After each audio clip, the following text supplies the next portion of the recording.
Chapter 526, Dream of Eternity. The Rorstad Archipelago was the lone kingdom's governing branch in the central areas of the Sonia Sea. Similarly, it was a key diocese of the Church of Storms. It had a high-ranking deacon who was part of the Council of Cardinals, permanently stationed here. Of course, even a pirate at the level of admiral might not be able to stir such a powerful figure into action, much less when it dealt with a second mate and bosun. As a result, it was left to Deacon Cordoba Roy, who happily accepted the order and led 2 mandated Punisher teams to activate sealed artifacts 2-37 and 2-166. They lay in ambush at a distance from 15 Amiris Avenue in order to be absolutely safe.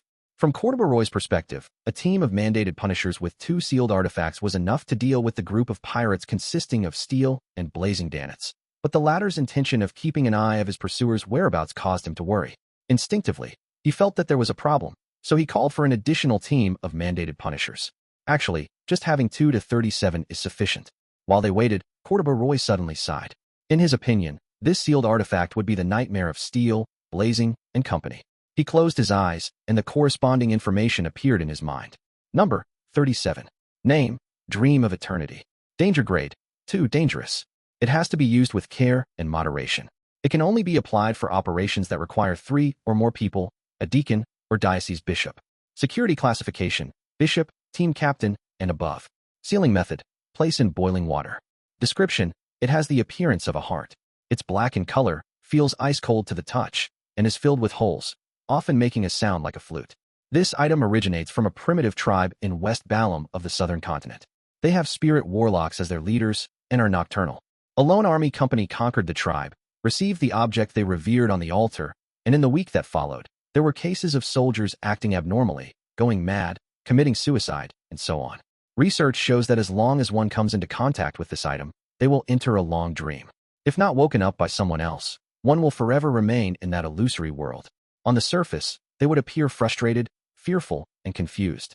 One's mental and biological states will gradually change. The researchers who were awakened were still unable to tell the difference between reality and dreams for a long time, which led to a series of tragic events, including, but not limited to, expressing love to their superiors, kissing the mouth of a venomous snake, suffering from depression, undressing and running naked, and attempting to bathe in boiling water. If they weren't transferred to another city, the only possible outcomes would be madness and suicide. This item can be used, causing all creatures within the target's surroundings to fall into the same dream. The user can choose the target to a certain extent and excluded companions. The effective radius is a maximum of 50 meters. Beyond that would burden the user tremendously, dealing severe mental damage. The user will enter a state of being unable to distinguish reality from dreams after the matter, and will have to leave the city where 2-37 is located for any chance of recovery. Many examples, see appendix, show that even without contact, this item can affect the surrounding population greatly unless it's placed in boiling water. Appendix 1. It is similar to the effects of a nightmare from the Evernight pathway, but it's more prominent and uncontrollable. 2. Example 1. A keeper once forgot to add charcoal, causing the fire to go out and the temperature of the boiling water to drop. He soon had an abnormal reaction, and he was suspected to be dreaming of a beloved girl of his. He began to make a passionate confession to his glove and tried to engage in relation beyond that of friendship. With it, example 2, as his thoughts churned, Cordoba Roy suddenly saw Blazing Danets, the Golden Dream's 4th bosun, come to this point of contact to collect information. He gestured with his hand, signaling the mandated Punishers to open the golden box engraved with numerous symbols and magic labels before taking out sealed artifact 2-37, which was soaked in boiling water. The golden box contained another sealed artifact, 2-166. It could maintain the original temperatures of the objects inside, and to a certain extent, it could change the weather, producing sun holy water rain.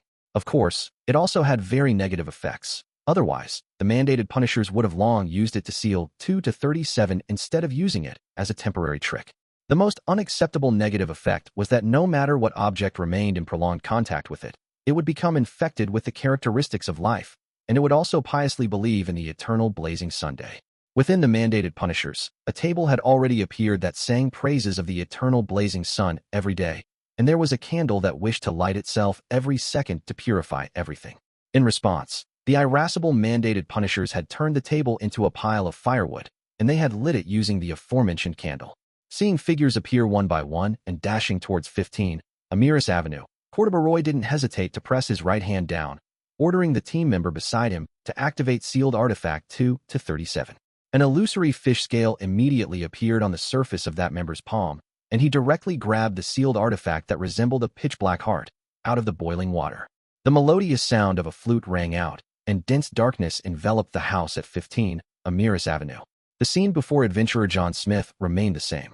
It was still the bare, unfurnished living room and the black-cloaked blazing Danitz. He didn't appear like he was in a dream. They ran over with all their might, fired, and used their own abilities to successfully injure Blazing and capture the famous pirate who had a bounty of 3,000 pounds and was involved with the key to death.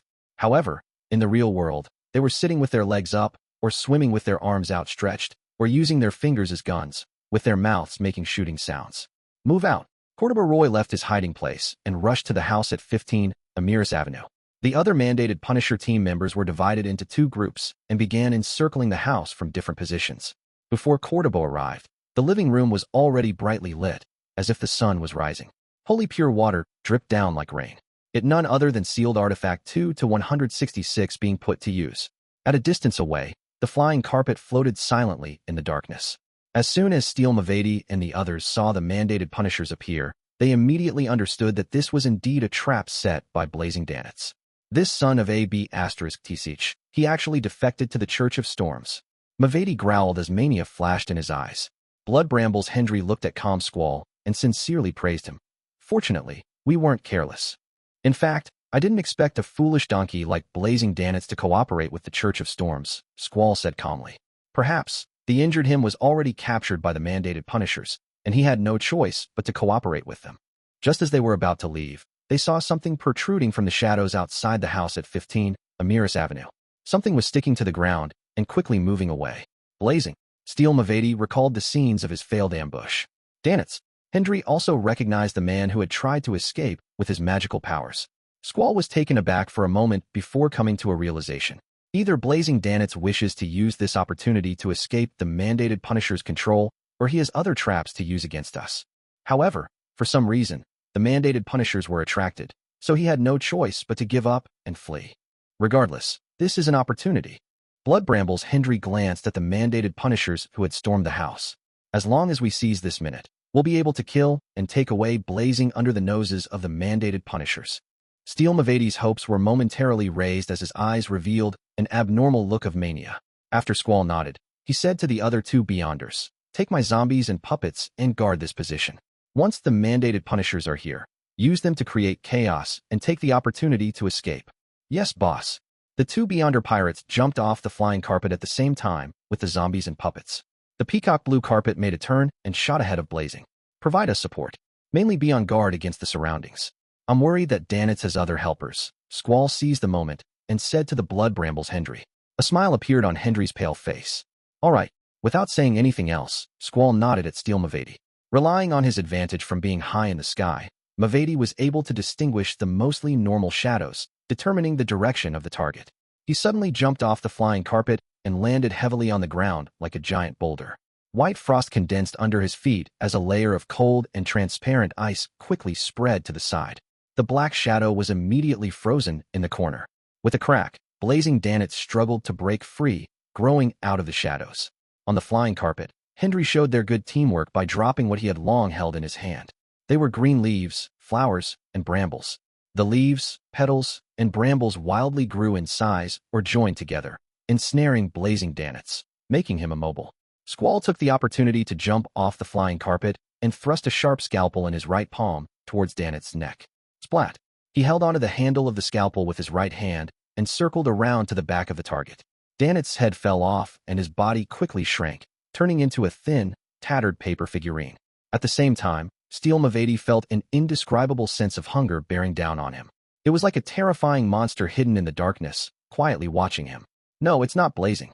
Just as this thought flashed through his mind, an extremely compressed, incandescent fireball flew over from one of the rooftops, smashing towards his body. Steel Mavedi only made one movement, and that was to raise his arm in front of his body. Boom! The flames exploded and a shockwave radiated in all directions, blocking Squall's and Hendry's line of sight. However, they weren't flustered at all, as they had the utmost confidence in Steel.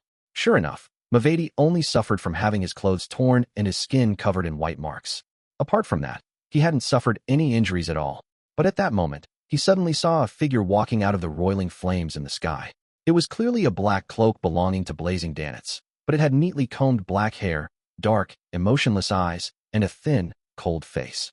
The Danitz from before had always been faceless Klein, Gehrman Sparrow, who had always been prepared for the hunt. Chapter 527, A Quick Battle. Just as he leaped out of the flames, the 2 points of light in the eyes of Klein, who wore golden gloves on his left hand, enlarged in size and changed from dark to bright, as if they were lightning that suddenly cut across the sky. After distracting Steel Mavedi and company's attention with paper figurine substitutes, he had activated Creeping Hunger and switched to the interrogator's soul. He planned on using the psychic piercing beyonder power. Steel Mavedi suddenly cried out miserably. It was as if someone had stabbed a knife into his head, stirring his grayish-white brain. A feeling of pain came from the depths of his soul, instantly occupying his mind. At the same time, his beyonder powers erupted from the irritation and turned into a hurricane that spread out in all directions. Suddenly, beautiful snowflakes began to fall from the sky. Layers of translucent ice began spreading outwards, and the trees on both sides of the road were covered with white edges. They withered quickly, revealing traces of decay. The lingering resentment of the remnant spirits was successively awakened. They sobbed, wailed, and shrieked, causing the nearby area to be dyed with a gray and repressed color. Klein naturally descended from the sky, his left glove shining like the sun. He opened his arms and leaned back as if embracing something. Just as his heels touched the cold ground, a pure, blazing, thick pillar of light descended from above. This holy radiance enveloped Steel Mavedi, illuminating his dark skin, firm muscles, and steel ball-like curly hair. Priest of light, light of holiness. Without a sound, Mavedi's expression became even more twisted, and his skin began to show signs of melting. At this moment, he was like a candle that had been thrown into a burning fireplace. Compared to the corrupted Bishop Millet, as a zombie, he was weaker towards such attacks. The damage he took was even more serious. The snowflakes stopped falling, and the ice on the ground quickly melted. The trees that had white edges revealed their brown colors. There was no doubt that the powerful beam of light had caught the attention of Blood Brambles Hendry and Squall. The former's expression changed as he reached into his secret pocket and pulled out materials casting magic. He planned to use his terrain advantage to save Steel Mavedi. At this moment, a raven made purely out of flames suddenly appeared before his eyes. 1, 2, 3. Countless fire ravens filled Hendry's field of vision like crimson stars. They flew over from all directions, flapping their wings in a dense, scorching hot formation. Hendry's heart skipped a beat as his gaze seemed to freeze. He immediately moved his hand elsewhere to grab another type of material. Whoosh! He scattered light blue powder on his body while he chanted in ancient Hermes, sea waves. The powder suddenly expanded and turned into dark blue waves that spread out in all directions. When they met the fire ravens, they made sizzling sounds and created a large amount of white fog. The fire wave from the previous explosion had subsided a little. Through the remnants of the crimson light, Squall saw that Steel Mavedi's skin was melting like wax, and his flesh melted inch by inch. He saw the unfamiliar man in a black cloak standing next to him. He didn't panic.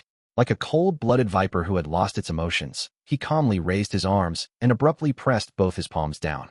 In a split second, he saw the thin, grim-faced young man's body sink. His movements had turned slow, as though the wings he used for flying had been snapped. As for Steel Mavedi, he began to struggle and roll in order to avoid a second round of light of holiness. Immediately following that, Squall noticed that the man had lost his weight and thickness. Once again, he turned into a thin paper figurine, pressed to the ground by an invisible force before soaking into the mud that came as a result of the melting ice. Klein phased into existence from another position. He rubbed his right thumb and middle finger together and snapped his fingers 3 times as he rushed forward. Pa! Pa! Pa!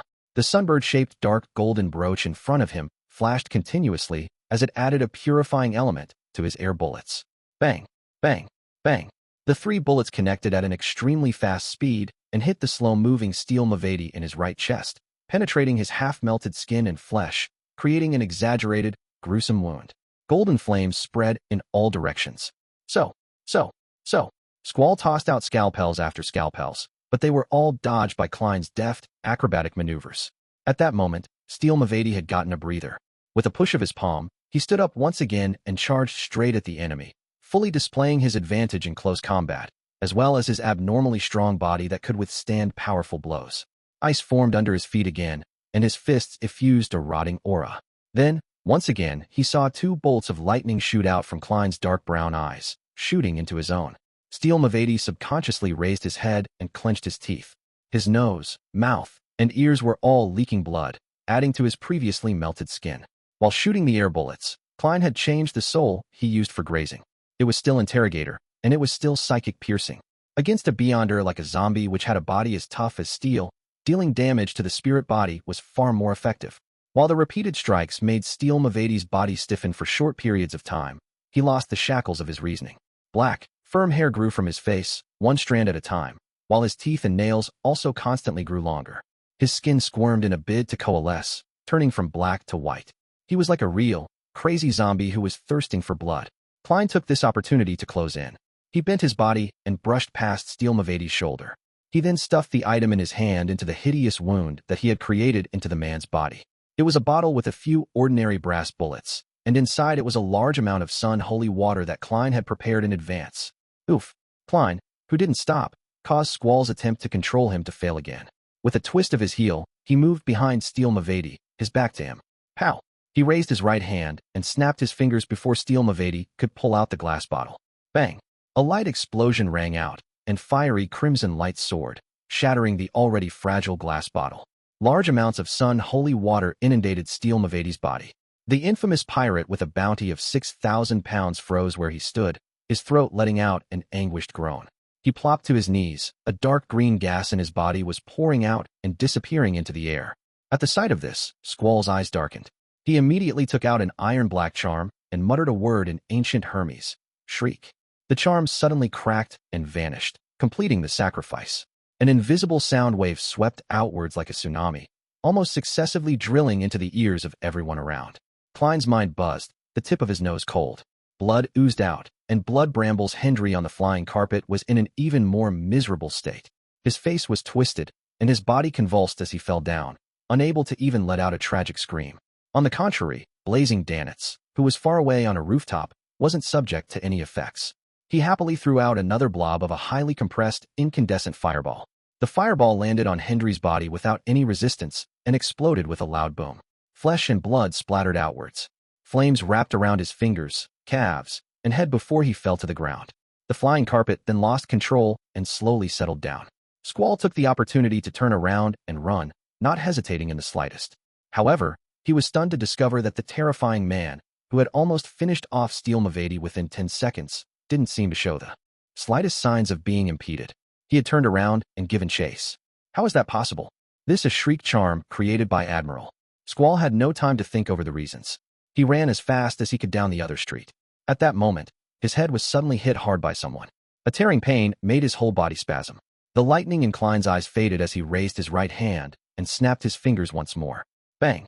An air bullet crossed the distance of about 10 meters and accurately drilled into the back of Squall's head. Squall didn't have the non-human endurance that Steel had. His vision immediately blackened, and he slowly fell to the ground.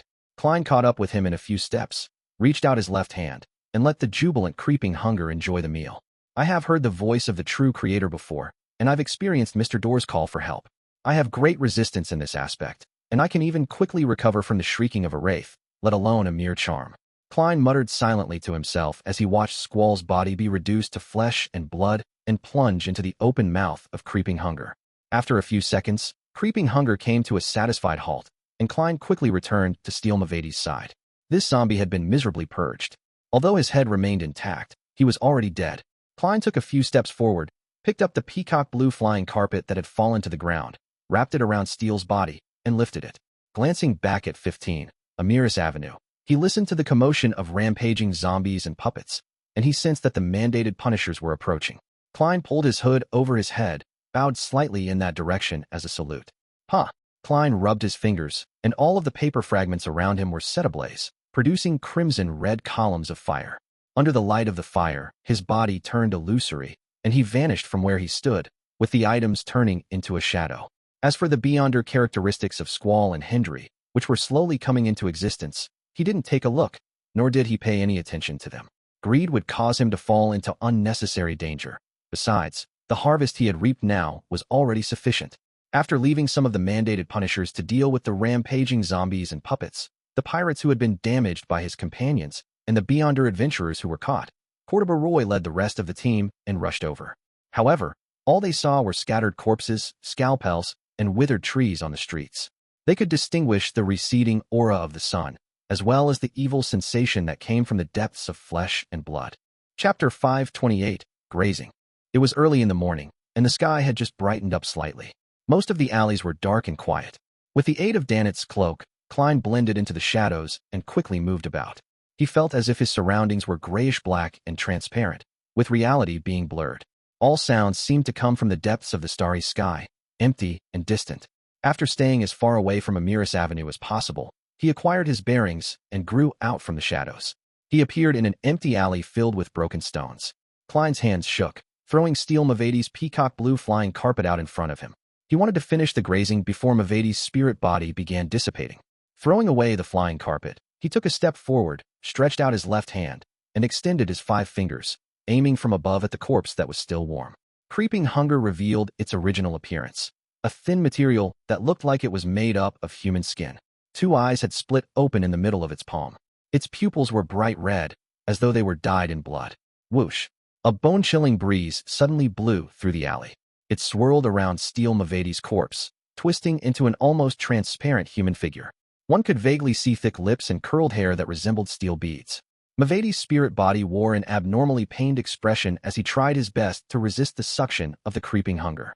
As for the grayish-white and blackish-green dots of light, they were like a surging galaxy, quickly flying out from his body and merging into the transparent figure. No! Mavadi let out a soundless scream, already being too late to beg for mercy. All he could do was desperately slip into the human-skinned glove, becoming attached to an empty finger, and revealing his beyonder characteristic that connected with the environment to a certain extent. This connection determined what powers would be usable when grazing Steel Mavadi's soul. Perhaps it would be 1, 2, but no more than 3 powers. Klein had no choice over the number and details before they became fixed, as it was purely random. Creeping hunger quickly blanketed its paleness and finally returned to its former disguised state, a plain black glove. Klein closed his eyes and sensed the changes for a few seconds before letting out a profound sigh. This time, his luck wasn't bad, but it wasn't too good either. He had succeeded in acquiring 3 beyonder powers belonging to Steel Mavadi, but he didn't receive the body as hard as steel, the tenacious vitality of being impervious to gunfire, flames, or a certain degree of explosives. The first is the power of a zombie, which allows me to unleash a critical attack, making up for my previous flaws of only having a nimble combat style. The second is mastery over ice. Although it's impossible to condense an ice spear or create a blizzard like that of the Demonis pathway to inflict a direct attack, I can freeze the surrounding ground, lower the temperature of the air, and effectively affect the movement of my enemy. If there's any physical contact, then I can even freeze the enemy's body or stiffen his flesh and blood. It's a perfect match for my combat ability. The third is the manipulation of zombies. Haha, I no longer need to be afraid of not being able to have partners for a round of cards. Klein thought for a moment. Then he bent down to inspect the items on Steel Mavadi's person. He quickly found 26 pounds, 11 soldi, and 8 pence in cash, as well as a collection of strange things that seemed normal, such as candles, clips, a thorny whip, and so on. Considering the fact that Steel Mavadi was a member of the Rose School of Thought and belonged to the type of people who indulged in their desires, Klein vaguely understood what was going on. Spitting on the ground, he only took the cash. Werewolf has supernatural healing powers. Zombie has a body like steel. There's really no need for him to carry any healing-related medicine or items. It's as Danitz concluded, Mavadi doesn't have any mystical items. That's right, mystical items are few in number to begin with. Many have clear flaws and negative effects. Not everyone can have one even if they want one. Previously, in the group consisting of a wraith, zombie, and werewolf, there were only 2 mystical items, Scarlet Lunar Corona and Biological Poison Bottle. Klein nodded and took out a folded piece of paper. He unfolded the yellowed piece of paper and placed it on the body of Steel Mavadi, covering his face. It was a bounty notice with a portrait of Mavadi and the corresponding bounty reward. 6,000 pounds. Klein straightened up, took a step back, stepped on the peacock blue carpet, and pulled out a paper figurine. With a swing of his arm, his wrist shook, and the paper figurine was thrown out. It burst into flames before scattering into ashes. Soon after, he phased into a shadow and disappeared into the alley along with the items. 2 or 3 minutes later, Cordoba Roy rushed over with a portion of the mandated Punisher team, just in time to see a cool breeze blow up the bounty notice, revealing Steel Mavadi's dissolving flesh and blood dissolving, his eyes wide open. Whoosh! The bounty notice fell to the side and remained facing up. Having lost track of their target, Cordoba and the others silently brought Steele's corpse back to the area where the battle had taken place. Glancing at the team members who were inspecting the site, the deacon, Cordoba, restrained his emotions and asked in a deep voice, "A believer of the sun?" This was the most important question for him and his diocese. The mandated Punisher team member responsible for finding clues via supernatural means to recreate the truth wasn't a beyonder of the storm pathway, but a Sequence 7 knowledge keeper corresponding to Reader, also known as Detective. He didn't rush to answer, but instead came over and squatted down to examine Mavedi's corpse. After a while, he looked up and said, "It's not a believer of the sun, probably a result of using the powers of a mystical item." "Reason?" Cordoba asked with a frown. The mandated Punisher said, "There's an evil feeling within that stems from flesh and blood. One of the corpses was devoured in such a manner, leaving only a body's traits and items. If it's a sun believer, they wouldn't do something like that even if they relied on items. To them, things in the domain of the true creator are sacrilegious and require immediate purification or sealing. They likely wouldn't borrow its powers." After thinking for a few seconds, Cordoba agreed with this conclusion and asked, "Someone from the Aurora Order?" "No. A real Rose Bishop or Shepherd wouldn't act so crudely. They'll definitely wrap the corpse within their body and deal with the scene after departing. There's no reason to dismember the body on the spot. It's a waste of time that also leaves a bunch of items that can be considered valuable. To devour him in such a rush, it resembles that of the negative effects of a mystical item," the knowledge keeper said calmly.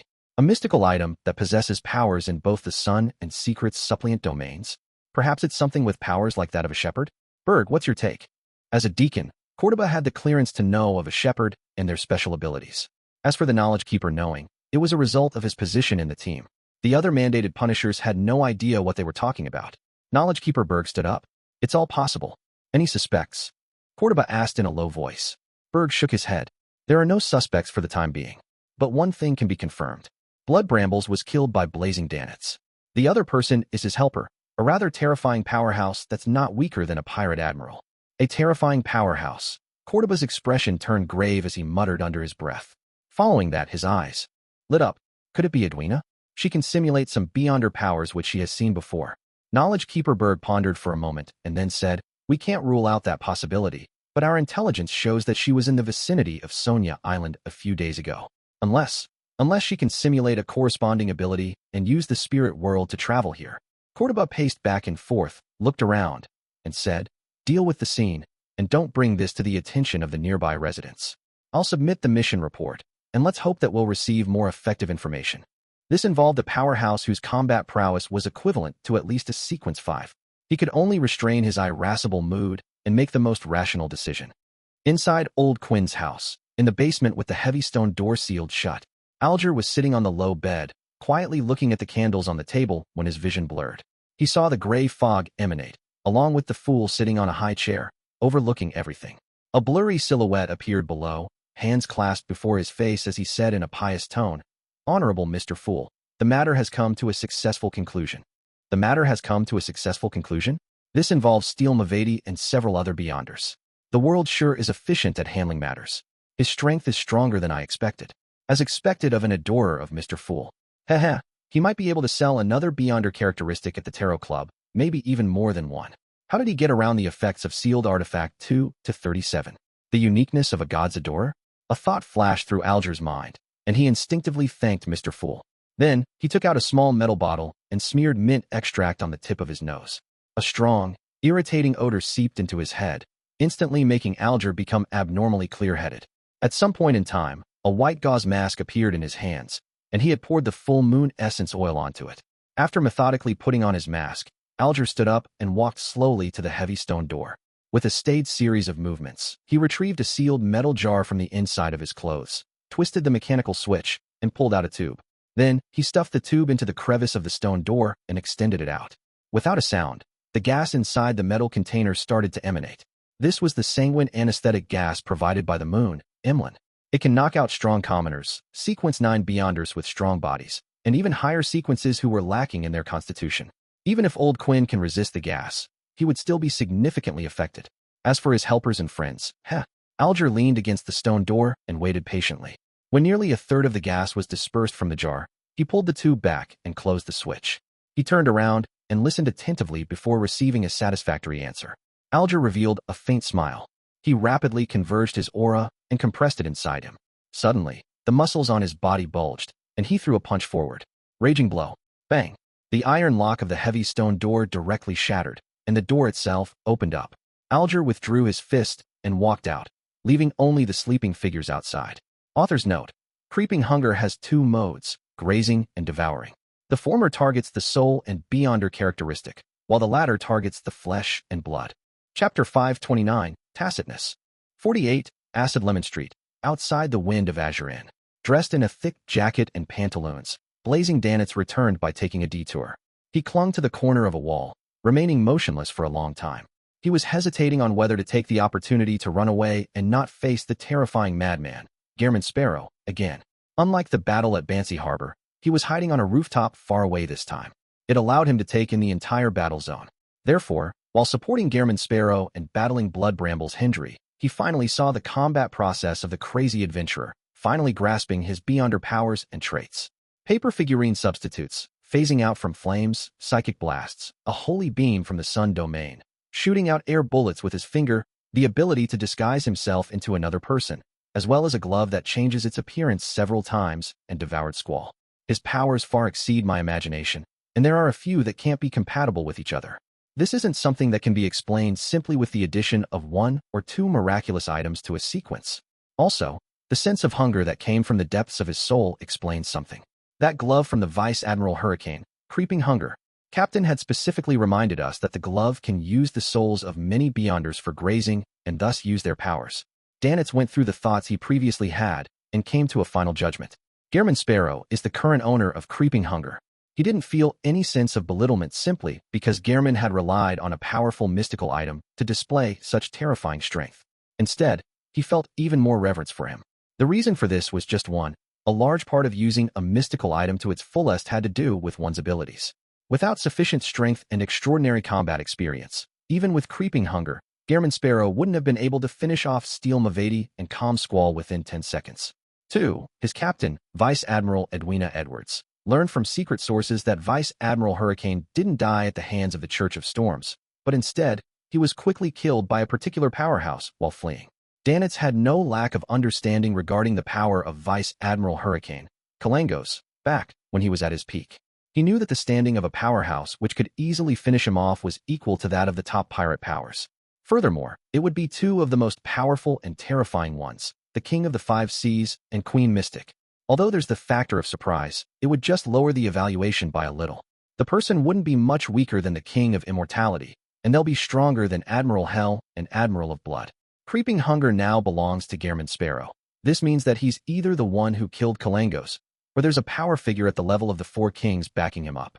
No matter which possibility it is, it's all the more terrifying than I had originally expected. Danitz's body tensed up. He really didn't want to face the adventurer who had crazy blood flowing in him. Phew. He heaved a sigh of relief. He felt that he had been hesitating here for too long, and that he had to make a decision as soon as possible. Gehrman Sparrow knows how to divine, and he's rather confident in his abilities in this domain. With my shadow cloak in his hands, escaping won't only fail, but it would also end up infuriating him. Shadow cloak is a rare mystical item. Clenching his teeth, Danitz turned the corner and went through the door of the hotel, all the way to the luxurious suite. After a few seconds of careful waiting and observation, Danitz took out his key and opened the door. He saw that the room was dark, that the gas wall lights hadn't been lit, and that the not very bright light of the early morning was shining through the window and onto Gehrman Sparrow, who was facing the door. The adventurer had changed back into his usual tweed black overcoat with dark trousers. He held a half-top hat in his hand, and his right foot was raised over his left thigh. He leaned back a little, his face obscured since his back was to the window. Only his dark brown eyes, which were exceptionally clear, watched the door with indifference and calmness. Danitz unconsciously lowered his head, laughed dryly, and said, "In accordance with your instructions, I circled to a few news agencies and wrote the information that Blazing had killed Steel Mavati, Blood Bramble's Hendry, and Squall on pieces of paper and threw them in. Of course, I mentioned having a powerful helper in this piece of news. He's a mysterious, unknown, a top adventurer, and a veteran bounty hunter." Klein nodded, revealing a polite smile. "Very good." With a sigh of relief, Danitz looked around and saw the peacock blue carpet. He was stunned for a few seconds before asking in puzzlement, "What about the heads of Steel and Hendry?" Klein replied calmly, "Wasn't taken." "You didn't take them?" Danitz exclaimed in astonishment. "Then what about our bounty?" "As long as they had the heads of Steel and Blood Brambles, he would be able to get the appropriate bounty through people with connections. Although this would cost them 15 to 30% of the money received, he couldn't claim the bounty himself as a pirate. This was the only way, as the military's and the church's use of bounty rewards to encourage pirates to kill each other didn't mean that they would turn a blind eye to a gift that came walking through the door. To Danet's surprise, Gehrman Sparrow, whose eyes were crazed with the desire for money, had actually not taken the heads of steel and blood brambles, which meant that he had automatically given up on the bounty. Klein didn't answer him and pointed to the flying carpet on the ground. You had helped in this. You have two choices. One is 3,000 pounds in cash, and the other is this flying carpet. You have 5 seconds to consider. Exceeding that time will be considered as forfeiting. 3,000 pounds in cash or the flying carpet. This flying carpet seems to only have the ability of suspension and flight. Furthermore, its speed isn't too fast, and it's not too useful. No, at sea, to a beyonder not from the sailor pathway, such items are very precious. At the very least, there's no need to worry about the aftermath of a ship being sunk. Danitz was momentarily thrown into a dilemma. Then he heard Gehrman Sparrow's voice counting. 3-2. Danitz's heart skipped a beat, and he quickly said, "Flying carpet." Klein nodded and said, "Okay." With the knowledge that Gehrman had great credibility, Danitz finally relaxed before asking with a grumbling mumble, "Why didn't you count 5 and 4? Wasn't it supposed to be 5 seconds?" Klein replied without changing his expression, "Counted inwardly." Counted inwardly. Danitz took a deep breath and grimaced. Klein slowly stood up, flicked his wrist, threw the hat from his hand, and left it hanging firmly on the rack before walking to his bedroom. Cathedral of Waves. Alger, who entered in the name of coming for morning prayers, met the diocese bishop, Chogo, and explained everything that had happened last night. The only thing that had been modified was that the sanguine anesthesia gas had been turned into a slumber charm of the Church of Evernight. Chogo nodded in approval. To be able to go deep into the enemy's lair and bear the risk of death for the sake of your faith, such an act is worthy of praise. You are a true storm attendant. Last night, we captured 5 beyonders and killed 2 of them on the spot. As a result of this, Mavedi, Hendry, and Squall have also died. The heads of these 3 pirates will no longer appear, or they will be in our hands, so the government's bounty will be ours. The total receivable reward will exceed more than 10,000 pounds in total, and you will receive the bulk of it, which is 6,000 pounds. Do not refuse. The Lord has told us that those who fight for their faith must not be reserved. Holy Lord of Storms. An excited Alger pounded his left chest with his fist. Although he and the world didn't agree on how to split the spoils of war, he believed that the 2 of them had come to a tacit understanding. For example, they were not to interfere with each other when hunting pirates. As the bounty needed to be laundered through the church, the 2 of them would split it equally. As for the bounty offered by countries and organizations such as Intis and FASAC, Alger didn't hold any expectations for them. This was because every time one exchanged for the bounty reward, one needed to hand over the corpse or head of the target. Therefore, only one entity could be chosen. Only those with a deep background and good relations with the various organizations and countries could receive all of them. 3,000 pounds will belong to the world. If I were to lose 3,000 pounds at once, it will raise suspicion. Yes, I'll have to find an opportunity to buy a mystical item. Such things are rare, so they're often overpriced, even more so when in times of great need. No one will doubt that I spent 5,000 pounds on a purchase that's worth 3,000 pounds. If I sell the items obtained from Old Quinn, the ones he had received, the accounts would be squared. Alger quickly came up with a follow-up solution. Knowing that he had 3,000 pounds waiting for him, Klein sat happily in the high back chair of the fool and considered a serious question. That is, after grazing Steel Mavedi, he had to release a soul from creeping hunger as he promised. Their beyonder powers are quite useful. It's quite a pity to release them before finding a replacement. Yes, besides, I've already released that faceless.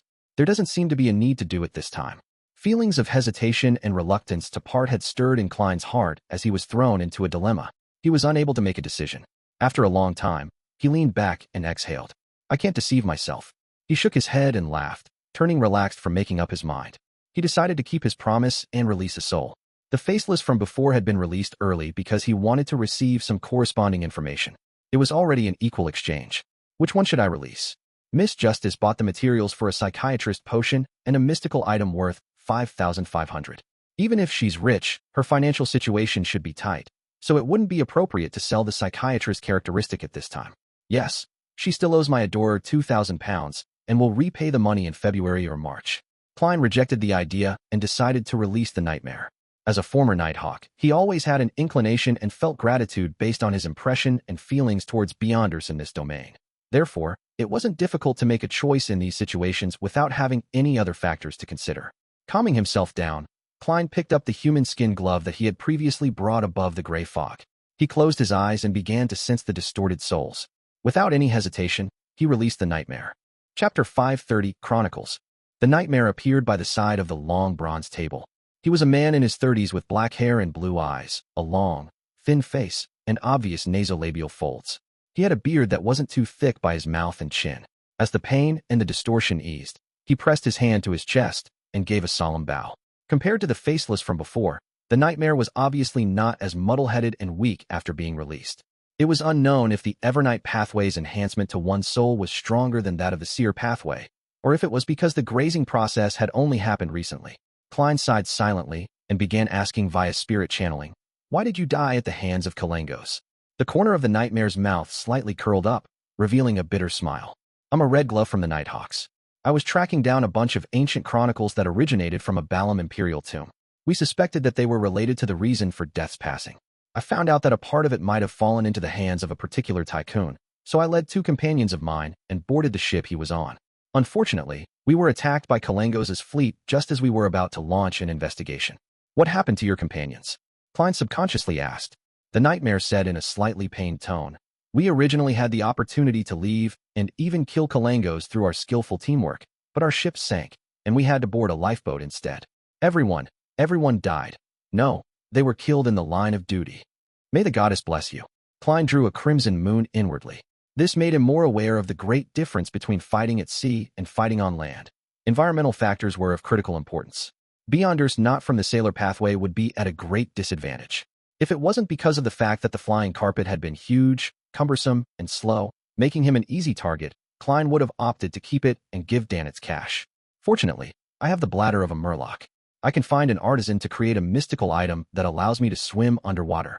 Unfortunately, it's very difficult to find an artisan. Most of them are from the Church of the God of Steam and Machinery, and there aren't many unaffiliated ones. Otherwise, mystical items wouldn't be this rare. If push comes to shove, I'll get Mr. Hangman to help." Klein looked at the nightmare who had been killed in the line of duty and said softly as he leaned back, "What's your name? What unfulfilled wishes do you have?" The figure of the nightmare was already slowly dissipating. When he heard Klein's question, he said with a smile, "My name is Davy Raymond. I lost my parents, wife, and siblings in a black magic incident, leaving me with only one daughter, Nilu. She was born in 1330 and is a very lovely girl. And I'm sorry to say that in order to investigate the truth over the black magic incident, I joined the Nighthawks and later became a red glove. I didn't manage to spend time with her, making her lose her father alongside her mother. Haha. I believe that the church will definitely give her my pension and secretly provide her a certain amount of help. I'm not worried about her life, but I only hope to see her enter the hall of marriage under the witness of the goddess, to have her own family and not be lonely anymore. It's already the year 1350. She may already have a marriage partner." Klein sighed wistfully and said, "Time flies," Davy Raymond muttered in response. "Tell her that all the culprits have been punished and that I died because of an accident. There's no need to hate anyone anymore. Tell her that Daddy loves her and Daddy is very sorry." His figure became more and more transparent, and he was about to disappear. Klein closed his eyes and asked, "Where does she live? What's the name of the tycoon who collected Death's Chronicles?" "We live in Desi County's Conant City. It's a beautiful seaside city, with rich rubber plantations growing nearby. If she hasn't moved, then she'll be living at 67 Red Indus Street. The tycoon's name is Jimmy Necker. He should have fallen into the hands of Kalengos as well." Before Davy Raymond finished speaking, his figure had already completely disappeared, leaving only a deep black gem-like object on the surface of his glove. Klein quietly watched this scene, and after a few seconds, he raised his right hand and tapped 4 times clockwise on his chest. He then said in a deep voice, "If there's a chance, I will visit your daughter and see how she's doing."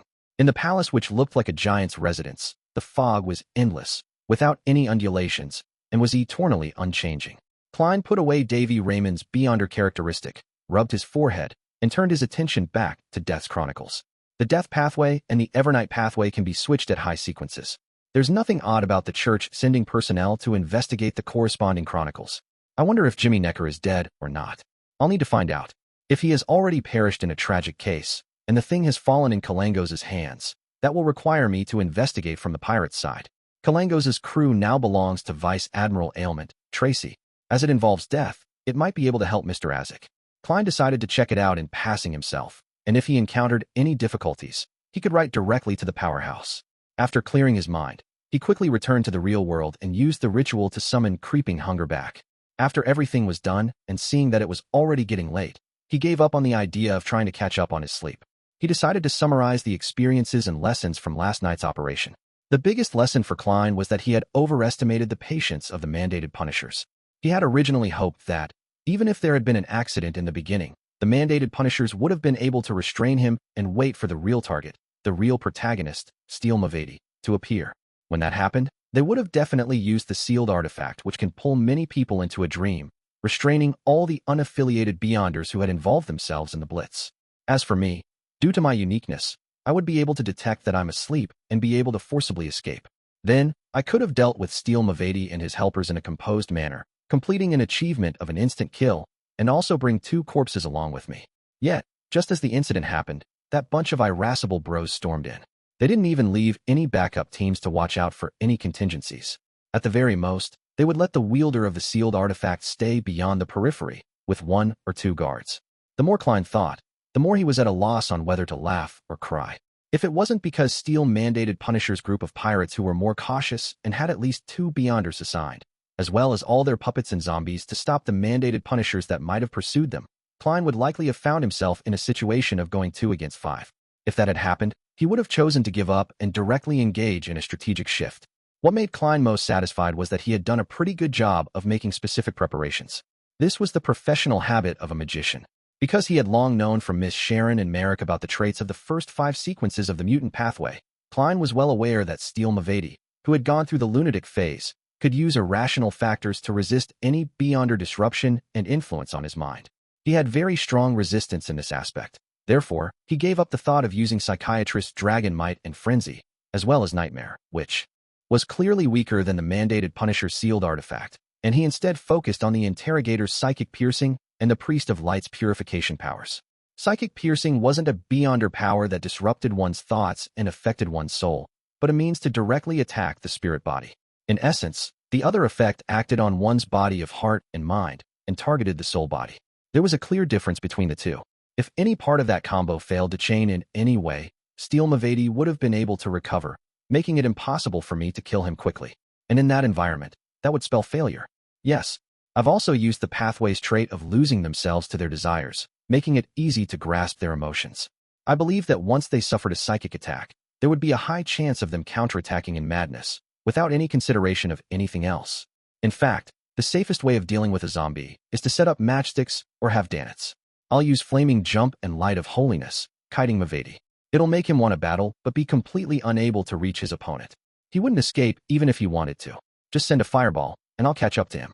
Unfortunately, it's a waste of time, and the situation didn't allow for it.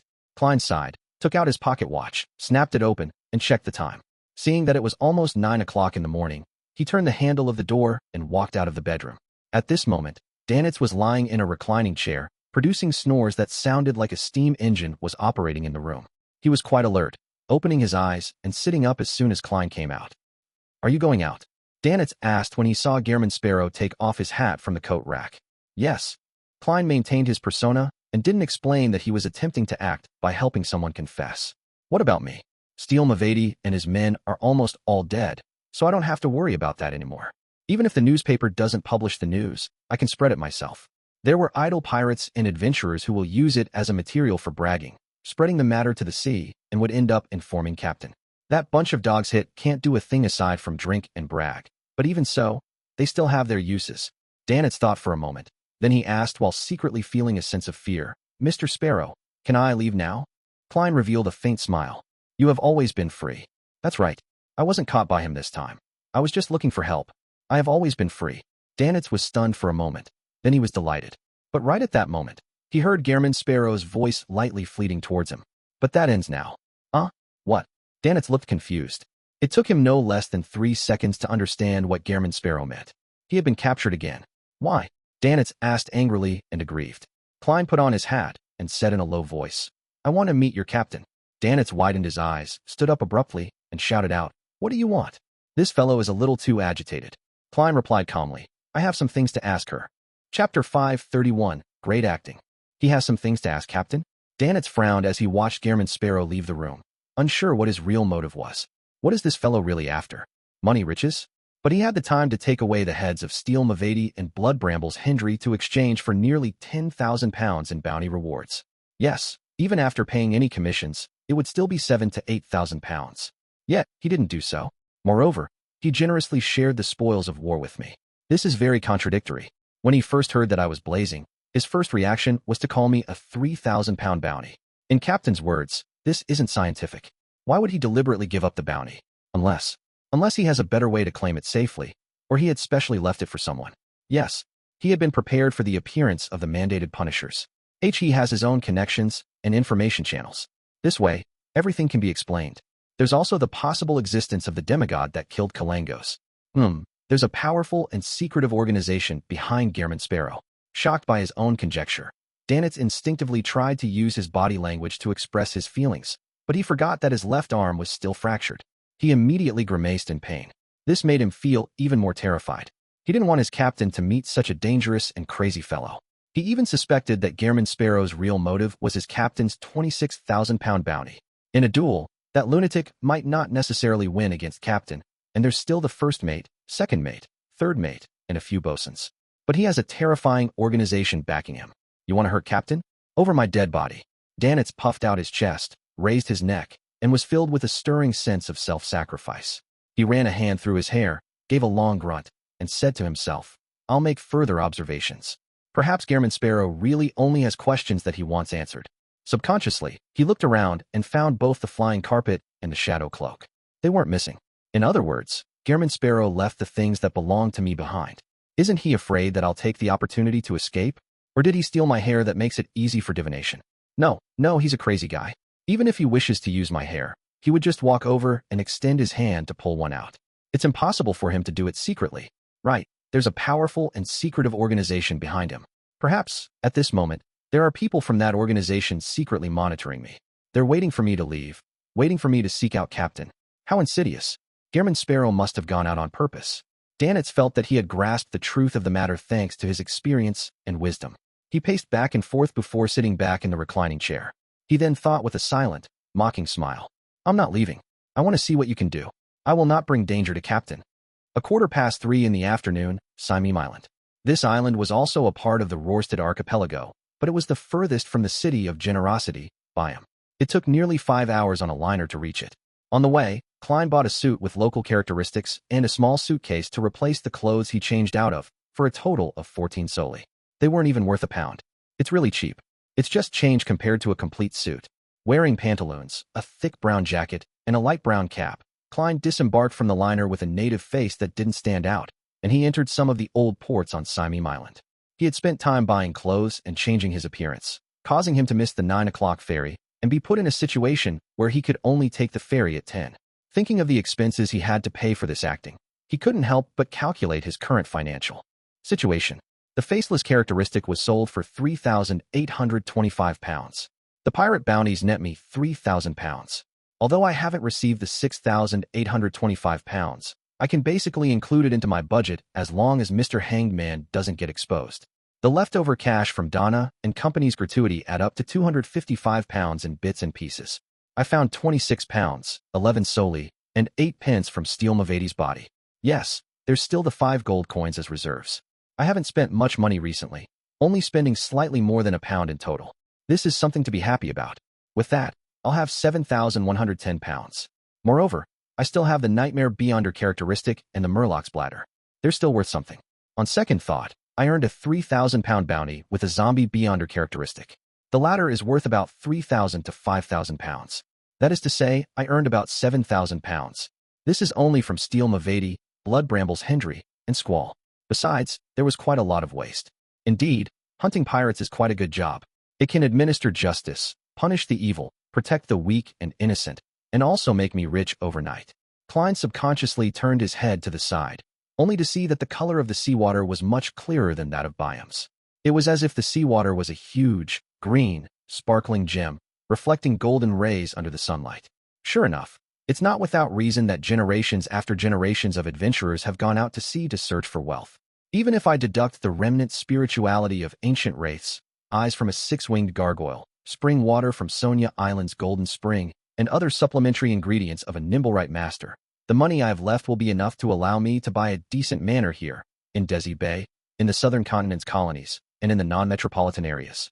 Lone's countryside is said to be very beautiful, and if it turns out that I'm really unable to return, I can consider settling down in a similar place.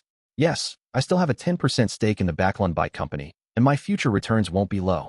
With confidence, Klein straightened his back and thought about the future. After letting his thoughts wander, Klein began to think about the more realistic question, which was whether he should sell the Nightmare Beyonder characteristic, find an opportunity to return it to the Church of Evernight, or create a mystical item with it through an artisan. It depends on the situation. The ideal solution would be to sell it to the church. The martyr, Klein, who had taken 2 potions from the Nighthawks, thought with uncertainty. At the same time, he hoped that little son would soon reach Sequence 7 and be qualified to gain clearance to the methods used to remove the mental corruption from a Beyonder characteristic. As for the matter of releasing the Priest of Light from the glove, he wasn't in a hurry. Little son had just received the potion formula for Sequence 7, so he had no need for it at the moment. He would have to wait for a long time, and the powers of a Priest of Light was very effective in dealing with a pirate like Admiral of Blood in a way that was far more potent than the sun brooch. As his thoughts slowly settled down, Klein entered the small port town. The place was basically filled with natives. Their skin was nearly bronze, and their black hair had slight, natural curls. Their bodies emitted a scent that was derived from prolonged contact with spices. After changing his appearance and asking about Rain's situation and if there was any news of Went's death, Klein found a secluded corner. He wiped his face with his hand, turning his face into a tall, thin Went with rather distinct facial features. He carried his suitcase and circled around the town to its border. It was then that he saw the winery run by Rain's family. The girl with flaxen-colored hair could no longer be called a young girl. She had obviously matured a lot compared to what Went remembered. She was sweeping the entrance, and there was no one around. Phew. Klein took a deep breath and slowly let it out, feeling as though he was placed in a very difficult position. As a powerful keyboard warrior, he knew about theories like method acting and experimental acting, but he lacked further understanding. He could only try to guess at Went's mood and performance in this kind of scenario. Finally, he closed his eyes and walked over. Rain looked up when she heard footsteps, finally identifying the visitor. She opened her mouth slightly and let out a half-surprised exclamation before saying with a straight face, "Why are you suddenly back? Remember, you're just acting." Klein revealed a smile. "I came to bid you farewell." He spoke in a local dialect, with a somewhat nondescript Bayam accent. The language of the Rorstad archipelago was also derived from ancient Fasak and belonged to another variant. As a half-historian, Klein was able to master it easily, and it only took him a short time to master it. "Farewell?" Rain asked, slightly surprised. Klein turned his head, looked to the side, and smiled. "I'm going to chase after a treasure trove, and I don't know when I'll be able to come back. When the time comes, I'll appear with a great deal of money. I'll buy a manor in the suburbs, plant some rubber trees, set up a vineyard, have my own mill, wine cellar, blacksmith shop, and let the air be filled with the scent of all kinds of spices. Then, I'll buy a few slaves and hire some servants, just like those masters. Haha, but I'll still be short of one thing." He overcame his goosebumps that were about to form on his skin, and he turned to look Rain in the eye. "I still lack a wife and a mistress for the manor. Rain, I like you. I wish to marry you. The reason I said it out loud today isn't to get an answer, but because I'm afraid that I would never have the chance to tell you again." After listening quietly, Rain suddenly scolded angrily. "Went, you're a coward." "Oh, this reaction isn't right." Klein deliberately revealed a surprised expression. Rain suppressed her voice and said, 3 years ago, 3 freaking years ago, I was already prepared to head to Bayam with you. Yet, you didn't say anything in the end. You coward. You chicken. What's the use of telling me now? You're going to see soon, and you may never come back." The more she spoke, the more agitated she became. "You've said it out loud and become happy. You have no regrets, but what about me? I'll have to constantly think about you returning and live on in pain? You selfish bastard." She waved the broom in her hand and swung it towards Went. Klein knew that the real Went would have hit the broom away, hugged the girl, and tell her that he wasn't going out to sea again, but he couldn't do the same. He had to pretend to be chased away pathetically, running all the way to a nearby alley. There, he hit his head against the wall while silently cursing himself. It was 2F*** King Awkward. This is 2F** King Awkward. Rain went back to the door, picked up a broom, and crouched down. Her face was ashen. It was unknown what she was thinking about. Vaguely, she heard a sound, and she fell asleep. After using the charm, Klein turned around and nudged Rain, who was sitting on the ground while leaning against the wall. Then he quickly left the area, hiding in the distance to peep at the results. Rain quickly woke up and realized that she had fallen asleep without knowing it. Everything that had happened just now appeared like a dream. She remained sitting there, motionless for quite a while. Suddenly, she lowered her head and let out a sharp curse that seemed to come from the depths of her throat. "Went, you selfish bastard." Sigh. Klein, who felt a tiny sensation of digesting his potion, sighed, changed his appearance, and left the place. He would have to spend the night on Simime Island, as there were no liners headed for Bayam until the morning. Chapter 532, Lord Caucasian. After changing his face and turning into one of the two main streets, Klein went straight to the green mailbox and took out a letter he had prepared long ago from his pocket. This was a death notice he had forged as an imitation of an official police document. It was sent to the sergeant of the town of Simime Harbor. It was about the sudden death of the local resident, Went, in Bayam. When deciding to do the acting, Klein had worked out a plan to keep things on track and not cause irreparable damage to the girl, Rain. His plan was to use the slumber charm to camouflage the real acting as a dream. This way, if Rain had no love for Went, he expected her to directly reject his confession. After hearing about the other party's death, she wouldn't feel any guilt, and at most some fear. In response to this, she could effectively be placated by going to church to pray and confess. If Rain also liked Went and responded to the confession, then the dream would give Klein a chance to extricate himself from the situation. The notification of Went's death would kill Rain's expectations, and it wouldn't have too negative an impact on her future life. But even so, it's still a bit cruel. No matter what kind of woman she is, facing the situation of a guy confessing to her in her dreams after his death is definitely going to be heartbreaking. She wouldn't be able to recover for a long time. Well, if I didn't do anything, and when the news of Went's death reaches her, Rain would definitely feel very sad, even if it might not be that serious.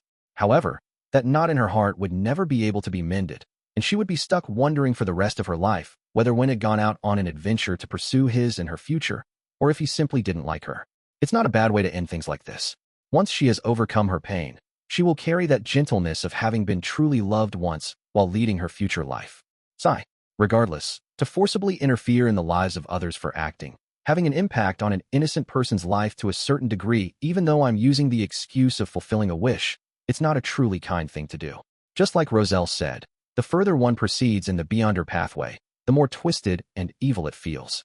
The acting method might not be a catalyst. All I can do is try my best to minimize such effects.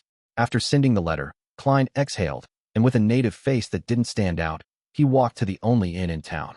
Along the way, he summed up his previous experience, which was that disguising yourself as someone else and obtaining feedback was likely a main clause of the faceless principles, second only to you can disguise yourself into anyone, but you are ultimately yourself.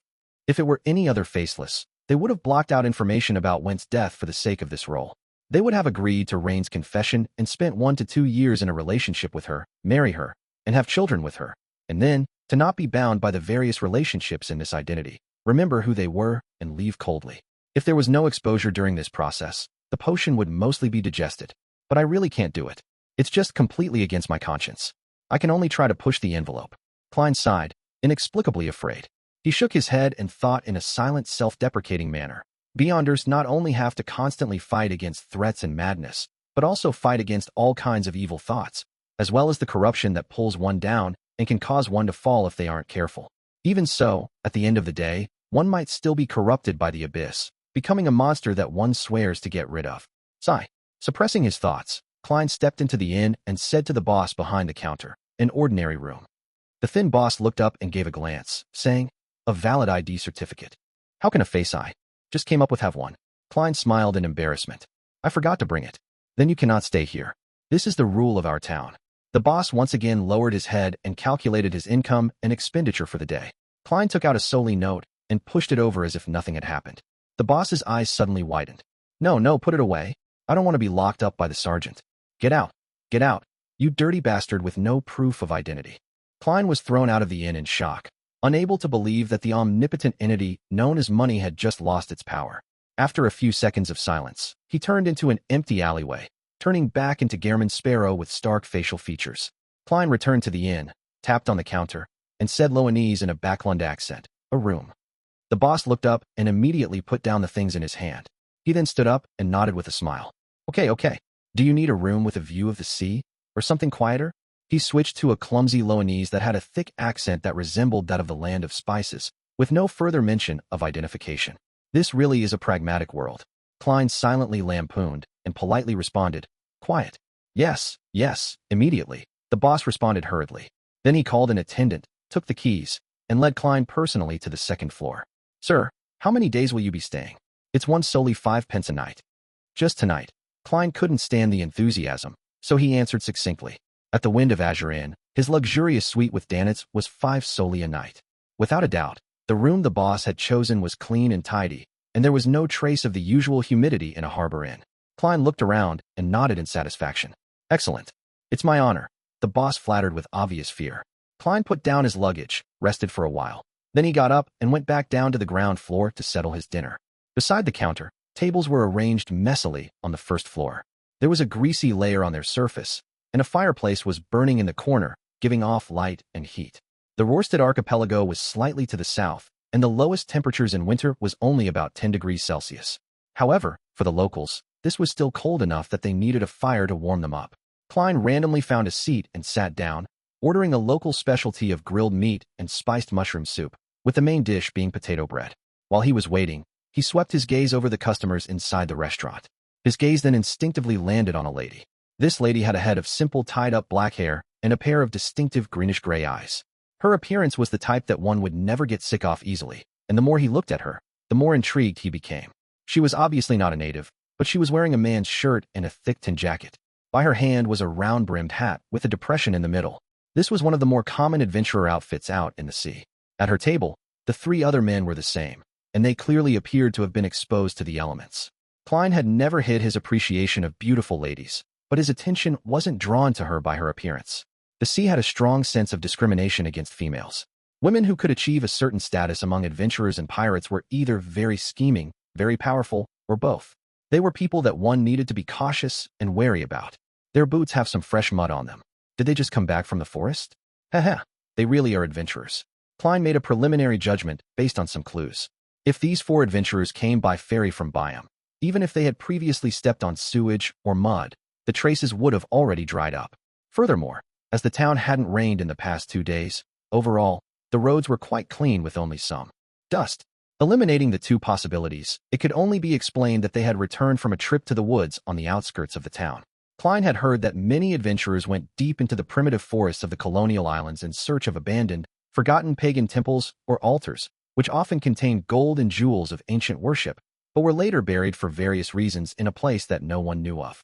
In the bars of the islands, there was no shortage of legends that someone had managed to make a fortune overnight on an adventure into the woods. There might be evil spirits lingering in those places. It would be better to hunt pirates, or for one to at least acquire the relevant information in advance. Klein retracted his eyes and concentrated on waiting for the food. The 7 churches classified the various gods believed by the colony's primitive faiths as evil spirits, but Klein believed that some of them were natural spirits. After a while, the specialty grilled meat was served. It had been sliced into many smaller pieces and strung onto a wooden stick. The surface was smeared with a reddish-brown sauce. The fragrance was rich and the color was alluring. It looks a little like the kebabs from my previous life.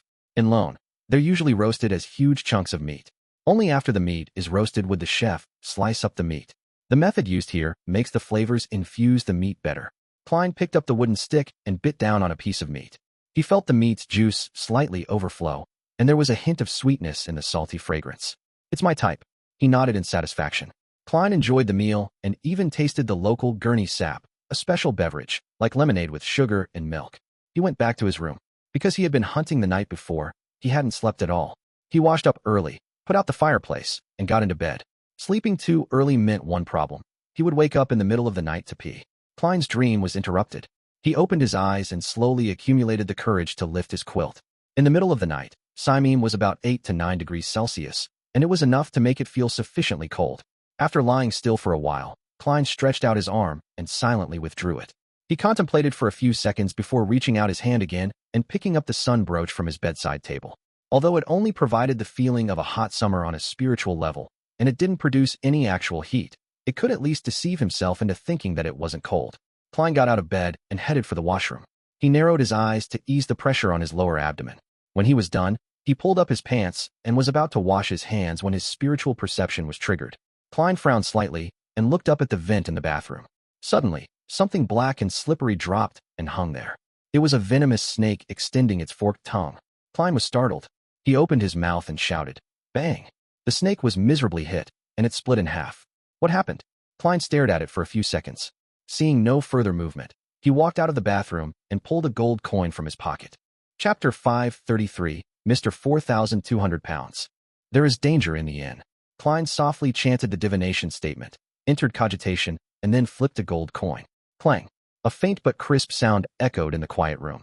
The gold coin tumbled and fell, landing in Klein's palm. It was tails, indicating a negative response. No danger. With a frown, Klein looked around and pulled out a bottle of insect-repelling essential oil from his coat on the coat rack. He sprinkled a circle around him. Then he quickly took 4 steps counterclockwise, entering the gray fog to make a divination for confirmation. In about 10 seconds, he received a revelation. There was still no danger. Returning to the real world, Klein shook his head, put the gold coin and bottle back, wore his coat, trousers, and boots before sitting at the edge of his bed, leaning back against the pillow as he placed great caution on this turn of events. He still remembered his seer principles, especially the one about divination is not all-powerful. So even if the answers he received indicated it was safe, he didn't dare to relax and return to his slumber. This isn't to say that he didn't believe in the gray fog's ability to shield him from interference, but rather that there were too many possibilities. His divination statement might not be accurate enough to cover them all, resulting in his misinterpretation. He already had a guess about what had just happened. It was that the 4 adventurers in the restaurant had indeed found the abandoned and forgotten ancient temple in the primitive forest on Simeem Island. They had obtained wealth or cultural relics, but they had also stirred the barely surviving evil spirits, causing them to be plagued by evil thoughts and curses. Time ticked by, and Klein suddenly felt a subtle spirituality fluctuation spread out from the room and quickly blend into the surrounding darkness. The hidden flow that he had barely sensed vanished, and the tranquility of the night returned. As expected, it's a result of beyond her powers. It was solved just like that. I'll just wait a little longer. It would be dawn in an hour or two anyway. Even if there really is a problem, this place has a cathedral and a mandated punishers team. Klein half closed his eyes and began to engage in cogitation. Bayam, a merest leaf bar. Danitz, determined to hoodwink any monitoring, carried a cup of Lanti-proof and drunkenly watched as the girls on the boxing ring danced a hot, sexy dance. Dogs hit. It's been so long since they've lost a single piece of clothing, he shouted with the other drunks. Then, ignoring whether they received any response, they laughed out loud, clinked glasses, and drank. Have you read the newspapers? A man who was fooling around in the bar late at night burped and said to his companions, Did your brain get eaten by a donkey? Do you think that I can read those twisting and turning letters of the alphabet? Holy Lord of Storms, I'm only interested in this kind of twisting and turning. Ha ha ha. His companion raised his glass and pointed at the dancers, laughing at what he thought was a humorous answer. The man who had spoken earlier smacked the back of his head. Steele is dead. He was killed by blazing. The nearby Danitz was stunned for a moment. Then he sat up, turning his head slightly. He cleared his throat and took a sip of the liquor, acting as if nothing had happened, but he secretly inched closer to hear what the others had to say about the matter. The adventurer and part-time pirate who had brought him into the trade had once said that life at sea would have been meaningless without liquor, women, and boasting. Steel? What steel? Let me tell you, when I was young, I once defeated a steel pipe. Another drunkard interrupted. What did you do to the steel pipe? Should I say something like, whoa, yours sure is thin? The first man to speak revealed a knowing smile. He didn't wait for a reply as he continued. Steel Mavady is dead. The second mate of Admiral of Blood is dead. The last half of his words came out in a low growl. It frightened one of the fellows who was already wavering to slip to the bottom of the table as he raved in horror. It wasn't me. I didn't do it. Dogs hit. A bar is always so chaotic. Hurry up and get to the point. I'm waiting for you to praise Lord Blazing. The disguised Danitz couldn't wait to smash the cup of alcohol in his hand at the group. The papers mentioned that it was jointly done by the Navy and the Church. Steele is dead. Blood Brambles is dead. Even Comsquall is dead. John Smith and that bunch of assholes have been caught as well. A drunk who was still a little lucid came over and joined in on the conversation. No. That's not the truth. The man who raised the topic first shook his head with a smile. I have a friend working at the news agency. He told me that he has verifiable intel that cannot be published. The Navy and the Church were only used. The true murderer is Blazing Danitz and a mysterious, experienced, and powerful adventurer, a bounty hunter. Impossible. There's absolutely no way Blazing Danitz can defeat Steele. Even if it's a sneak attack, there's no way he can finish Steele. A few drinkers shared similar viewpoints. The crux is that powerful adventurer. I suspect he's an adventurer nearing the rank of a pirate admiral, the man who had started the conversation emphasized. I've no idea how Danitz got to know that guy. He contributed in the matter. Apparently, Blood Brambles was finished off by him. Didn't you notice? Blazing's bounty has increased to 4,200 pounds. That's right. Really, blazing sure isn't simple. What a fierce pirate, no, a great pirate. Great pirates? I really couldn't tell the last time I drank with him. Pooey, you son of a bitch, when did I ever drink with you? I don't even know you. Amidst the exclamations, Danitz thought in delight. For 1,200 pounds. If those fellows were to know, they would definitely get up at night to wipe the deck in envy. Ha ha ha. I can now be said to be the strongest bosun on the Golden Dream. At this moment, Danitz wished he could fly back to the ship and drink and brag with fellows like Iron Skin and Beryl, telling them all about the thrilling events in Bancy Harbor, how he had defeated the fallen bishop, how he had cleverly escaped from the ambush of Steele and the others, how he had set up a trap to finish off all his enemies, and how he would never be able to play the card game of life ever again. Unfortunately, for the sake of Captain, I still have to continue to be the servant of Gairman Sparrow, that madman. Sigh, I'm already a great 4,200-pound pirate. Danitz sighed, allowing himself to continue to be paralyzed by the alcohol. As the Storm Cathedral's bells rang, the orange sun rose in the sky. The surroundings were still so quiet that only the sound of water could be heard. Without encountering anything abnormal, Klein exhaled in relief and took off his clothes, returned to bed, and made up for his lack of sleep by sleeping for another 2 more hours. His considerable spirituality allowed him to wake up at the scheduled time of 8:30 a.m. He washed up slowly, changed his clothes, and went to the first floor to buy a loaf of bread with cooked chestnuts and a glass of Gurney sap. He ate as he walked to the dock. Since he had already bought his return tickets for the 9 o'clock liner, Klein kept watch of the time and prepared to board the ship. At that moment, he saw the lady with the greenish-gray eyes, as well as the 3 male adventurers from her team. They were buying tickets at the ticket office. The liner is about to leave. They definitely wouldn't be able to make it in time for the 9 o'clock trip.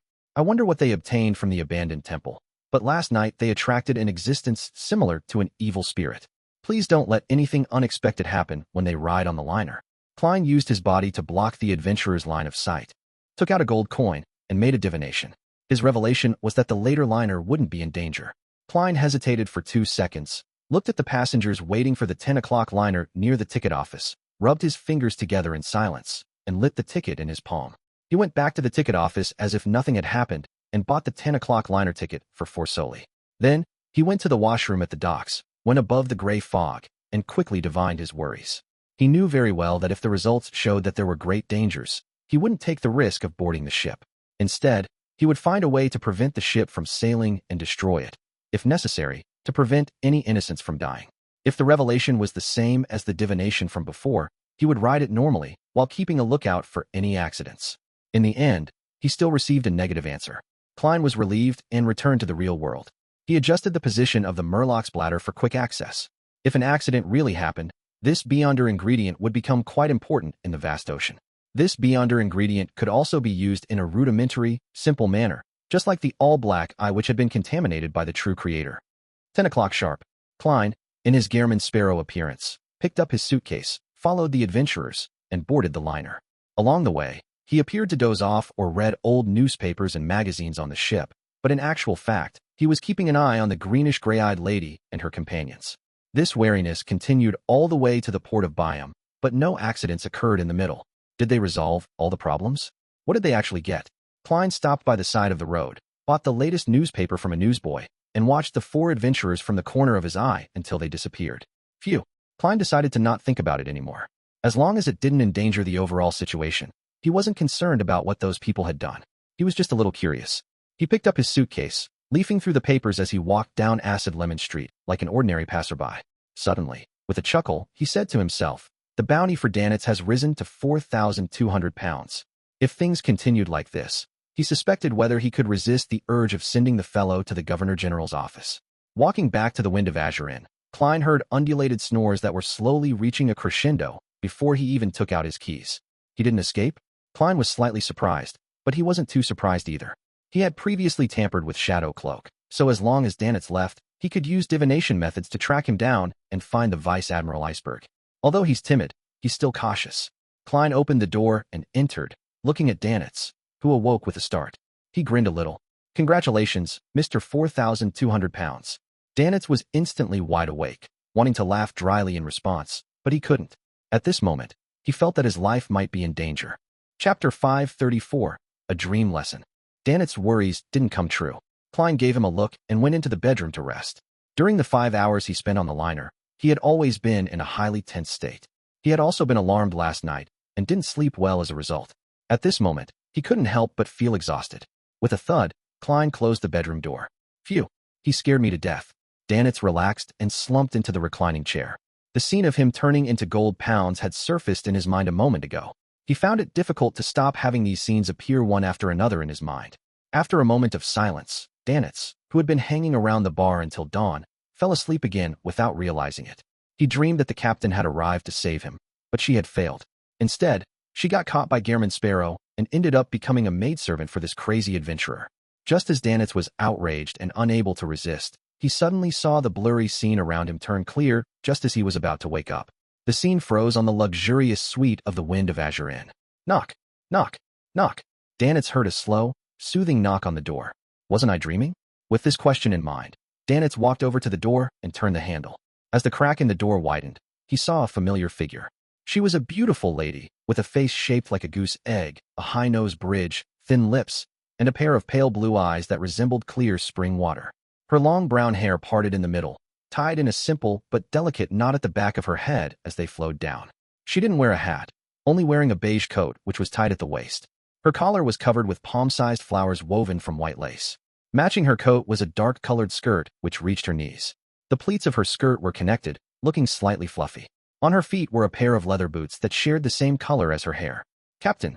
Danitz cried out in alarm. He hurriedly snapped out of his reverie, turned around, and faced Gairman Sparrow's bedroom while taking a defensive stance. "Be careful. Run. A lunatic is looking for you. He has a terrifying organization backing him." As the feeling of self-sacrifice welled up in him, Danitz heard his captain calmly say, "This is a dream." "Dream? Yeah, I'm dreaming. What's there to be afraid of?" Danitz glanced left and right, folded his arms, turned around, and said, "Captain, you simulated the powers of a nightmare? That can't be right. You were near Sonia Island just last week. The largest island in this region of the Sonia Sea, which was also the origin of its name. It was almost like a small continent. Originally, it was the only remaining gathering place for the elves after the cataclysm, but as time passed, this ancient Beyonder race was plagued by all sorts of factors and gradually died out. The occasional sighting of them proved that they hadn't completely gone extinct. At the end of the Fourth Epoch, the Lone Kingdom occupied this island, but in the 20-year war, they suffered a terrible defeat, handing over Sonia Island to the Fasak Empire. That was already more than 7 centuries ago. Sonia Island was situated north-northwest of the Rorstad archipelago, and it took nearly half a month by ship to arrive there. Vice Admiral Iceberg Edwina Edwards was still in the vicinity of Sonia Island last week, so it was impossible to reach Bayam within a week, unless she could fly or use the spirit world to travel. The beautiful lady whom Danitz addressed as Captain nodded. "We have just entered the Rorstad seas, still 1,000 nautical miles away from Bayam. In other words, she'll take another 3 to 4 days before arriving? That's what I call normal." Danitz curiously asked. This should have already surpassed the range of a nightmare. Moreover, it far exceeds, he added inwardly. Vice Admiral Iceberg Edwina entered the room and walked towards the table and chair. "It's not a nightmare power, but a secret ritualistic magic. It uses an item left behind on the ship to enter the dream of someone very far away." Listening to the captain's meticulous explanation, Danitz instantly felt as if he had returned to the golden dream and was beginning his lesson. "I've never heard of such ritualistic magic before." Yes, Captain has mastered many strange and rare magic and witchcraft. No one can tell how much knowledge she possesses. She seems to have mentioned that her sequence name is Mysticism Magister. Sigh. If I had known that she had this secret technique, then I wouldn't have been so frustrated over how to inform her about the unexpected events in Bayam. Danitz interrupted Edwina's description with a flurry of thoughts. "Captain, you sense that there's a problem with our point of contact over here?" "Yes, this is another secret technique." Edwina seemed inclined to describe the specific method in detail. Seeing this, Danitz hurriedly sighed. "Poor old Rin and the others." Edwina stopped walking and turned her back to the window, asking succinctly, "What happened?" "I'll have to start from Demir Harbor." Danitz felt energized, as if his long-lasting depression had finally paid off at that moment. He described his attempts to recruit Gairman Sparrow, but he ended up discovering that he was a madman, and he also exaggerated his plight on the White Agate. According to the rough draft he had prepared last night, he thoroughly described the weird and horrifying situation at Bansi Harbor, including the ambush and assassination attempt involving Steel Mavati. He explained everything about how he joined forces with Gairman Sparrow for a counterattack and hunt, as well as his own theories about Gairman Sparrow's background and powers. This included creeping hunger and the secretive, powerful organization. During this process, he tried his best to restore the truth, only exaggerating the role he played, raising his status from servant or attendant to an assistant or collaborator. Vice Admiral Edwina listened quietly the entire time without interrupting him. When he was done, she nodded lightly and said, "He has no ill intentions." "Him? German Sparrow means no harm?" Danitz quickly said, "Captain, regardless, he's a dangerous fellow. Are you sure he means no harm?" "I can't be sure," Edwina replied very calmly. "Then why were you?" Danitz took a silent breath, sensing the similarity between his captain and German Sparrow. They were people who he couldn't engage in a conversation with. Vice Admiral Iceberg Edwina said with a straight face, "That's just my speculation and judgment." Danitz rubbed his temples with his right hand. "Anyway, he's dangerous. There's a secret organization backing him, and I've no idea about the situation of the organization. Captain, I don't think you should take the risk of communicating with him, even if he claims to have something to ask of you." Edwina thought for a moment before saying, "There's no need to take risks. I can communicate with him through you." Danitz first heaved a sigh of relief before asking both curiously and expectantly, "Captain, how will that work? Or should I say, what do I need to do?" Edwina raised her right hand, revealing a stand and a blackboard in her dream. "I need you to hold a ritual," she said. "It's called a soulfall ritual. It allows my soul to pass through the spirit world and attach itself to your body. I'll be able to converse directly with German Sparrow. It works on anyone below that of a demigod, with an effective distance of no more than 500 nautical miles. It involves reason and communication, and it belongs to the realm of the god of knowledge and wisdom. You must draw the corresponding symbols and magic labels. In mysticism, the blue star corresponds to the god of knowledge and wisdom. Mercury, brass, lavender, pepper, and mint are needed. Blue star corresponds to Saturday. The time of the blue star is from midnight to 1 on Friday, and 11 to 12 noon on Saturday." Edwina explained as she wrote the key points to remember on the blackboard, and Danitz instinctively sat down and assumed a listening posture. As he listened, he suddenly felt at a loss. Why do I need to attend classes even in my dreams? In the bedroom, Klein, who was sleeping, suddenly jolted awake, having vaguely sensed something. He got out of bed and listened for a moment. In the living room, although Danitz was snoring, his breathing was calmer than before. It wasn't too strange, but it was sufficiently unusual for an experienced senior expert in mysticism like Klein, who had been through a lot.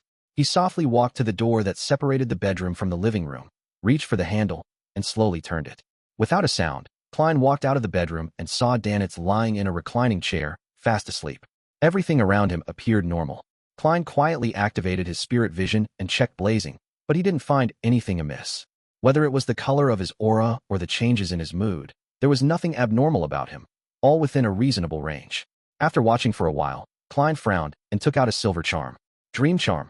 In the dream, Danitz was learning the soulfall ritual with a bitter expression. He had no doubt that the captain in front of him was genuine. No one can fake such a style and hobby. At that moment, he heard the sound of the lock turning. Subconsciously, Danitz looked towards the bedroom, where the crack in the door was widening, and German Sparrow, who was wearing only a white shirt, walked out expressionlessly. "You? How did you appear here?" Danitz shot to his feet, blurting out in shock. He quickly snapped to his senses and stammered, "Tage, this is my dream. How is German Sparrow appearing so easily?"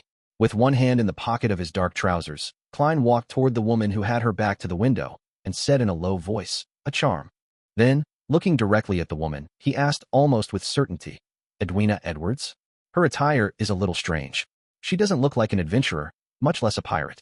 She looks like a woman with a decent job, someone who can support herself on her own. The style of her attire looks like it comes from Intis." Klein thought, feeling somewhat unaccustomed. Edwina nodded slightly, and similarly replied with a question, "German Sparrow?" "Yes, good afternoon, ma'am." Klein smiled slightly, pressed his hand to his chest, and bowed. Edwina nodded and replied, "Good afternoon." Klein, who was maintaining his persona, stopped talking, waiting for the other side to take the initiative to ask him about his purpose. He looked at Edwina. Edwina looked at him. There was a sudden silence in the dream for several minutes. From time to time, Danitz looked to the right and to the left, having a baffling feeling that perhaps all of this might really be a dream. Chapter 535, Fond of Teaching. Unable to tolerate the situation, Danitz decided to do something about the situation. He coughed twice and faced Vice Admiral Iceberg Edwina Edwards and said, "Captain, Mr. German Sparrow has some questions for you." Phew. Klein let out a sigh of relief. If this stare down continued, he felt as though his persona would collapse. Edwina gently nodded her head, looked at Klein, and said, "Mr. Sparrow, have you received education?" "What kind of question is this?" Klein's expression didn't change as he indifferently replied, "University graduate." Danitz looked at Gehrman Sparrow in surprise, unable to believe the fact that this crazy adventurer and bounty hunter had actually gone to university and even graduated. He had no way of putting a university, a hallmark of wisdom, with that of Gehrman Sparrow together, unless it's some hunter university or killer academy, or a university that exists only in the fantasies of madmen and psychopaths. Danitz couldn't help but lampoon silently. Edwina didn't seem surprised. She continued to ask, "What languages have you mastered?" Klein resisted the urge to frown and said, "Jotun, Elvish, Dragonese, Ancient Hermes, Ancient Fasak, Loanese." Edwina responded tersely. "Do you understand the other domains in mysticism?" Feeling adrift for a moment, Klein felt like he had returned to his previous life's elementary school days. Due to his age handicap, he had been asked a series of questions by a teacher, such as how many Chinese characters he had mastered, if he had mastered the 4 arithmetic operations, whether he knew the English alphabet, and how many Tang Dynasty poems he could recite. "Calm down. You're Gehrman Sparrow now," Klein once again said without emotion. "Adept." Edwina thought for 2 seconds and then explained in an unhurried manner. "I have to combine your standard of knowledge with how I would answer the questions so that you can understand the answers more easily." Klein was surprised to find that the beautiful lady in front of him was nothing like an adventurer acting as a part-time pirate. She was basically a teacher with a cold expression but a kind and patient attitude. He calmed down after thinking about the vampire that headed for the Church of Mother Earth daily. "This is the first pirate admiral I'm officially meeting. She's indeed unique." Klein secretly sighed and said, "First question, where do beyonder creatures appear at sea?" "The commonly seen ones." He didn't directly ask about mermaids, as he didn't want her to see through his real purpose, which would lead to unnecessary accidents. Edwina thought for a moment and then wiped this soulfall ritual off the blackboard. She then wrote and drew. "Set off from Sonia Island. Sail 1,200 nautical miles in this direction and you'll enter the depths of the sea which humans have never explored. There is a Naga tribe active there. They've been working hard to find the underwater city which is rumored to have a powerful demon sealed within. That's the entity of their faith." Edwina spoke in detail, partly from her own efforts to find the treasure itself, and partly from the knowledge and rumors she had exchanged. It took her a while to finish the general story, but to Klein's dismay, there were no mermaids anywhere except in the eastern waters of the Gargas archipelago. He quickly calmed his mood and said, "Second question, do you know how to remove the mental corruption from a beyonder characteristic?" He didn't hide the fact that he knew about beyonder characteristics. Edwina's eyes flickered for the first time, as though she had a new understanding of Gehrman Sparrow. She shook her head. "I don't know. However, I once imagined that it's possible by borrowing the power of an external force and completely crushing the corrupted beyonder characteristic to reduce it to the smallest specks of light. This way, whether it's corrupted or cursed, they will scatter, having lost their vessel. They would rapidly or slowly vanish. As for the shattered beyonder characteristic, it will gather bit by bit due to their particular traits, eventually taking form again. Unfortunately, only gods can do this. If you get the favor of any god, you can try to please them by offering enough sacrifices and pray for a response. The law of convergence of beyonder characteristics." In his mind, Klein filled in what Edwina had purposely left out. At the same time, he couldn't help but sigh. This Vice Admiral Iceberg, captain of the Golden Dream, was extremely knowledgeable in mysticism. She wasn't worse than him, someone who had read many of Roselle's diary entries and had experienced many things. It was said that Vice Admiral Iceberg can replicate or simulate the beyonder powers of her opponents when they use them in front of her. This is rather similar to Mr. Isengard Stanton's 2-081 ring. As soon as Klein's thoughts began to wander, he forcefully reined them back, and he nodded as if he was thinking about something. "I agree with this hypothesis. Regretfully, I haven't done it in practice. It's only a conjecture." Edwina rarely used a word that described emotion. Danitz, who had been listening by the side, had a dazed look on his face. He was unable to keep up with the conversation at all. What are they talking about? What are they discussing? Why do I know every word, but know nothing when they're strung together? What's a beyonder characteristic? What does shattering it do? What does it gathering together represent? Danitz looked left and right, his eyes blank. At this point, Klein threw out the third question he had thought about. "Where can you find ancient wraiths?" He only mentioned this kind of monster because the corresponding ingredients could also be used in the domain of death. It didn't expose the secrets of his own sequence. Edwina glanced at Danitz and said, "I'll keep an eye out for you. If you want to attend Bayam's beyonder gatherings, he knows a few. He can take you there." "Not bad. It's easier to talk to smart people," Klein added. "Do you know where there are people who can make mystical items out of beyonder ingredients or characteristics?" "I met one at a gathering, but he never showed up again," Edwina answered frankly. "I have grasped the corresponding knowledge. I can simulate it, but I cannot guarantee the success rate." "Haha, I'll wait then. Klein didn't harp on the topic and switched to asking, how much do you know about Death's Key? Little. An iron-black key suddenly appeared in Edwina's hand. It was about the size of a lyre. Its shape was ancient, and it had a dark luster. The pirate admiral said while half-carrying the item from the shipwreck, if you mean this key, then I can tell you that it belongs to the giants. Klein glanced sideways at Danitz. Your bosun told me that it can also belong to a dragon or a demonic wolf. That was the earliest guess. I've recently found some historical documents, and with the help of the other items on the ship, I have a rudimentary idea. Edwina didn't show any agitation. She was filled with patience, but her expression remained cold. After finally regaining his sense as the owner of the dream, Danitz curiously asked, Captain, is it really the giants? Yes. Edwina gave an affirmative answer. That batch of documents showed that there were still many giants active in the fourth epoch. Some of them had switched faiths to the god of combat, while the others were left scattered, becoming the hunting targets of the humans. One of the tribes built a ship and tried to find the lost giant king's court at sea, never to return.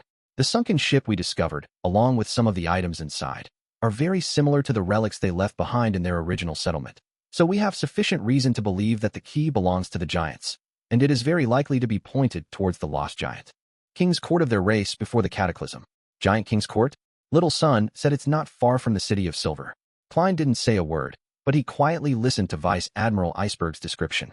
I have to say, the city of Silver and the forsaken land of the gods are things I know that completely surpasses other beyonders. Even the seven gods can't find that place, or they find it hard to figure out the exact situation. In this aspect, I'm stronger than them. Klein thought about it with a smug and self-deprecating manner before saying in a deep voice, if I offer a sufficient price, are you willing to sell the key? Of course, unless I acquire additional clues to the giant king's court. Edwina continued to speak at a moderate pace. Very good. If the Tarot Club organizes an expedition to the giant king's court one day, I will buy this key. Klein was about to ask the last question when he suddenly remembered the four adventurers. Relying on the power of the dream charm, he conjured the lady with greenish-gray eyes, who wore a man's shirt, and her three companions. Do you know them? Edwina took a glance and said almost without thinking, Letitia Dolera, an archaeologist and adventurer. Rumor has it that she's a member from the Moses Ascetic Order or the Element Dawn. Moses Ascetic Order, the ancient organization that believes in the hidden sage. It really isn't for money, and their goal is definitely something from the abandoned temple. Klein asked casually, what do you know about Element Dawn? This mysterious organization was similar to the psychology alchemists, having been born in the recent 1 to 200 years. It combined the elements of various schools of mysticism. It had its own set of theories, and its members were all proficient in spell casting and had mastery in many ancient witchcraft techniques. Edwina pursed her lips and said, they've always been fighting against the Moses Ascetic Order. Rumor has it that the eldest daughter of Emperor Roselle, Bernadette Gustave, established it. The Element Dawn is headed by Bernadette. Zeradol's prophecy is quite accurate after all. She can really be considered an important figure in the Beyonder world. Klein sighed inwardly, feeling somewhat enlightened. He resisted the urge to sigh and looked at Edwina. He calmly said, one last question. When the beautiful lady and blazing Danitz's attention was fully focused on him, he slowly opened his mouth. Are you interested in cooperating? What kind of cooperation? Edwina returned with a question. The smile on Klein's face became more and more exuberant. With a hint of madness in it, he said, Hunt Admiral of Blood. Chapter 536, Local Faith. What? Hunt Admiral of Blood? Danitz almost raised his right hand to his ear. His first reaction was that he had misheard. However, Gehrman Sparrow's smile with hidden madness and the slight movement of his captain's eyebrows, an abnormality of hers, reminded him that what was said had really happened. This madman Gehrman Sparrow really is daring. This is one of the 7 pirate admirals. They aren't people that a character like Steel Mavady can be compared with. Danitz's pupils shrank, his heart on the brink of roaring. Putting aside the fact that Admiral of Blood Seigneur's own might, just the pirates underneath him are intimidating enough. His first mate, third mate, and the captains of each ship are all capable of independently leading a large pirate crew. There are still many of the crew which Steel Mavady had brought to Bayam with him in the Blood Pirate crew. When Vice Admiral Hurricane Kalengos died silently like a wild dog in Backlund, it was mainly because he wasn't with his pirate crew. However, Admiral of Blood Seigneur is different. He seldom leaves his flagship and rarely leaves the company of his men. Even if the focus is placed back on Seigneur's strength, it would still be extremely terrifying. He's mysterious, bizarre, and is one of the few powerhouses at the sea who is second only to the 4 kings. Even Captain might not dare to claim to be his superior. A madman's guts really does exceed my imagination. No, he doesn't know the meaning of fear at all. The death and replacement of a pirate admiral will definitely be a great shock to the Five Seas. One thought after another flashed through Danet's mind, but in the end, he strangely calmed down.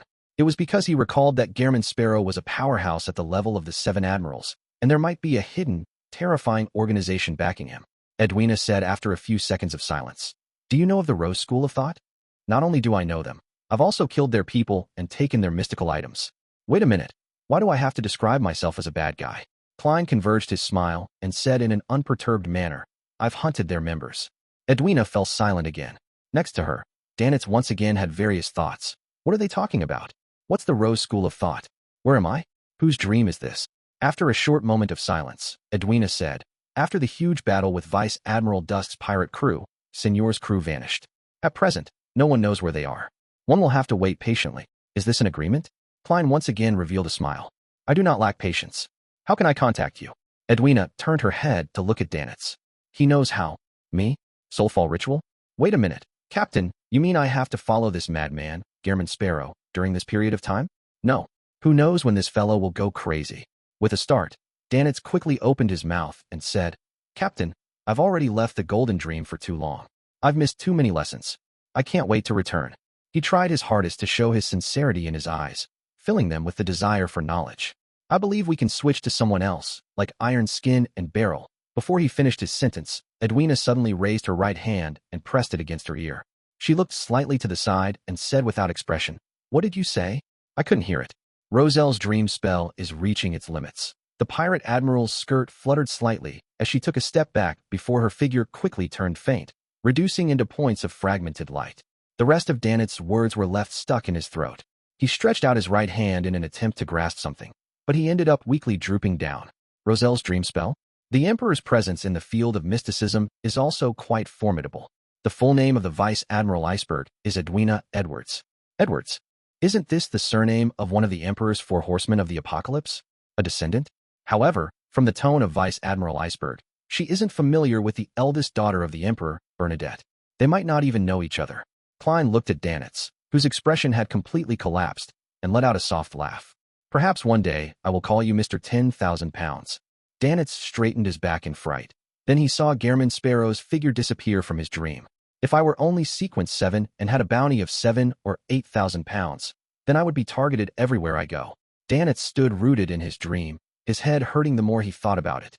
In the evening, Danitz looked at Gehrman Sparrow, who was dressed as a native.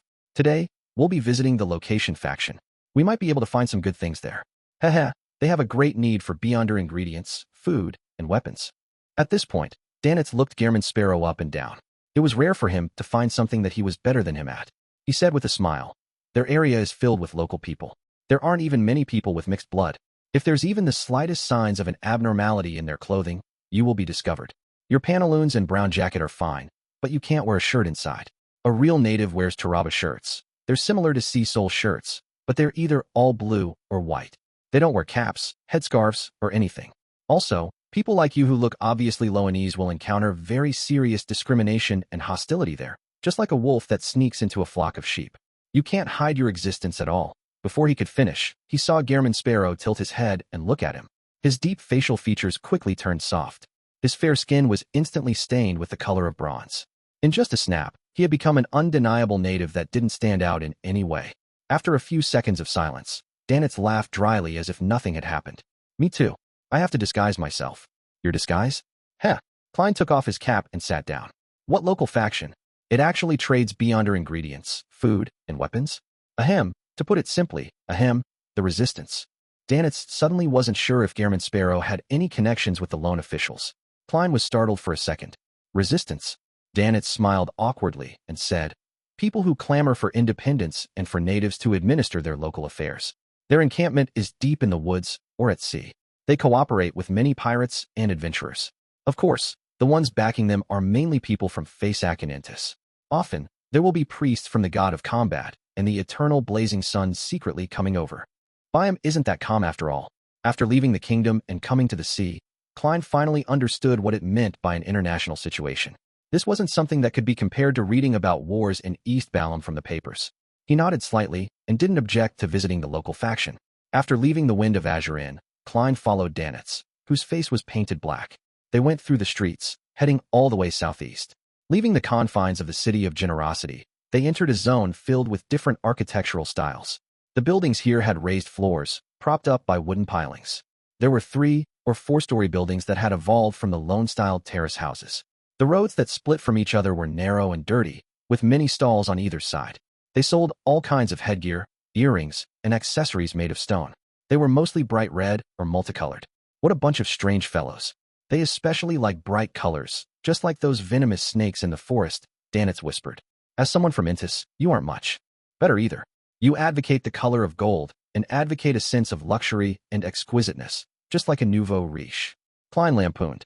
They passed by a group of dark-skinned, skinny, and shriveled natives, entering the alleys which had closed drying over their heads. The scene before their eyes suddenly opened up, revealing a small municipal square. On the square, a group of locals was gathered around the central pond. Some were kneeling, some were prostrating, some were mumbling, and some were singing softly. They had devout expressions, but they looked numbed. As soon as they realized that someone was approaching, they quickly got up and ran into the surrounding alleys in a flurry. All the windows on the 2nd, 3rd, and 4th floors of the surrounding houses clanged shut, and the square grew quiet. But Klein's spiritual perception told him that there were many people behind the windows, around the alleys, in the dark corners, watching these strangers who had suddenly arrived in their world. Danitz lowered his head and said in a suppressed voice, "Don't worry. This is their way of protecting themselves." Oh, Klein expressed his doubts. Danitz let out a chuckle. Before this place was completely colonized, the natives on the Rörsted archipelago always believed in sea god Kalvetua. They believed that this deity who appears in the form of a gigantic sea serpent would protect all the islands here, preventing them from being devoured by earthquakes or tsunamis. Now that this belief has been outlawed, the Church of the Lord of Storms has been constantly fighting against the heretics. Even the Church of Evernight and the Church of Steam and Machinery are unable to expand their influence here, and there are only a few cathedrals. But in fact, how can the faith that has been in place for centuries, if not a millennium, be so easily eradicated? There are still plenty of believers of the sea god in Bayam, Blue Mountain Island, and the Rörsted Sea. Even if a bunch of people are captured every 1 to 2 months, a situation in which they suffer all kinds of extreme punishment, it's impossible to reverse this situation anytime soon. The Resistance's main pillar of support are the believers of the sea god. In my opinion, it will take at least another 100 years before the faith of the sea god will be completely eradicated. Of course, that's under the premise that there aren't any other disruptive elements. Sea god Kalvetua. Its image is of a gigantic sea serpent. As Klein listened thoughtfully, he followed Danitz into a 4-story house on the right. He went to the top floor via a narrow staircase. Knock, knock, knock. Danitz knocked on the door to his left. "Who is it?" someone asked in a low voice. Danitz replied with a chuckle, "A friend who brings wine and barbecue." "Where from?" The person inside asked a strange question. Danitz stepped back. "At sea. Creek." The door slowly opened, and Klein saw a naked arm. The arm was tattooed with a blue, hideous sea serpent. Chapter 537. Excessive Spiritual Perception. Behind the door was a bare-chested man with a hideous blue sea serpent tattooed on his arm and short streaks of red paint painted on the sides of his cheeks, chest, and abdomen, each group formed out of 3 streaks. Really exotic. However, aren't you afraid of being too conspicuous? Aren't you afraid of being caught by the police while you're outside? You're part of the resistance that engages in secret operations. Klein was about to retract his gaze when he was almost forced to frown by the man's thick, messy eyebrows and cold-blooded eyes. He has killed many people. Klein made a rough judgment based on his spiritual intuition. Honestly speaking, due to his previous life's identity and knowledge, he initially held a lot of sympathy for the rebels under colonial rule. However, after hearing that the man and the followers of the sea god Kalvetua basically engaged in the same acts, he became even more wary and repulsed. This wasn't to say that he discriminated against the local faith, but rather, he understood that the traditional faith of all the colonial islands was still in a primitive stage that believed in sacrifice. They worshipped with food and blood, using living sacrifices, and were still in a state of complete ignorance.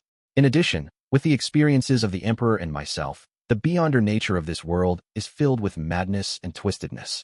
A deity still in the primitive stage of sacrifice is basically unable to resist this trend. It's quite obvious what kind of style they follow. Without a word, Klein followed Danitz into the room. "Edmonton, who's here?" A mild voice sounded from the area near the windows. The tattooed man closed the door and said, "They've disguised themselves." At that moment, Klein had taken a good look at the situation in the room and gained a basic understanding of it. The living room wasn't very large. A cupboard, a table, and a few chairs were enough to make it look cramped. To the right were 2 doors leading to what appeared to be a bedroom. To the left was a kitchen, separated by a cabinet. As for the washroom, there was no doubt that there wasn't one. When Klein went upstairs, he discovered that there was a common washroom at the corner of each flight of stairs. The stench of them not being washed for extended periods of time urged any passers-by to walk up faster. Directly in front of him was a window. 2 bamboo poles hung out and were used to hang a lot of clothes to dry. There were 4 or 5 men sitting or standing in the bedroom's doorway and the living room. All of them were dark-skinned natives with slightly curly hair. They wore dark blue Taraba shirts and more or less had red paint on their bare skin. And as for the sea serpent tattoo, Klein couldn't tell if it was there or not because of the clothing.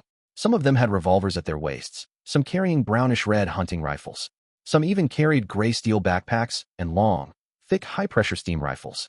They formed a semicircle around Danitz and Klein, who had just entered the room. The person who spoke was a wheelchair-bound man in his 40s. He wore a jacket and had a blanket over his knees. He had a shaved head, a slightly green beard on both sides of his face, and his dark brown eyes were calm and collected. He glanced at his visitor and slowly smiled. Blazing. Danitz was stunned for a moment before forcing out a laugh. Kalat, you have a good eye. Dog's it. Am I so bad at disguising myself? He roared inwardly, unwilling to accept the fact. Kalat ignored Blazing's insincere praise and instead chuckled. I heard that you killed steel and blood brambles. How else would they be dead? Danitz retorted without hesitation. Kalat narrowed his eyes, slowly shifting his gaze to Klein, who had a featureless face. He knew very well that Blazing Danitz alone would have a hard time killing blood brambles Hendry, much less Steel Mavati. His success was rumored to be due to the help of a powerful adventurer, a seasoned bounty hunter. Is it the person beside him? When he looked into Klein's eyes, he didn't see any nervousness, worry, or vigilance.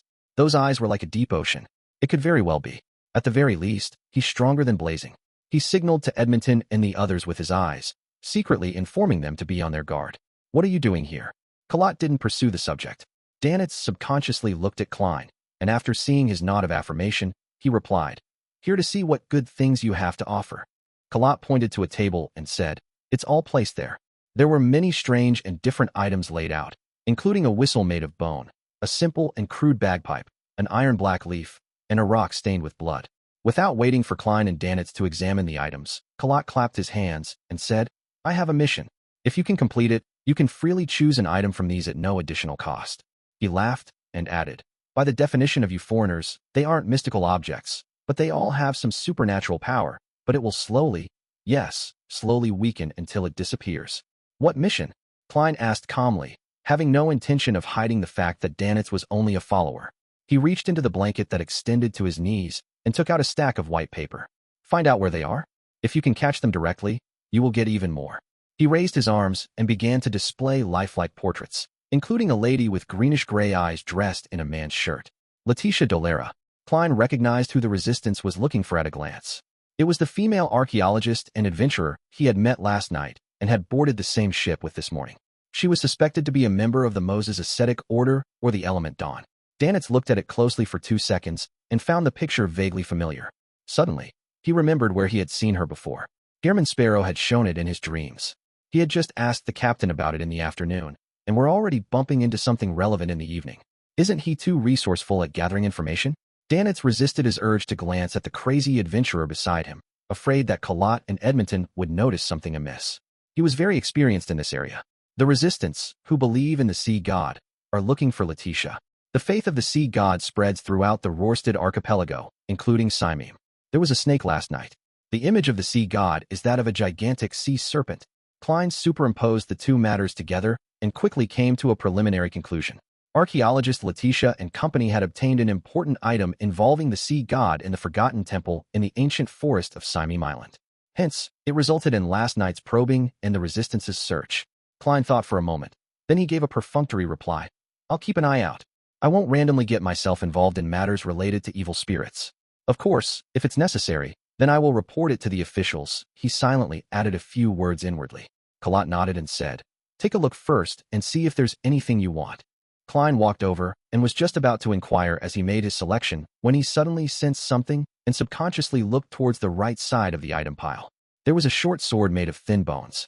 It was slightly longer than a forearm and had a milky white body. There were a few dark red deep stripes on it. It can trigger my spiritual perception. Klein stretched out his right hand in an attempt to pick up the sharp-boned sword that was placed right at the front to carefully examine it.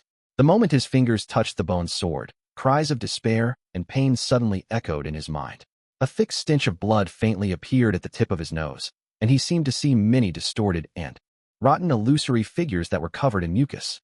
Klein's forehead ached, as though he had been pierced by a needle, and he subconsciously retracted his finger. A little sinister. It's not a simple item. Klein, who had experienced things far more intense before, only showed a slight change in expression. He resisted the urge to activate his spirit vision, afraid that he would see something he shouldn't. Noticing this, Kalot exchanged glances with Edmonton and said with a smile, "This bone sword is capable of draining an enemy's blood. It's not bad. Do you want it?" A little proactive. Klein frowned, relaxed his brows immediately, and then he said in a deep voice, "No, there's nothing I want here." If Kalot hadn't asked, he was even planning on buying the bone sword and researching it above the gray fog. However, the fact that the man promoted it had left him vigilant. Thus, he rationally abandoned his original plans. Kalot crossed his hands and said, "It's not expensive at all. Or would you like to look at something else?" "There's no need." Klein's pupil shrank suddenly as he turned and walked straight towards the door. Danitz hesitated momentarily before hurrying after him. Edmonton, who had a sea serpent tattoo on his arm, watched silently. He seemed as if he would reach out and stop them at any moment, but in the end, he didn't do anything. They were the powerful adventurers who had killed Steel Mavedi and Blood Brambles Hendry. Once out of the room, Klein stomped down the stairs without saying a word. Danitz ran after him, alarmed. Based on his take of the situation, he didn't inquire about the situation and only followed. The two quickly returned to the square, and the crowd which had gathered once again to either kneel or prostrate scattered once more. But unlike before, there was a man who had still remained kneeling on the ground, motionless. Klein didn't even glance at him as he walked past without stopping. However, Danitz had taken a subconscious look, only to discover that the man's face was as dry as a weathered rock. Huh! A piece of flesh from the man's cheek fell to the ground. It was a piece of grayish skin with facial hair attached to it. He seemed to have lost all the moisture in his body. Danitz was startled and didn't dare to look again, feeling that things had become strange and dangerous at some point. The two of them passed through the alleys, left the city, and boarded a rental carriage. The carriage driver was obviously a native, around 40 years old, and his laughter was very pleasing. But along the way, he didn't say a word. It was so quiet that it made Danitz feel like his heart was beating like a drum. Klein pursed his lips and remained silent. The rental carriage quickly arrived at the dock area. In order to change his attire, Danitz got it to stop a distance from Acid Lemon Street. After getting off the carriage, Klein didn't pay the fare or stop. He immediately took large strides and left, leaving Danitz stunned. He tossed 2 solely to the carriage driver and hurriedly chased after Gehrman Sparrow. After a few steps, he looked back and saw the driver kneeling down with a face full of zeal and devoutness. He leaned over the ground and kissed the ground where Klein had stepped. Chapter 538, Dispel. What's happening? Danitz couldn't believe what he was seeing. This didn't shock him, but it left him inexplicably terrified. It was like jumping into a bucket filled with ice when drunk, feeling a bone-piercing chill permeate his body from the soles of his feet to his head. What exactly happened? Why did things become so strange? Danitz took a breath, forcing himself to turn his head, and he chased after Gehrman Sparrow. He found the crazy adventurer walking faster and faster, to the point where he had to run with small paces to keep up. Crossing the street and through the alley, Danitz suddenly saw a greenish shadow fall from a tree. Huh!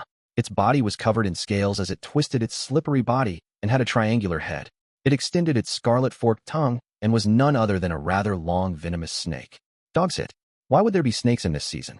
Danitz wasn't afraid of such creatures. He had even roasted snake meat before, but it was the abnormality of everything that left him agitated. Circling around the coiling snake, Danitz subconsciously looked left and right and found that on both sides of the gutter, in the corners of ruined houses, and on the insides of rusty water pipes, there were pairs of cold, vertical, and different-colored eyes looking out. Danitz felt a chill run down his spine, as if his scalp had been pierced by a dense array of fine needles. He didn't dare to stay any longer, nor did he dare to leave.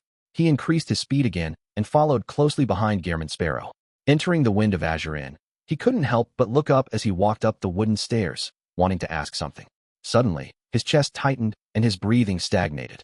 At that moment, it was as if he had dived into the bottom of the sea, being pressed down by the heavy torrents of water from every direction.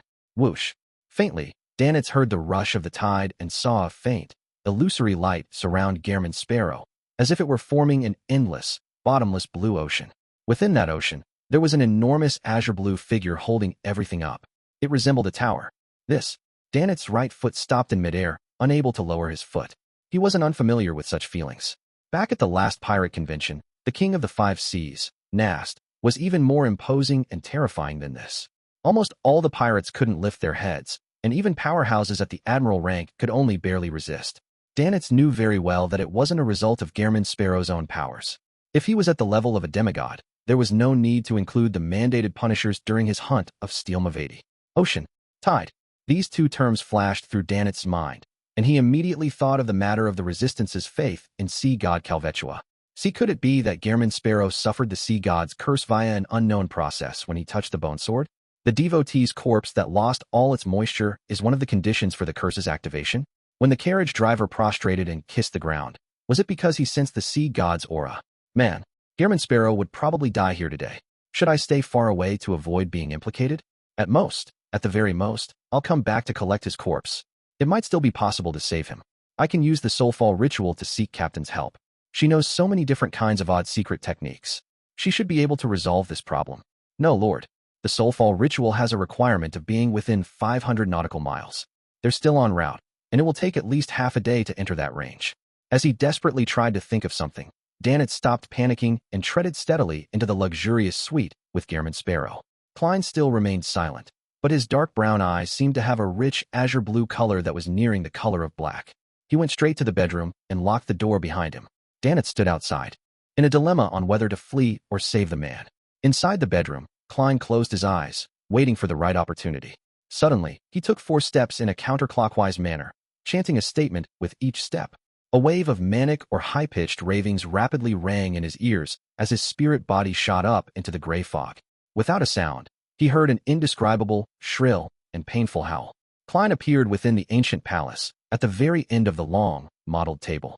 In the motionless gray fog below, an illusory, gigantic azure blue sea serpent appeared. It was located in an ancient dark ruin, coiled around a half-collapsed pillar. Its hideous head was raised, and its bloody mouth was wide open, revealing many curved fangs that were even longer than a human's forearm. On its milky white fangs, there were layers upon layers of flowing blood and mucus. This sea serpent madly swung its tail, setting off terrifying waves and ridiculous ripples, causing the entire ruins to sway, as if it was about to collapse. The scene rapidly shattered and dimmed. Regardless of how the unimaginably large sea serpent struggled, it was unable to turn the situation around. All it could do was let out a long, painful scream in agony as it was reduced to points of light before disappearing into the gray fog. Klein sat in the high-back chair belonging to the fool as he quietly watched everything. He didn't make any superfluous actions for a long time. The gray fog silently spread out, and the scene seemed to return to its eternally unchanging state. After nearly a minute, Klein leaned back in his chair, sighed, and said the serpent's name, sea god Kalvetua. After coming into contact with the bone sword, he had already felt the abnormality. And during his conversation with Baldi Kalat, he had keenly discovered that a tiny, weak but extremely cold and sinister energy had invaded his body at some point in time and was slowly corrupting his soul. Klein made a prompt decision and turned around to leave. He then sensed that there was a connection between the sinister power and his surroundings. It gradually strengthened and slowly connected to an unknown place. So, as he diverted attention to resist the corruption, he also controlled himself so as to not interact with his surroundings.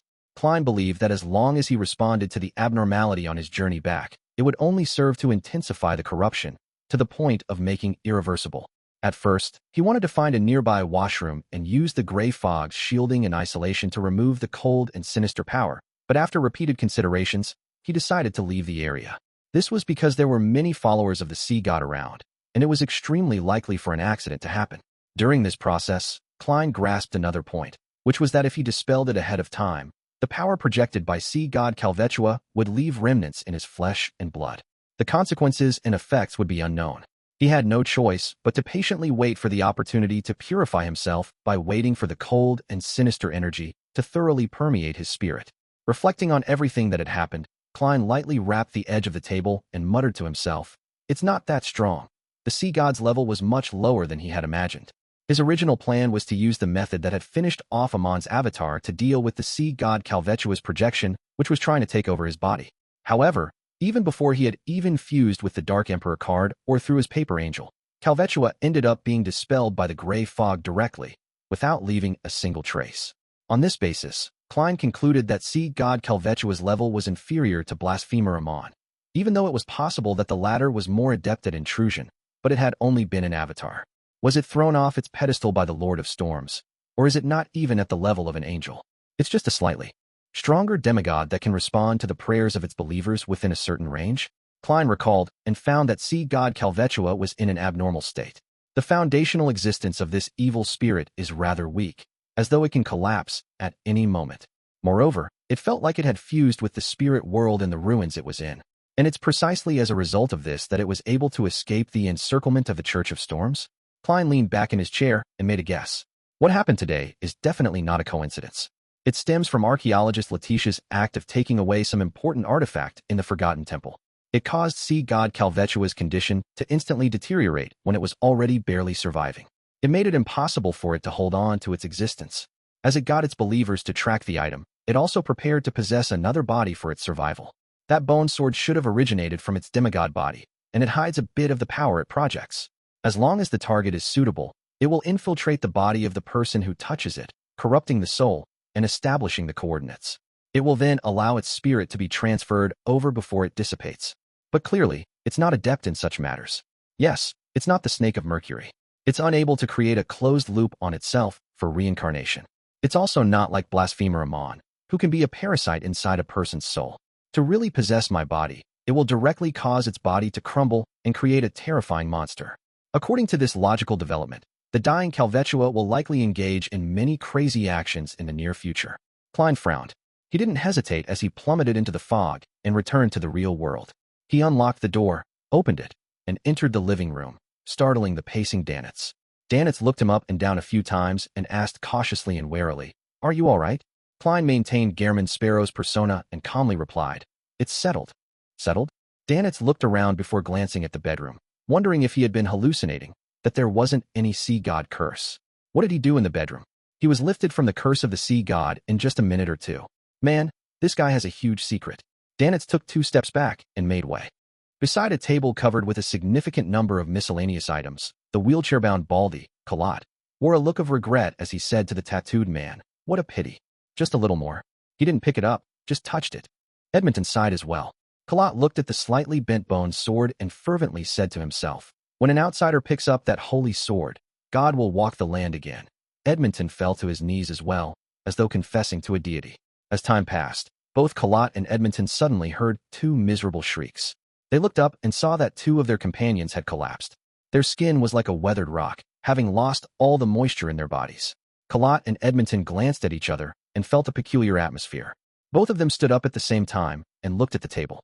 That milky white holy sword cracked loudly, splintering into countless small pieces. Chapter 539, Late Night Operations. When an outsider picks up that holy sword, God will walk the land again. But what happens if the holy sword shatters? These 2 sentences echoed in the minds of Kalat and Edmonton. The matter was completely in the gaps of their knowledge. For a few seconds, they stared at the shattered holy sword, their expressions dull while they remained speechless. They couldn't believe that the holy sword, which had only been touched by an outsider in the evening, had suddenly shattered. What does this mean? What does it represent? The 2 of them didn't dare to think too deeply about it. They felt as if they had returned to the very beginning. Back then, one of the secret bases of the resistance had been discovered by the lone military. They were raided without any warning, and this resulted in their fathers being killed in that massacre. Their female relatives were abducted and sold to different places. Before receiving the grievous news, the feelings Kalat and Edmonton felt that day mirrored what they felt today. They felt heavy, confused, expectant, and unease, all of them mixing to form an intense pressure. Return to the forest, find the high priest, and figure out the reason. Perhaps this is the latest revelation from God. Kalat turned his wheelchair and said in a deep voice.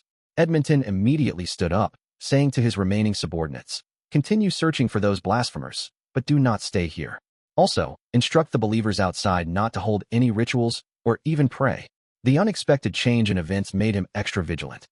Bayam, in the corner of the street where the Cathedral of Waves was located, holding a stack of white folded paper, Danitz turned his head to the side, feeling a mix of nervousness, worry, and puzzlement. "You mean that I'm to post them in different parts of the street and finally post it on the main door of the Cathedral of Waves?" He was very afraid that the door of the cathedral would suddenly open and a group of fist-brandishing priests and bishops would rush out, immediately attacking them without even asking why he had posted the poster. Klein maintained his coldness and said, "Yes." His original plan was to hand the matter of sea god Kalvetua over to Mr. Hanged Man, so that he could warn the Church of Storms. However, considering that he still held the secret of Bansi Harbor, and he might even have reported the matter, it would be easy for him to arouse suspicion with another piece of important information in such a short period of time. As for the solution, it was very simple. He could post a few posters on the mandated Punisher's front door so that they could see it as soon as they came out. There was a small problem with Klein's plan. He couldn't tell which of the shops around the Cathedral of Waves was the cover identity of the mandated Punishers. All he could do was make Danitz work a little harder and stick the posters everywhere in prominent spots, including, but not limited to, the front door of the Cathedral of Waves. I should have run away earlier. Why would I think that this fellow had saved my life? Perhaps I would have been converted into gold pounds if he were any other powerful adventurer. No, who would have imagined that this lunatic would so easily resolve the sea god's curse? Fleeing might put me in an even worse state.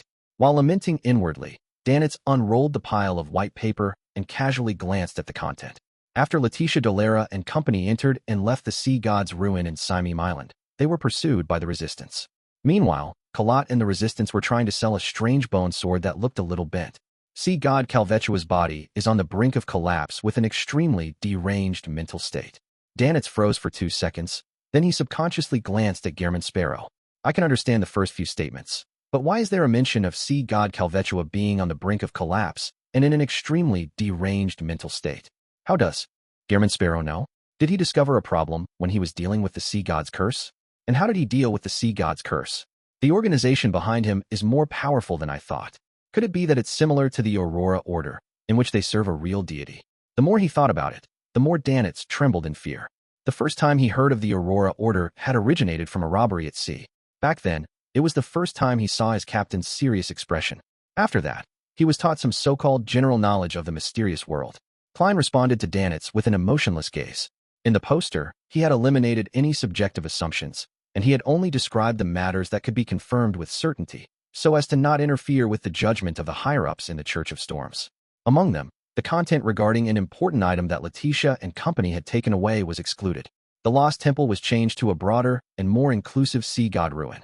The base was obviously abandoned by Kalat and the others after realizing that something had happened to the sea god, so it was also left unmentioned. Danitz suddenly retracted his gaze, afraid to look any further.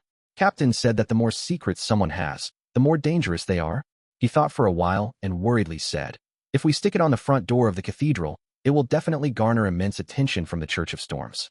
Will they discover that I was the one who did it?" Klein gave a terse answer. "Yes." Danitz forced a smile and said, "Then wouldn't I be in grave danger?" Klein used his clown ability to control his expression and calmly replied, "You were already a pirate who has a bounty for your head. Do you think you can swagger down the main streets of Bayam now?" Klein lampooned inwardly. "That's true. No matter what, they will still capture me and claim my bounty." "No, there's something wrong with that," Danitz blurted out. "But my bounty will increase." Klein looked at him, but he didn't say anything. All he did was grin a little. For a moment, Danitz thought he heard a rhetorical question. Isn't this a good thing? A good thing for a donkey to kick. With a dry chuckle, Danitz took the pile of posters and, taking advantage of the heavy winds and late night, posted them in prominent spot on the street near the Cathedral of Waves. "It really looks like posting a small advertisement." Klein, who had one hand in his pocket, observed from afar and commented inwardly. He sighed and thought, "It's good to have an assistant. At least, I don't have to do something that tarnishes my reputation. If I were in Tingen or Backlund, if something like that had happened, the scene was too beautiful to imagine." Danitz finally reached outside the Cathedral of Waves, plastered the poster on the front door, clenched his fist, and pounded on the door. After finishing all of this, he turned around and ran, as if there were 10 mandated punishers running after him from behind. Klein didn't dare to be negligent. He pulled out a paper figurine, shook it off, and burned it to ashes before briskly walking to another street.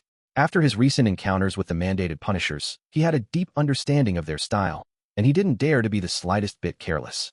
It was only when they were far away from the Cathedral of Waves that they slowed down and regained their normal walking speed. Danitz had a good constitution. His face wasn't flushed nor was he panting. He was slightly puzzled and asked, "Why didn't you just write to the police or throw it in the Governor General's office?" Before Klein could reply, he had already realized why. That's right. The lower-ranking police and the staff of the Governor General's office are locals. They might very well pity the resistance or might be clandestine believers of Sea God. As they were talking, they turned a corner and saw an extremely large red building in front of them. The inside was brightly lit and music could be heard from within. People and carriages streamed in and out the door. It didn't exude any vibes that it was late at night. We actually ended up walking here." After a second of hesitation, A smile appeared on Danet's face, a smile that all men understood. Red Theater? Klein, who was rich in theoretical knowledge, suddenly came to a realization. Danet laughed mischievously. This is one of the most famous places in the entire Sonia Sea. There are mysterious and flirtatious Bayam girls, passionate Fanapotter girls, open and alluring Intis maidens, tall and graceful Fasak ladies, conservative and quiet lone women, gentle and docile natives. This fellow knows a lot. He comes often. Klein swept a glance at Blazing and said nothing. For some reason, Danet felt as though he had been seen through, and he immediately laughed awkwardly. This is what pirates talk about when bragging. I've only been here a few times. I didn't have much money in the past. I could only find some average ones, and it's mainly in the area of the Fog Sea. Afterward, I joined the Golden Dream. No wonder. Although Vice Admiral Iceberg's men receive quite good employment perks and often get to share in the treasure, it's still quite difficult to save up a few houses in Bayam. Compared to the typical pirate, this guy at least knows temperance and saves his money. Klein thought in enlightenment. Danet didn't wish to continue on the topic as he changed the topic. There are a lot of street girls in Bayam, especially there. He pointed into the distance and said, there was once a pirate who did an experiment.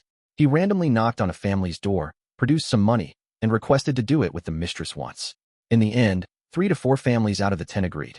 TSK, if it's someone like you, who has the standard lone look, almost no one will refuse you. They might secretly hide their daughters to prevent you from discovering her.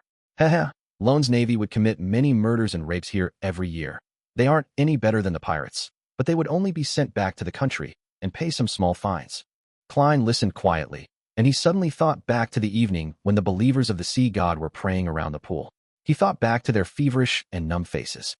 Backlund, within the Odora family's villa, Emlyn White, who had taken the initiative to expose certain problems about himself, nervously followed Cosme underground. He once again arrived in the grey stone hall where the black iron coffin was kept. Esteemed Lord Nibs, why have you summoned me? Although Emlyn had rehearsed this scene in his mind dozens of times, he still couldn't completely remove the tension and apprehension in his heart. In this state, he suddenly understood a problem. From the viewpoint of theater studies, the role he was acting as should hide his worries and fears. There's no need for any special concealment. I did well. Emlyn was suddenly much calmer.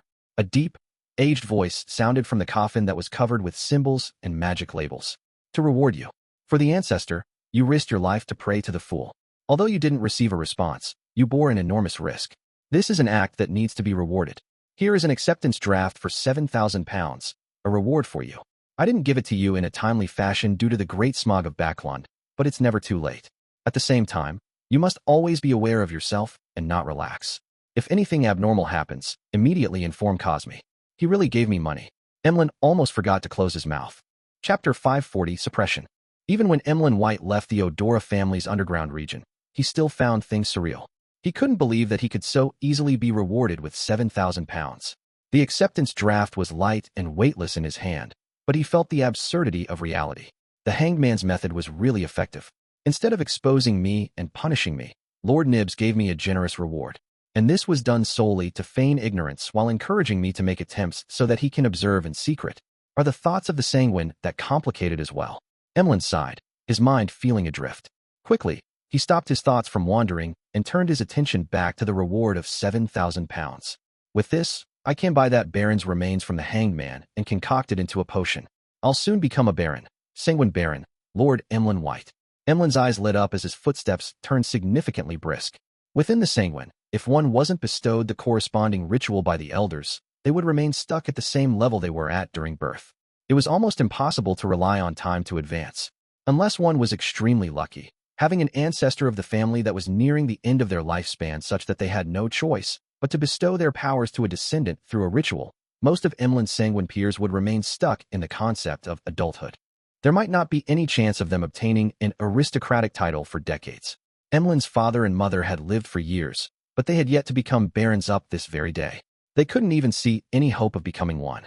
As Emlyn walked out the door, he couldn't help but glance at the nearby Cosme Odora. This elderly sanguine who has been active in the Roselle era has only been a baron up to this day, and I am about to reach this rank as well. One day, I will become a sanguine marquis like Lord Nibs. No, a duke, or even a prince.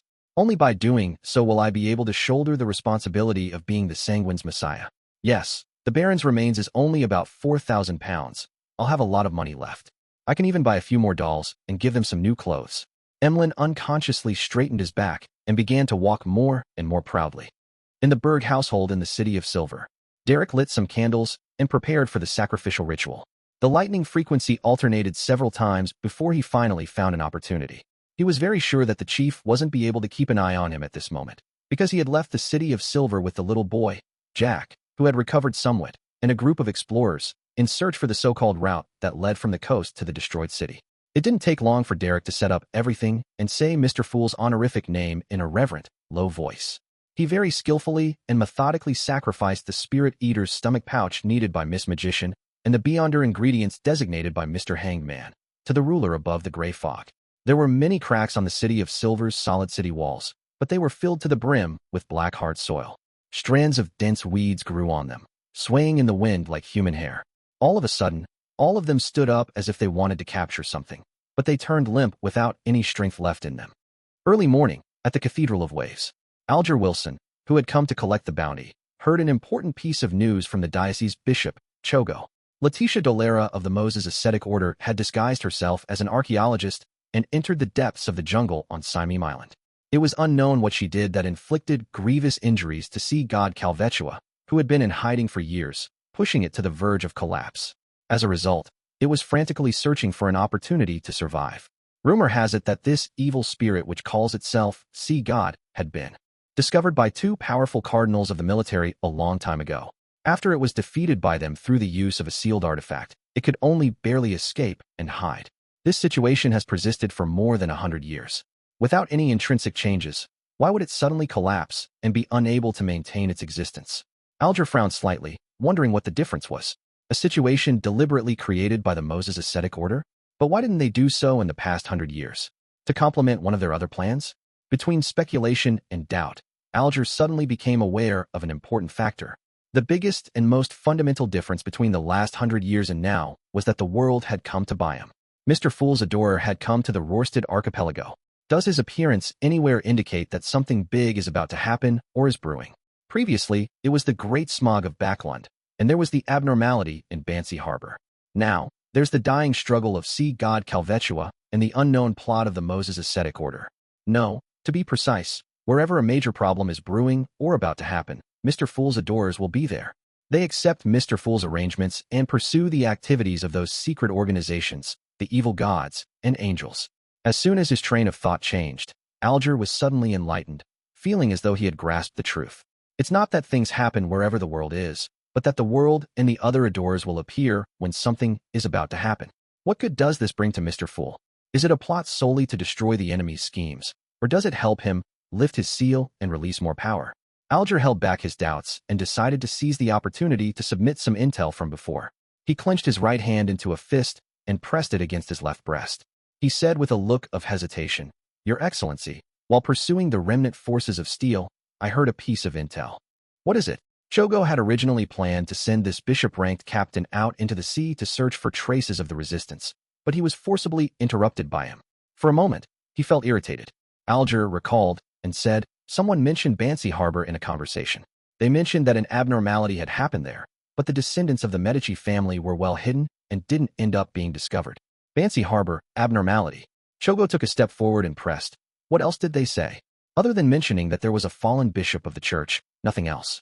"Your Excellency, is the Medici family a dark family of the fourth epoch?" Alger asked deliberately. Chogo's expression sank. "That's not something you should know. I'll report it to His Eminence Cotman at once." Cotman was a Church of Storms cardinal, the Archbishop of Rorsted Sea, a high-ranking deacon of the mandated punishers, and the true ruler of the Beyonder world in the archipelago, John Cotman. Chogo thought for a moment before asking, "Who was the person who mentioned this? What does he look like?" Alger was long prepared. "I don't know them, and they never showed up again. I remember that the person mentioning Bansi Harbor and the Medici family was an ordinary-looking, young man with a thin face, a broad forehead, black eyes, and black hair. He wore a monocle. He seemed to notice that I was eavesdropping, but he didn't show any anger. Instead, he smiled at me." Alger had been describing blasphemer Amon. He wanted the cardinals to believe that the exposure of the secret regarding the Medici family and Bansi Harbor was the result of a struggle between the kings of angels. This is really a suitable person to use as a reason. He wouldn't appear to defend himself, and even if he did, no one would believe it. And clearly, any divination regarding him would have zero results. If beyonder means are used to confirm my information source, there will be strong signs of interference from Mr. Fool, and they won't be able to get an accurate answer. From the looks of it, this is equivalent to what Amon did. Alger thought, with considerable relief. Chogo nodded lightly. Find these people and trace the whereabouts of the resistance. Yes, Your Excellency. Alger answered with a look of piety and struck his right fist on his left breast. Dark clouds covered the sky as the rain fell down in torrents, creating white fog in the process. In the port of Bayam, the blue water rose slowly but firmly, and the freighters and liners rocked like leaves fluttering in midair. The rain continued to fall, and the sea level gradually approached the dike. The city was flooded with water in many places, and the environment was greatly suppressed. One by one, the fanatical and numb locals, in their taraba shirts and tattered jackets, came to the edge of the cliff or the dike before jumping into the sea. Their flesh and skin rapidly lost moisture as they fell, and they were already desiccated corpses by the time they fell into the sea. A group of people were rioting as they hugged a Navy sailor who was walking out of a base.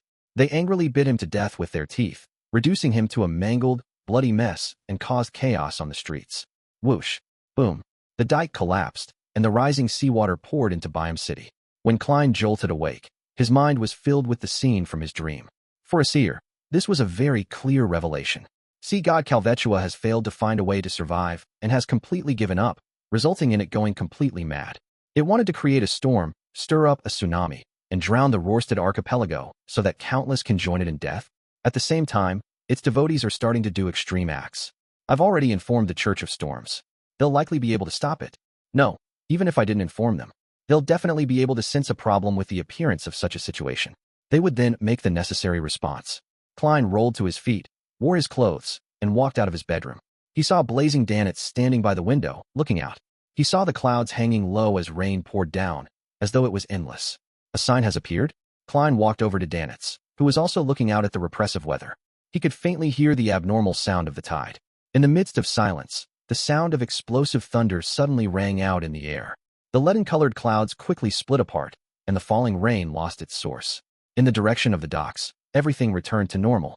The morning sun shone down from high up in the sky, bathing Bayam in holy light.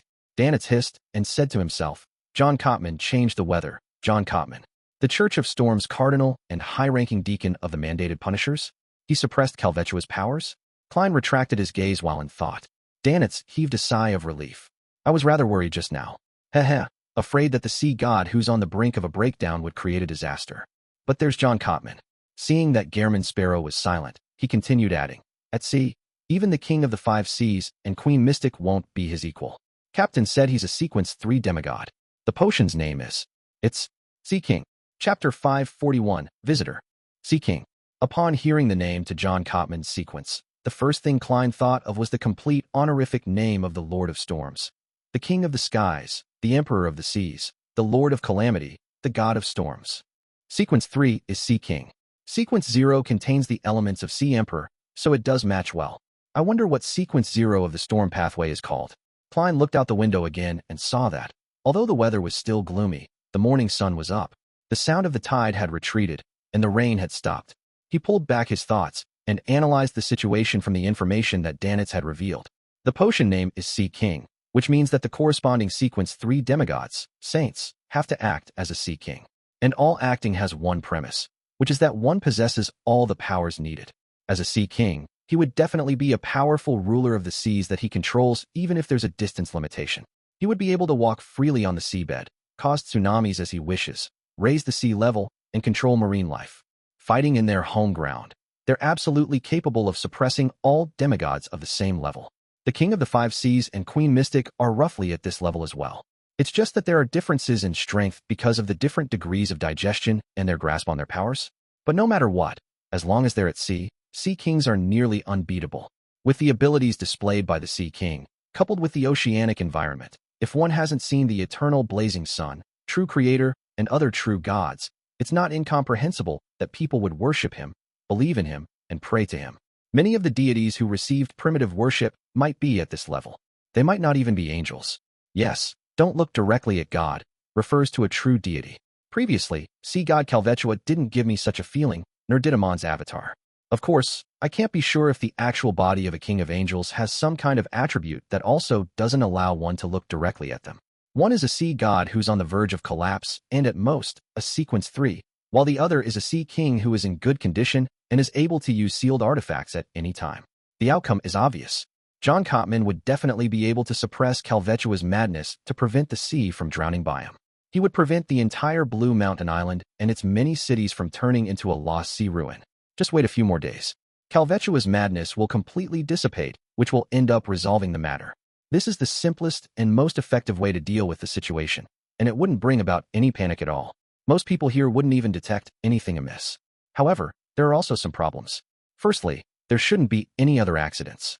It's a mystery what that archaeologist, Letitia, did in Simeon Island. She had single-handedly orchestrated the death of the sea god. Perhaps the forces backing her, either the Moses ascetic order or the element dawn, might take the opportunity to seek something. This is the greatest dormant danger. Yes, there should also be a high-sequence beyonder in the Governor-General's office and the military. This is a colony base the kingdom has in the Sonia Sea. Things won't turn out too bad. Then, there are the fanatical believers who will most likely become sacrifices as Kalvetua becomes madder and closer to its death. They are like stalks during the harvest, falling down in bunches. However, for the Church of Storms, this isn't too bad of a development. The most pious of the heretics would die with their deity, which would save them the trouble of screening and handling them. If they aren't too pious, they wouldn't be affected too much, and it's possible to reform them.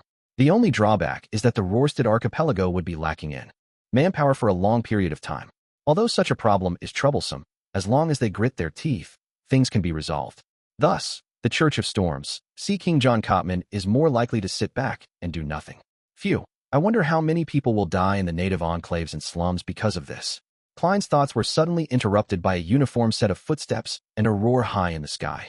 Instinctively, he looked up and saw airships painted in dark blue, with several cannon muzzles and machine guns sticking out, fly past him as they headed in different directions. On the main street, soldiers in red coats, white pants, and black leather boots were lined up in neat rows. They were carrying rifles and dragging cannons as contingents of them moved past. The tense and solemn atmosphere suddenly spread. This is a colony. Klein inexplicably felt mixed feelings as he sighed to himself. I wonder how long it will take the church to get rid of that sea serpent and find the place where it's hidden. That place is definitely a treasure trove with countless precious items. Danitz, whose main job was a treasure hunter, suddenly spoke, appearing both expectant and full of regret. His attitude had changed extremely quickly. He had already reduced the sea god to a sea serpent, using it as a pronoun. The church won't do anything other than keeping the matter suppressed. They'll see Kalvetua perish just from waiting for a few days. Of course, members of the Church of Storms might not have that kind of patience, especially when I've heard that John Cotman's main job is being a high-ranking deacon of the mandated punishers. It's just that with the archipelago isolated overseas, he also works part-time as a cardinal to unify his authority. Perhaps his style of doing things is more like that of a mandated punisher. The place where Kalvetua is hiding? That ruin is almost integrated into the spirit world. Finding it wouldn't be so easy. Otherwise, it wouldn't have led such an abject existence until today.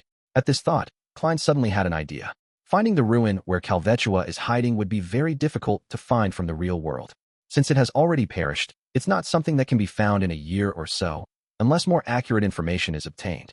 But if the search was done from the spirit world would make it even harder to pinpoint its location, but it doesn't completely lack options. Snake of Mercury Willa Septon had once done so with the help of his folded crane. I still have no idea how to do that exactly, but that's not important. I can ask Mr. Azik. Death's domain controls part of the authority of the spirit world. The underworld, or should I say hell, was created by Phoenix ancestor Greg Race in the spirit world. A thought flashed through Klein's mind. He took out the ancient and exquisite copper whistle, put it to his mouth, and blew into it. He believed that even if he returned to the bedroom or entered the washroom, the messenger's massive body would be discovered by Danitz, who similarly had a non-trivial spiritual perception, so he didn't avoid him. Danitz was imagining the treasures of sea god Kalvetua when he suddenly felt a chill at his neck. He felt something inwardly, and he quickly activated his spirit vision before looking to the side. There, he saw a white bone spewing out from the floor and flying upwards, forming a giant skeleton with an illusory head that pierced through the ceiling. The skeleton slightly lowered its head. Its two pitch-black flames at its eyes were visible even through the ceiling. The oppressive feeling brought by its massive body made Danitz jump to the side. His body was half-bent, and he conjured a scarlet flame in the palm of his right hand. What kind of monster is this? Danitz looked at Gehrman Sparrow in surprise, only to see him holding a copper whistle and lifting his head as he looked at the skeletal monster. Klein looked up at the huge messenger as the huge messenger looked down at him. Both parties seemed frozen in place. TSK, I was too anxious. I summoned the messenger before I even wrote the letter. Should I make it stay here, or let it return first, and let it come back later? I'm Gehrman Sparrow now. Yes, Gehrman Sparrow. Klein didn't say anything. He indifferently withdrew his gaze, took his time to find a pen and paper, and he began to write the letter. He gave a general description of the matter regarding sea god Kalvetua, but he concealed the fact that he had nearly been possessed and how he had to borrow the gray fog to dissipate the curse. He mixed in information about Kalvetua's ruins, where it hid, when describing the dream he just had. Perhaps a solution can be produced using the spirit world, but I lack the corresponding knowledge and hope to receive your guidance. Klein folded the paper and turned to see that the messenger's hand had clenched at some point in time. He pretended not to notice anything and threw the letter up. The messenger paused for a second, then it opened its hand and caught the letter. Its body suddenly disintegrated, and its bones crumbled down, drilling into the floor. What? What was that? Danitz finally uttered a sound. Klein glanced at him and replied calmly, Messenger. Messenger? Danitz was stunned for a moment before understanding what he meant. Such a huge and terrifying monster is actually a messenger used for delivering letters? Indeed, there's a powerful secret organization behind Gehrman Sparrow.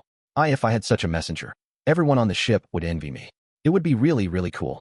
Danitz thought of how he would brag and flaunt his messenger when he returned to the ship. Putting away Azek's copper whistle, Klein got a chair and sat down, prepared to eat breakfast in a while.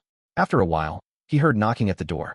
Danitz warily went over, and with the help of the peephole, he noticed that the person at the door was a middle-aged man with a boat-shaped hat. Eland, how did you find this place? Danitz asked as he opened the door. The visitor was the captain of the White Agate, just Eland. With wrinkles at the corner of his eyes, Eland looked into the room and chuckled. When you were checking into this hotel, you used Gehrman Sparrow's name for the registration. It's easy with a look. That's because this identity is quite proper and innocent. Besides, in the eyes of the Church of Storms, I belong to the military. Klein slowly stood up and said to Eland, What happened? Eland pointed outside and said, Bayam met with an accident, but it's not a big problem. The military has joined forces with the church, and they're currently conducting a search and arrest operation throughout the city. They're searching for a few powerful beyonders who are archaeologists in name. In order to find the target as soon as possible, the military has used all their resources, but it's still not enough for such a large city. Haha, they believe that although you're of unknown origin, you're very friendly to us.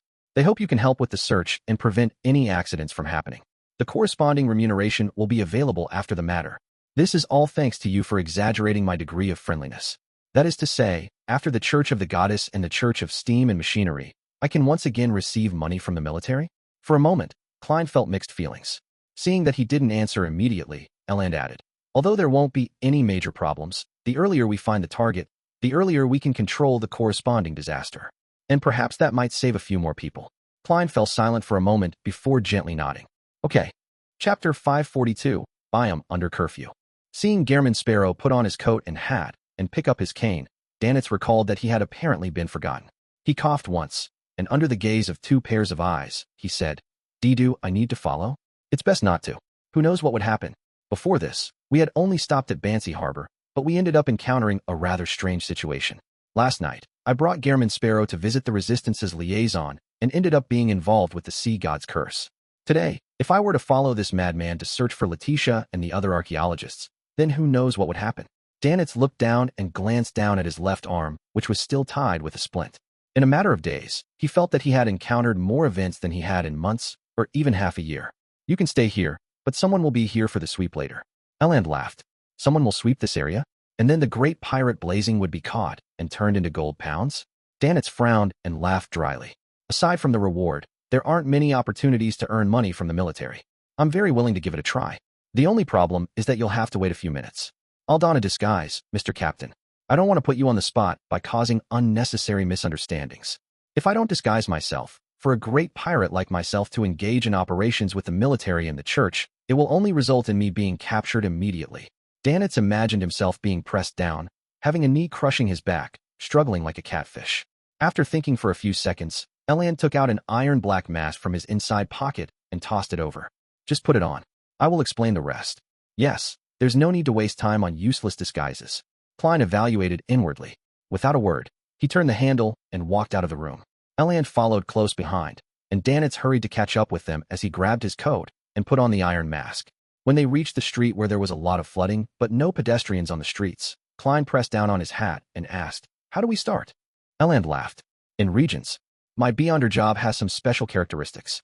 As long as I see the person in the flesh, in a photo, or a sketch, then I'll be able to firmly remember the target's appearance and obtain an additional sense on an extraordinary level.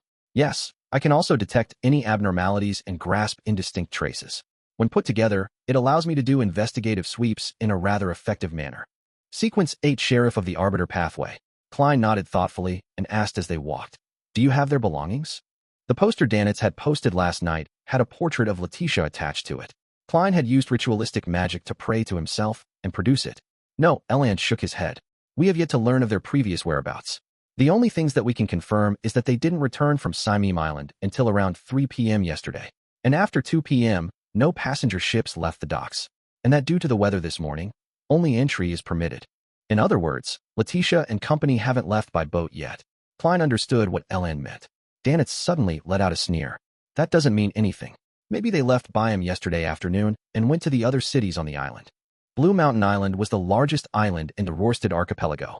It was very large in size and had dense forests and rich mineral resources. Therefore, there were many cities on the island, and they were all built around fertile land with astonishing mineral resource reserves. For this wealth, the Lone Kingdom first bribed the indigenous princes, then forced them to use force, and finally set up the Governor-General's office.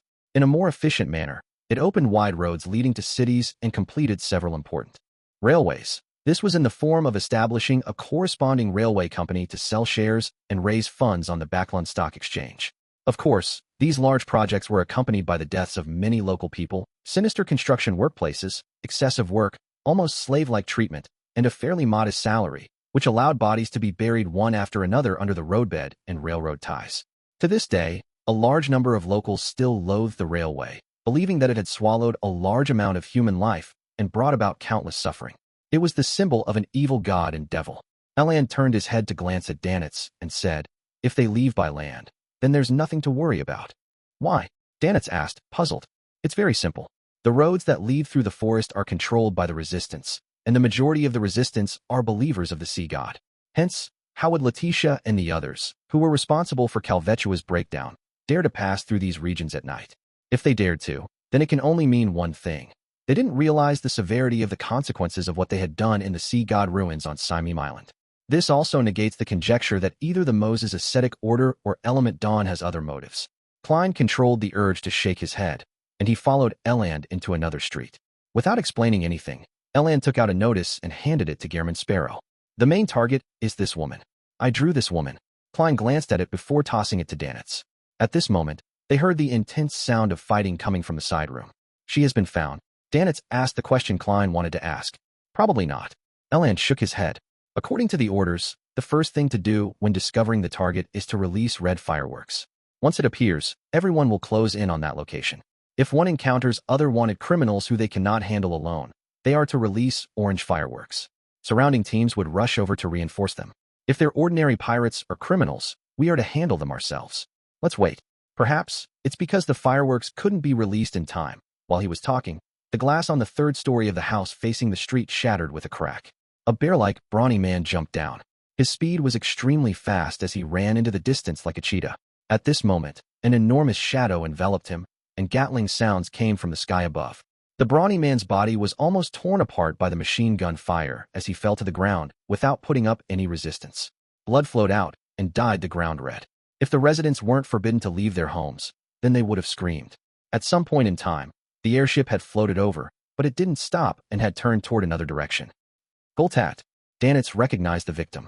Seeing Gehrman Sparrow turn his head over, he forced a smile and said, "This is the leader of a pirate crew. He's from Fasak, with a bounty of 950 pounds. Fasak. So they really are savages. He actually ran on a curfewed street, completely unaware to be on guard of attacks from above. That's right. Some pirates spent the entire night in a drunken stupor. They have no idea that even airships have been dispatched. If he had planned his escape route, then he might have been able to dodge the machine gun fire." Klein looked away and watched the monster in dark blue paint fly over the roof. When Danitz saw the pirate's outcome, he was grateful that he had followed Gehrman out. Seeing that the alert over here had been lifted, Eland didn't linger any longer and led Klein and Danitz to the area that he was in charge of. After walking quickly for 5 or 6 minutes, they saw a barricade at the intersection in front of them. Guns were mounted and cannons were set up. Lone soldiers in red uniforms stood guard over the area in silence. On the other side of the barricade, 20 to 30 corpses lay scattered on the ground, forming a vanguard formation. Their clothes were tattered and their faces gaunt, clearly indicating that they were natives. A little further away, several young native children were hiding in the corner. They were quietly looking at them in fear. Their eyes were dark and their faces were dirty. Klein and company fell silent for a few seconds before circling around the area. Backlund, Sherwood Borough. Furs lifted the ceramic cup from the table and felt the heat. She roused herself and quietly waited for any changes. The temperature of the hot water dropped rapidly, and a thin layer of ice appeared on the surface of the liquid. White frost appeared on the rim of the cup. I'm a trickmaster now. Furs closed her eyes in delight. She didn't waste any time after receiving the Spirit Eater's stomach pouch, immediately concocting the potion and completing the advancement. She obtained quite a number of spells with lower potency. Among them, Furs's favorites were fog, wind, flash, freezing, electric shock, and tumble, which made people slip. Only at this point did she feel that she was a complete beyonder. She was no longer someone who could only pass through walls or rely solely on ritualistic magic. At almost noon, Eland, with the help of Klein and Danitz, had completed most of the investigation. Let's eat some bread and drink some water before continuing. He took off his boat-shaped hat and spoke with parched lips. Klein was about to nod when he saw an orange firework fly into the air not far away. Without hesitation, Eland put on his hat and ran in that direction. I'll go and support them. Orange means other wanted criminals that cannot be dealt with. Who could it be? Danitz said to himself with interest. He switched to a gait of raising his legs high as he proceeded forward, hoping that the battle would be over before he arrived. Then, he saw Gehrman Sparrow follow behind just Eland, leaving him alone by himself. Glancing at the dark blue monster flying in his direction, Danitz let out a hollow laugh and quickened his pace. 2 minutes later, they arrived at their destination and saw a house with a lawn facing the street. 3 or 4 military personnel were lying on the ground. Their faces were pale, and their bodies were trembling as if they had been thrown into a frozen lake. The more Klein walked in that direction, the colder it felt. It was as if he had arrived in the polar regions. Soon, he discovered that the ditches outside the house were filled with thick snow. Just then, a burst of female laughter came from inside the house at varying pitches, alternating between craziness and strangeness. Ha! Jai-ha-ha! Ha! Jai-ha! Danitz couldn't help but stop and touch his neck, which was covered in goosebumps, with his right hand. With a clanging sound, the window opened and a charred body flew out. It landed hard on the ground, as if it were caught in an inferno. With just a glance, Klein was able to recognize through his spiritual intuition that this was one of the 3 male adventurers who had followed Letitia. Chapter 543. The Reality That Exceeds Expectations. The target appears to have been found. Klein looked away and made a rough judgment. As there were no portraits, the dead adventurer's face was burned black, which meant that Eland clearly didn't recognize this as one of their targets. After observing the situation and listening to the creepy laughter for a few seconds, he pointed to the 3 or 4 military personnel lying outside the house. Drag them back first, then wait for the other teams to arrive before launching our attack. Or, he hesitated for a moment. Then he raised his head to look at the approaching dark blue airship. Without another word, and without instructing Klein and Danitz, Eland ran to the unconscious military personnel whose faces were purple. Tap, tap, tap. The closer he got, the weaker his steps became. In the end, his body became stiff and every step he took became extremely difficult. Eland, who had been the bosun of the Imperial Navy, was experienced. He decisively stopped moving forward and turned around slowly, walking back 1 step at a time. The more he walked, the smoother it became. However, he was still shaking uncontrollably. His eyebrows and temples were covered in a thin layer of frost. A quick freezing effect that defies common sense. An extreme cold reminiscent of a disaster. With Eland's attempt, Klein was able to grasp the danger level of this area, and he could only sigh inwardly. Unfortunately, the sun brooch isn't able to produce actual heat. It's only a stimulation of one's mind. Although it can make a body generate clear effects, it will only allow a person to withstand this cold for 3 to 4 seconds at most. Looking at Eland's chattering teeth and how he was unable to open his mouth despite wanting to say something, Klein's gaze swept over Danitz. He threw his cane and said in a low voice, "Fire." Fire? Danitz was stunned at first, but he quickly understood Gehrman Sparrow. He had also witnessed the entire process of Eland's failure. A scarlet fireball that couldn't be considered bright formed on Danitz's right palm, and he threw it towards the flanks of the military personnel. The fireball traveled for nearly 20 meters and then landed on the ground without creating an explosive sound. Instead, it quietly rose into the air. The scarlet pillar of fire emitted sizzling sounds as it continuously shrank and quickly dimmed. Suddenly, it expanded, as if it was in a desperate struggle before it perished. Klein, wearing a black tweed coat, jumped out and landed right next to the military personnel. He bent down and reached out with both hands and grabbed the man's clothes. Then, he pushed his feet against the ground, exerted strength at his waist, and threw the man out. The military personnel immediately flew into the air, smoothly flying out before landing 10 meters away from the area, escaping the region with the coldest chill. After doing this, Klein snapped his fingers and lit a match in his pocket before the chill seeped into his body. The scarlet streams of flames gushed out like water, instantly enveloping him. By the time everything faded, Klein had disappeared from his location. Flames leaped out, flickering and extinguishing from time to time. With the help of Danit's fireballs and his own matches, Klein constantly phased around in the extremely cold area, easily throwing out several military personnel. After 2 to 3 attempts, he carried the last member of the military back to his original position. Eland had clearly recovered as he gave a thumbs up. "I'm very glad and honored to have made the decision to ask for your help today. Captain, I like your tactful praises. Also, remember to raise the remuneration." Klein nodded politely, half-turned, and looked at the open windows of the house. He heard the laughter grow stranger. Danitz pursed his lips to the side and silently cursed Eland. "Did you not see the contribution I made? Although my fireball has become something akin to a prop for a magic show, it still made actual contributions. This guy's nickname is just Eland, but he's not just at all." As he muttered, a shadow loomed over the area, and the airship had arrived in the air opposite them. "Evacuate the people in the surrounding houses," an officer shouted from the airship. After Eland and 2 other teams cleared several nearby buildings, the airship lowered its altitude and adjusted its cannon muzzles. Boom, boom, boom. The cannons fired continuously, bombarding the house, which was still filled with creepy laughter.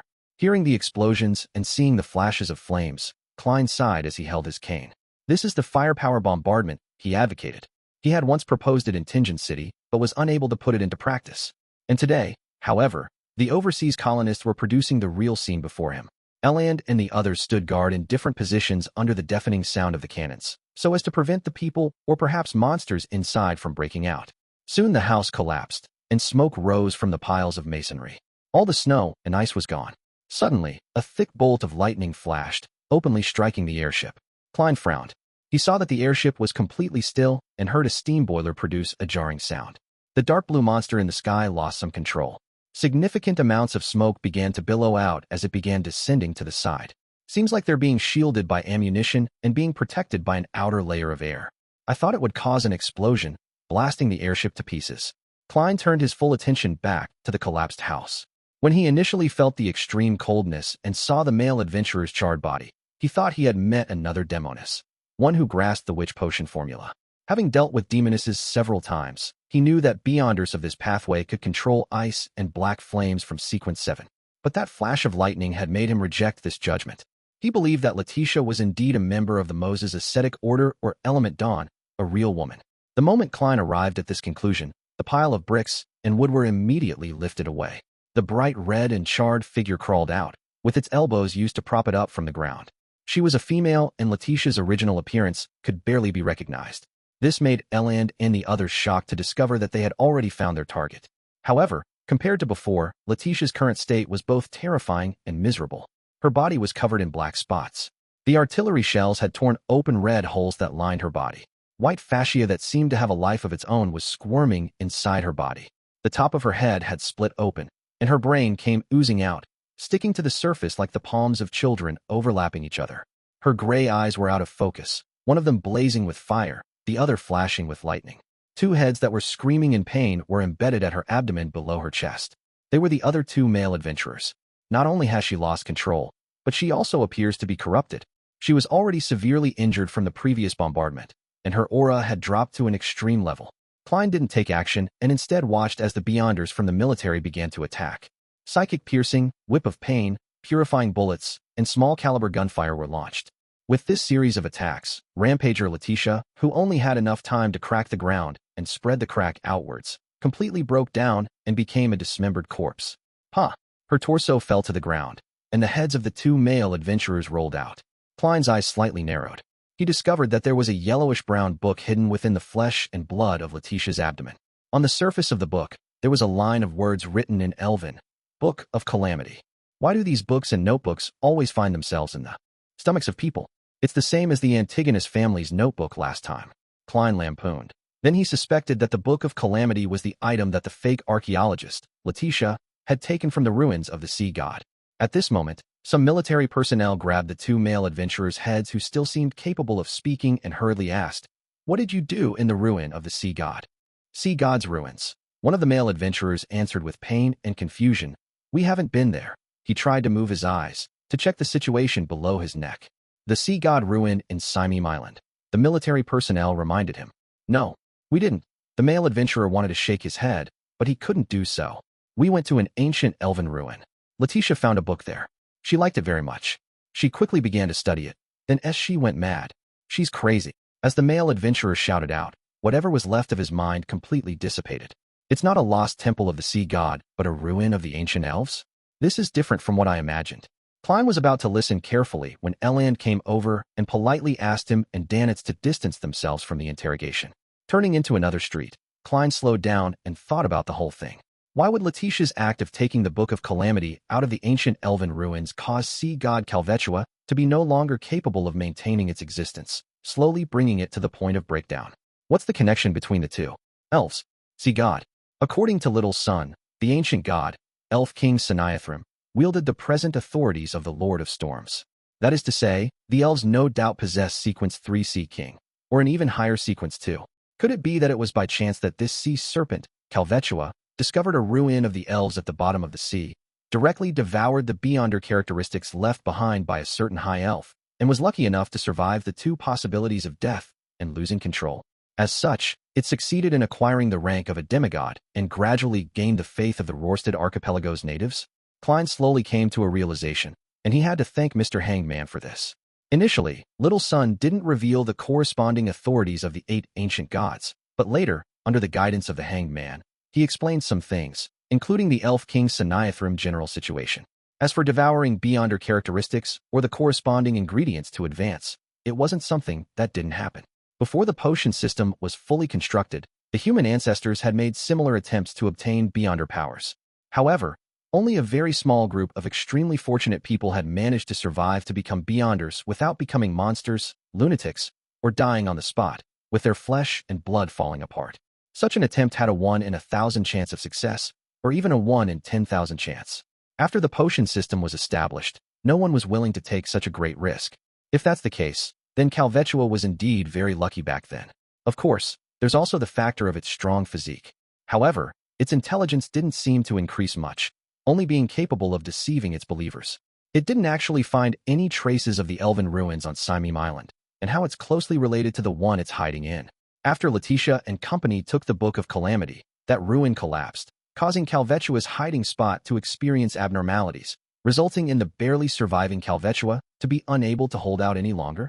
This can explain how Letitia and company managed to easily succeed. There aren't any members of the Resistance or the Sea God's followers defending the area. Only when something happened did Kalvetua discover the problem and realize the connection between the two. Ruins. With what he just gathered, Klein tried to explain what he had been wondering about the whole time. This included why the dying sea god Kalvetua didn't allow its followers to become carriers. It would have reduced most of the accidents and made things easier. With the brutality Kalvetua displayed, it was only right that it made such a choice. The answer Klein arrived at was that the body Kalvetua wanted to corrupt and possess had to have a certain amount of elven blood, and that was the only way to survive the transfer of beyonder characteristics up to a certain level. However, when Klein touched it, due to the gray fog and his uniqueness, it allowed Kalvetua to instantly find a better target. Chapter 544 Expert. Klein had just sorted out his thoughts when Eland caught up with the two and said with a smile, "We've found the target. The investigation is over. I'll bring you back to the hotel first, and I'll bring the remuneration in 2 days. Also, it's best if you don't go out today." Klein maintained Gehrman Sparrow's character by only nodding slightly without giving any verbal response. On the way back to the Wind of Azure Inn, Danitz clearly had some doubts or wistful thoughts on his mind. But due to the presence of Eland, who was part of the military, he could only change the subject and discuss with great interest about which pirates would end up being caught in the city's thorough sweep today. To him, they weren't friends as long as those guys didn't belong to the Golden Dream. They weren't worth sympathizing with. After entering the hotel room and watching Eland leave, he closed the door and said while clicking his tongue, "The Book of Calamity. Ancient elven ruins. This really is an interesting matter, but how did the elves end up like devils? Just by casually taking their book, a casual flip through it had caused that woman to go insane and lose control. What kind of image do you have of elves? Living in the mountains and seas, specializing in cooking, creatures who enjoy nature? Heh, according to Little Sun, the 8 ancient gods before the cataclysm were all very tyrannical, very cruel, and very evil. Among them was the elf king Sanaithrim, and the elves who believed in him and viewed him as their king couldn't have been any better. One can make a comparison with the members of the Aurora Order. The Beyonder races left behind by the Dark Epic basically can't be associated with the good alignment that normal people have in mind. Klein replied in his mind. Of course, he didn't rule out the possibility that after the ancient gods' fall, the dragons, giants, elves, sanguine, and other living creatures would gradually extricate themselves from the negative effects and become more normal. However, this was only limited to the middle and lower levels, and it didn't include the demigod powerhouses. And the high elf that left behind the Book of Calamity was clearly the latter. With a thought, Klein suddenly realized something. Danitz understands Elvish. He recognized the title of the ancient goatskin book as the Book of Calamity. Vice Admiral Iceberg has actually taught her crew to such an extent. Not only does it include ancient Faceac, but she has also taught them Elvish, which can stir up the powers of nature. Perhaps Jotun and ancient Hermes are all part of the curriculum on the Golden Dream. They really are a bunch of pirates with knowledge and dreams. However, Ma'am Captain, aren't you being a little overboard on certain subjects? Danitz is lacking in so many other aspects. That's right. The most important thing for a pirate whose main job is to be a treasure hunter has to be mastering the ancient languages. Klein ignored Danitz's comments and looked out the window. The sky remained gloomy, as if a heavy rain would fall at any time. It made one involuntarily feel suppressed. Klein nodded slightly, feeling slightly relaxed as he thought.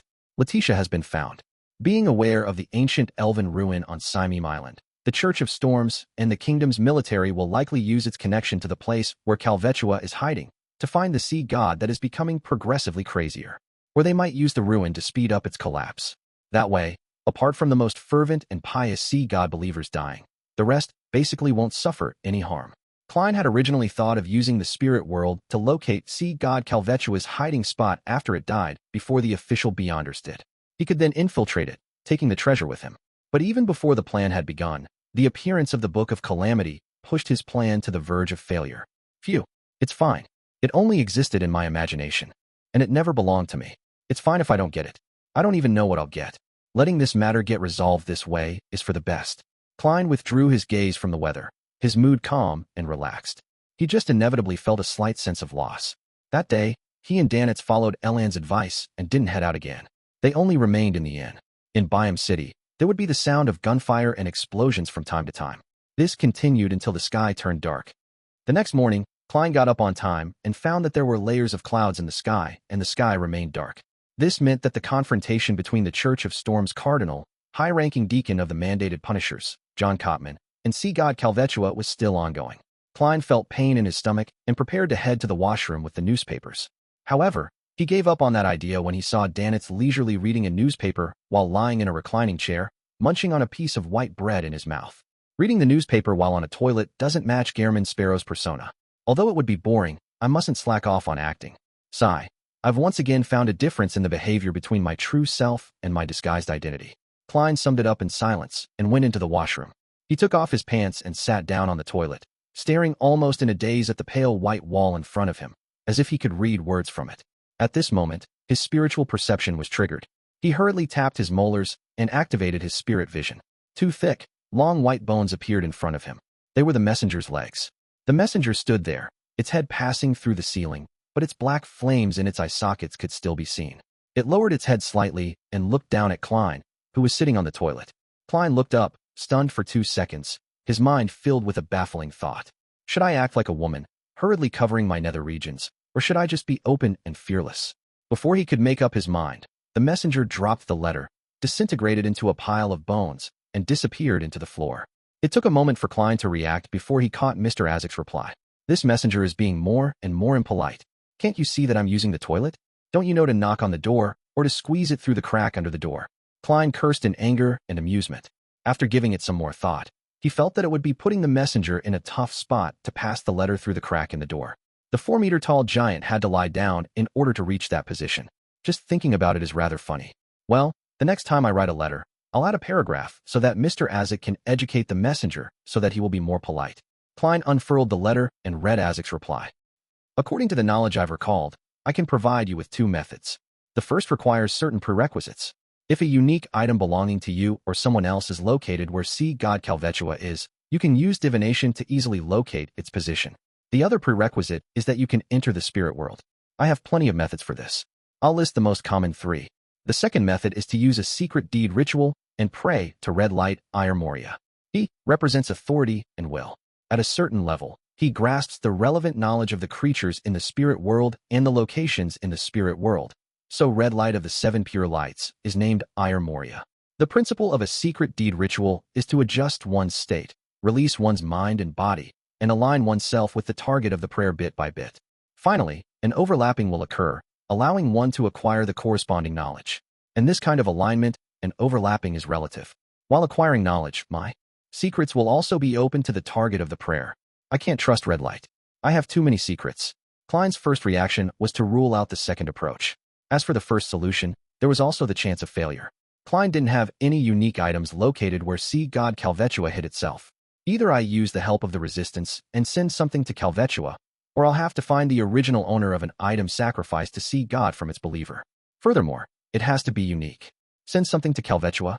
As he thought, Klein suddenly had an idea. He braced himself and considered it over and over again, thinking that there was a certain probability of success. After finishing his deed in the washroom, Klein washed his hands, took 4 steps counterclockwise, and went above the gray fog. He planned on attempting divination and received a revelation that there was danger, but it was manageable as long as it was handled properly. With all of this done, he returned to the living room and walked towards the reclining chair. Danitz immediately sat up and said with a dry laugh, "Is there something? Do you know the words to the prayer relating to the sea god?" Klein asked with an unperturbed tone. Danitz spread out his hands and suddenly hissed. "Dog's hit." He softly cursed his injured arm and switched to smiling. "Yes, I've seen a few members of the resistance hold rituals. The details are: adorer of the sea and spirit world, guardian of the Rorsted archipelago, ruler of the undersea creatures, master of tsunamis and storms, the great Kalvetua." By the way, the 2 instances that it was effective were recited in Elvish. Adorer of the sea and spirit world. Its bearing is very low. It's not the same as my honorific name. That's true. I created it by copying it from the 7 true gods. Klein nodded gently and said, "Do you know where there are empty warehouses and abandoned houses?" "Of course. Every great pirate knows a few." Danitz replied without hesitation. Klein turned around and walked towards the coat rack. "Take me there." To do what? Although Danitz was puzzled, he didn't dare ask. In the dock area, in a dirty and dilapidated warehouse, Danitz watched Gehrman Sparrow take out 3 candles and several metal bottles.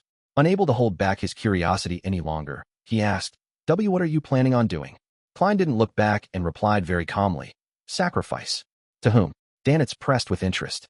Klein set up the altar, took out an iron cigar case, and calmly said, "Kalvetua." His plan was to give something directly to sea god Kalvetua. As long as Kalvetua accepted it, he could use divination and other methods to find its hiding place. As for whether or not Kalvetua would accept it, he had certainly considered it, believing that it was a definite possibility. As Kalvetua was currently on the verge of death, it was in a state of extreme madness, with little sense of reason. It acted on instinct alone, and it might have a strong desire for the aura of the gray fog. Therefore, Klein was prepared to sacrifice an iron cigar case that was often placed above the gray fog. He wanted to see if Kalvetua would accept it or not, and if he didn't, he wouldn't suffer any losses. He could then pretend as though nothing had happened. Sacrifice to see god Kalvetua? At that moment, Danitz found his brain lacking. He couldn't comprehend what was on Gehrman Sparrow's mind. "Are you crazy? How could it accept your sacrifice? Even if it's accepted, what would be the point? It's dying, and it's very dangerous." Danitz blurted out. Immediately, he added inwardly, "No, Gehrman Sparrow isn't crazy, because he has always been crazy." Klein glanced at him and simply said, "In this domain, I'm an expert. When it comes to sacrificial rituals, I'm an expert." Klein wasn't modest about this. Chapter 545, The Enraged Kalvetua. Danitz felt choked, unable to say a word. He quickly stepped aside and watched as Gehrman Sparrow lit the candles, burned some powder, and dripped some extract. Taking in the smell that pervaded the air, he couldn't help but raise his voice. "Why, you're using the wrong materials, right?" He remembered that the resistance didn't use things like full moon essence oil, slumber flower, or chamomile when sacrificing to the sea god. "It's not like you're praying to the Evernight goddess." Klein turned his head to look at him. Then he returned his gaze to the altar. That wouldn't be an issue. As a professional who often offered and received sacrifices, He was very aware that the burning of extracts, essential oils, and herbal powder mainly had two uses. One was to help the ritual's host to better adjust his spirituality and enter the proper state, and the other was to please the corresponding deity, to please the target of the sacrificial object, and to increase the probability of a response. In this aspect, every deity had certain characteristics and preferences. This sacrifice, on the other hand, mainly relied on Kalvetua's abnormal state of mind. It had gone completely crazy, and it thirsted for the gray fog's aura. Neither of the two could be missing, and everything else wasn't important.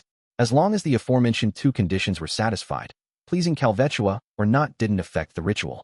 It neither increased the success rate, nor would it increase the possibility of failure. It could be completely handled in a perfunctory manner. If Kalvetua still retains its reason, and even if I were to strictly follow the requirements of its ritual, do you think it would respond to me? Klein silently lampooned and took half a step back, ready to start the most important part of the ritual. He thought for a moment, then without turning his head, he said directly, "Stay further away." Me? Instead of getting angry, Danitz was overjoyed. He quickly nodded. All right, okay. He rushed to the door of the warehouse, planning to escape the moment something went wrong. Klein half closed his eyes, cogitating about the countless spherical lights that overlapped each other, and he quickly entered the proper state. He chanted softly in Elvish, "Adorer of the sea and spirit world, guardian of the Rorsted archipelago, ruler of the undersea creatures, master of tsunamis and storms, the great Kalvetua. Your devoted servant prays for your attention. I pray for you to take this offering. I pray for you to open the gates to your kingdom." As he said the awkward sentences one after another, the sound of wind rose within the wall of spirituality, as if it was going to overturn everything. Klein's clothes fluttered in the wind as he took out another small metal bottle that he had prepared beforehand. He poured about 5 milliliters of the remaining 1,000-faced hunter's blood into the air. This was a material filled with spirituality. The strong winds sucked the drops of blood, howling as it drilled into the candle flame that symbolized sea god Kalvetua. Without a sound, the candle flame burgeoned to form an illusory door. On the surface, there were symbols and magic labels. From the inside, the faint sound of crashing sea waves could be heard. Suddenly, all signs of movement vanished. There was only the sound of breathing that reverberated through the illusory door, as though there was something hiding behind it, something massive that was suppressing its hunger with great difficulty. Huff, huff, huff. The sound of the loud, heavy breathing became clearer and clearer, to the point that even despite being situated at the door of the warehouse, Danitz still felt his scalp tingle. Bang! The illusory door suddenly opened, and something that visibly resembled a hurricane poured out. Amidst the sharp wailing sounds, Danitz felt the invisible wall of spirituality shatter. He discovered that he had been thrown into the air like a small boat in a storm. He slammed into the door, producing a dull thud. He fell outside the warehouse, his back scuffed from several wooden splinters. The scarlet fireball that he had instinctively condensed in his hand instantly dimmed and was quickly extinguished in the hurricane, like a candle that was about to burn out. While he was flying in midair, he saw what looked to be a bloody, gaping mouth appear behind the illusory door. It revealed milky white sharp teeth, which was slightly curved and longer than a human arm, as it madly smashed against the illusory door in a bid to enter the real world. Its beast-like howls first echoed inside the warehouse, causing Danitz to bleed from his ears and nose. Klein also flew up into the sky as a result of the hurricane, and his line of sight was immediately occupied by a bloody, forked, and massive forked tongue that burst forth with sparking lightning. His body was scorched black as it stiffened in the air. The forked tongue pierced through his body as it was reduced to ashes. Klein's figure appeared on the other side. His hat had fallen off, and his clothes were messy. He looked rather wretched. Fortunately, he knew that a situation would occur, and he knew that there was going to be danger. He had constantly been on high alert, and he didn't let down his guard as he used paper figurine substitutes just in time. At this moment, Kalvetua, who was situated behind the unperturbed, illusory door, finally realized that its violent blows had no effect and stopped. It took a deep breath and caused the blue seawater to gush in from all directions. The water then collapsed into a whirlpool that emitted a terrifying suction force. It was so powerful that it could swallow a cargo ship. The iron cigar case on the altar flew into the vortex. The tiny cauldron containing some herbal ashes flew up and into the whirlpool. Many objects within the warehouse, along with the soil, were thrown into the whirlpool. Klein also flew up as he found it difficult to resist being thrown into the whirlpool. He tried to snap his fingers to ignite flames and leap out of the whirlpool's reach, but the suction force and the hurricane spoiled his plans. His figure suddenly became thinner, turning into a paper figurine. As the paper figurine fell into the whirlpool, Klein, who had emerged from another position, once again soared into the air, unable to extricate himself from the terrifying suction force. At this critical moment, he no longer hesitated. He made the black glove he wore on his left palm turn pale as it was tinged with a slightly dark green color. He activated Creeping Hunger, and he directly used Steel Mavadi's soul. Klein's body suddenly grew heavy as he pushed forward with his left palm. An ice wall, that wasn't too thick, solidified in front of him, helping him temporarily isolate Sea God's whirlpool. Taking advantage of this, Klein landed, his feet heavily landing on the ground as he sank deep into the ground. Gotcha! The ice wall lasted only a second before it was shredded to pieces by the boundless suction force, and the remnants flew into the huge sea serpent's throat. Relying on the strength of a zombie, Klein used both of his feet to hold himself in place and no longer flew up again. However, he was still unable to stop himself from sliding towards the illusory door where Kalvetua's gaping mouth was. He drew 2 deep ravines on the ground in the process. Outside the warehouse, Danitz wasn't affected by the suction force of the whirlpool. Instead, he tried condensing a fireball to throw to the side, allowing Gehrman Sparrow to jump out of his predicament and escape. Unfortunately, the flames were extinguished again and again by the hurricane. As Klein drew closer to the illusory door, he could smell the stench of blood and decay. Right in front of him were milky white fangs that emitted a chilly air. His thoughts raced, and he quickly came up with a solution. The solution was simple. It was to throw out the all-black eye that originated from Nimblewright Master Rosago. Since you want to make a whirlpool in the sea in a bid to devour everything, I will make you consume another bottle of a Beyonder potion without any supplementary ingredients, as well as the mental corruption of the true creator. If that's the case, I don't believe that you, who's already on the verge of collapse, will be able to hold on. Klein gritted his teeth and reached into his pocket. Perhaps it had sensed his malicious intent, or perhaps it had lost its patience.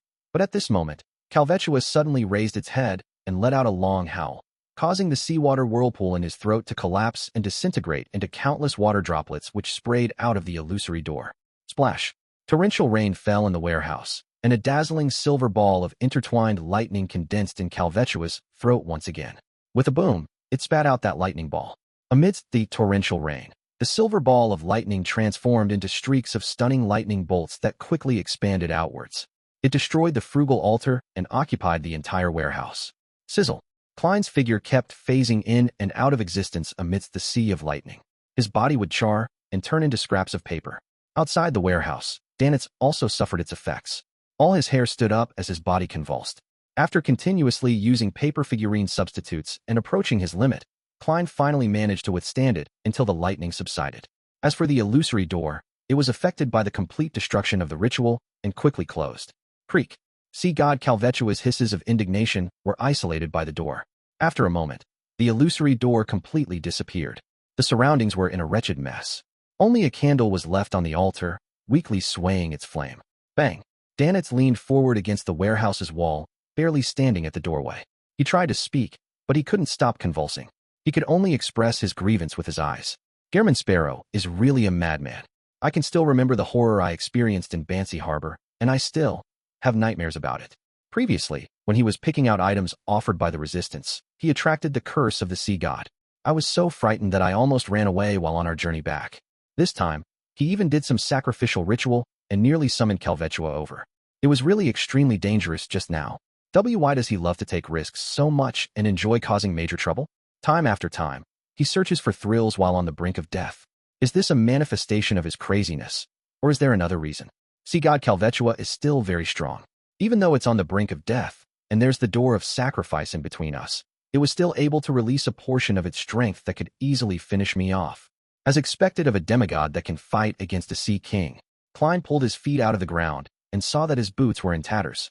At the same time, he found that, regardless of it being due to luck or an inevitability, Kalvetua had accepted his sacrifice in all sense of the word. This was because the huge sea serpent had swallowed the iron cigar case, which had been tainted with the gray fog's aura and many other things while producing the whirlpool. In other words, I can try to locate its hiding place in the spirit world, but I'll have to wait for its death so that it can't interfere and resist my divination. This search would require me to enter the spirit world, and I can't keep using the gray fog forever. Klein quietly let out a breath. He felt the glove on his left hand become filled with an indescribable madness and hunger. It seemed like it was going to devour the wearer if it wasn't fed. There are no sinners around. Klein turned his head to look at Danitz, who was standing by the door. Danitz's mind suddenly tightened. He felt as if he was being targeted by a monster and was about to become food for the other party. The hunger he felt at a spiritual level had made him tremble slightly. He yearned to immediately turn around and flee. Then he heard Gairman Sparrow's indifferent voice. Close the door from the outside.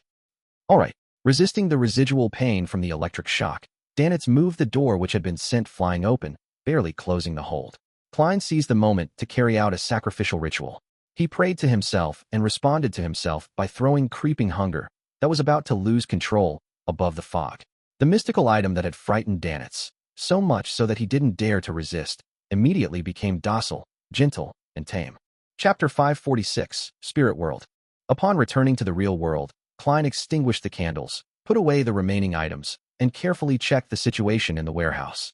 Luckily for him, the whirlpool of seawater created by Kalvetua had completely wiped the area clean, leaving only the subsequent sprays of rain, the blackened patches from the lightning strikes, and sparse piles of ash, as well as the ravines produced by Klein's 2 feet. The traces are easy to deal with. I can get Danitz to use his fireball to wash the place later, disguising it as an internal strife between pirates. Klein nodded indiscernibly and pulled out one of the few remaining paper figurines. He shook his forearm and flicked his wrist.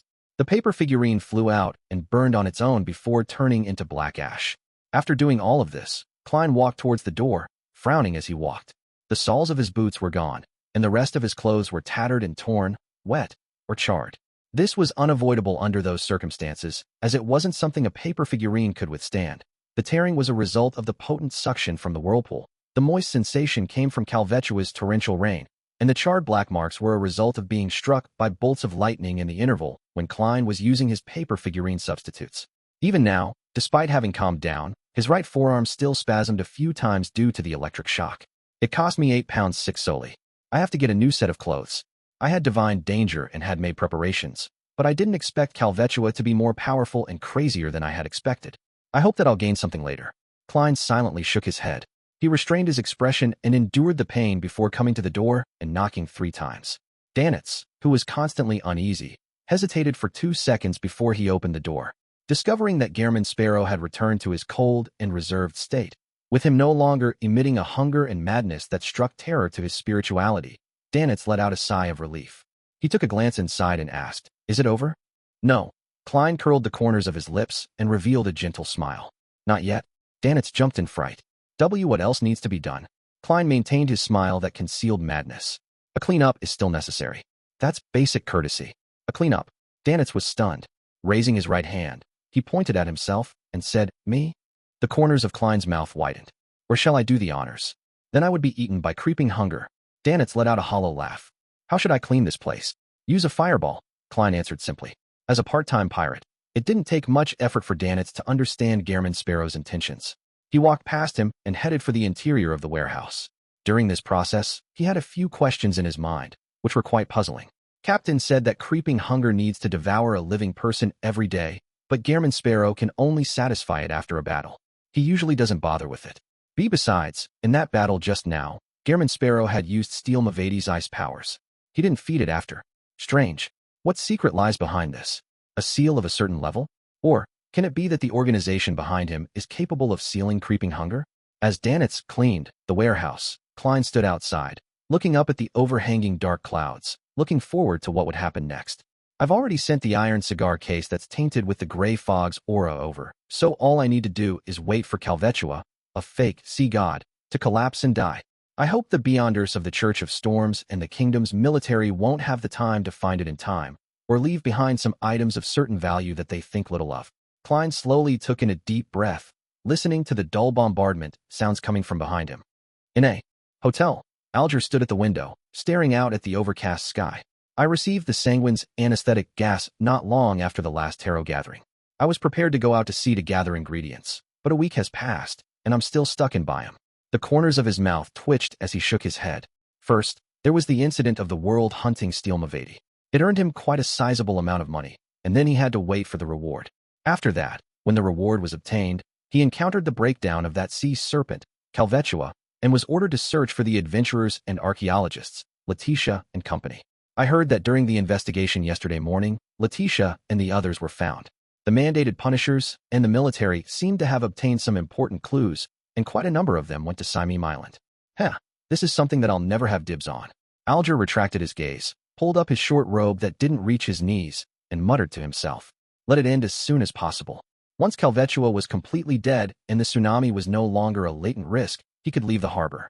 After leaving the city of generosity, Bayam, he could work at advancing to sequence 6 wind blessed. As his mind whirred, Alger's heart skipped a beat, and he turned around to look out the window. He saw the clouds high in the sky quickly dissipate, with the crimson moon quietly hanging in the sky. Klein slept until midnight, when he was suddenly jolted awake. He had vaguely sensed something. He rolled out of bed, went to the window, and pulled back the curtains. Crimson moonlight shone in, covering everything like frost. It was cold and dreamy. Klein looked out and saw that the clouds which hung low had disappeared. The bright crimson moon was high in the sky amidst the sparse stars. This means that the confrontation between the sea god and sea king has ended? Klein pondered for 2 seconds, retracted his gaze, closed the curtain, took 4 steps counterclockwise, and went above the gray fog. He sat at the end of the long, mottled table, took out a gold coin, and began to recite a divination statement in a low voice. Kalvetua is completely dead. After he repeated this 7 times, he flicked the gold coin and watched it leap upwards and tumble down. The gold coin landed in Klein's palm, and the king's head faced up. It meant a positive result. It meant that sea god Kalvetua was completely dead. As expected, the ancient elven ruins on Simim Island and the hiding place which Kalvetua used to maintain its existence are closely connected. The mandated punishers and the military have just received the Book of Calamity, and since they only learned about the ruins for a little more than a day before Kalvetua couldn't hold out much longer. I thought it could forcibly survive for 2 or 3 more days. Klein sighed and tried to divine whether the official Beyonders had already entered Kalvetua's hiding place. Unfortunately, due to the lack of information, his divination failed, and he was unable to obtain any revelations. After thinking for a while, Klein changed his angle, undid his spirit pendulum, and began to divine if it was dangerous for him to search and explore Kalvetua's hiding place. As this involved himself, he quickly received a conclusion. The topaz pendant was rotating counterclockwise at a not-so-fast frequency and low amplitude. It's dangerous, but it's acceptable. The danger is even less than the sacrificial ritual. Klein nodded gently, returned to the real world, and began his preparations for his operation. He locked the bedroom door first. Then he arranged the ritual to summon himself. Once again entering above the gray fog, Klein picked up the Dark Emperor card and placed it inside his spirit body. All of a sudden, he turned corporeal as if he was of flesh and blood. The surrounding black fog stuck to the surface of his body and formed a majestic aura. It was as if he was entirely clad in physical armor, but on his head was a gorgeous pitch-black crown. Looking at the human-skinned glove on the table, Klein hesitated to put it on. Above the gray fog, creeping hunger was almost in a sealed state. It didn't dare to make any unusual movements. But once it left the area, the uncontrollable hunger would cause harm to its wielder, whether they were alive or in spirit body form. Amidst Klein's considerations was whether the Dark Emperor's high level could suppress the creeping hunger inside his spirit body and keep it normal. I'll give it a try. If it doesn't work, I'll end the summon and return here. This will hardly require any time, and there's no danger. Klein picked up creeping hunger and put it on over the iron-black armor gauntlet. He didn't hesitate any longer and stepped into the door of summoning. With the help of the expanding candle flame, he arrived in the real world. Without being careless, Klein's first reaction was to check the state of creeping hunger. He found it calm and submissive, subservient to the high level of the Dark Emperor. Not bad. With a sigh of relief, Klein placed the mystical items, such as Azek's copper whistle, the biological poison bottle, and the sun brooch, into his body one by one. Finally, he picked up his black hardwood cane and prepared to use it to search for his lost iron cigarette case that had been tainted with the gray fog's aura. Of course, in order to find the place where Kalvetua was hiding, one had to first enter the spirit world and pinpoint the location from within. Otherwise, it would only fail.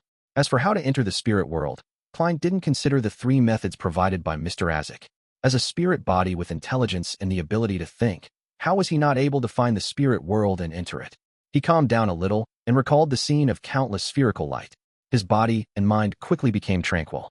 His thoughts gradually became empty as his consciousness gradually extended and expanded.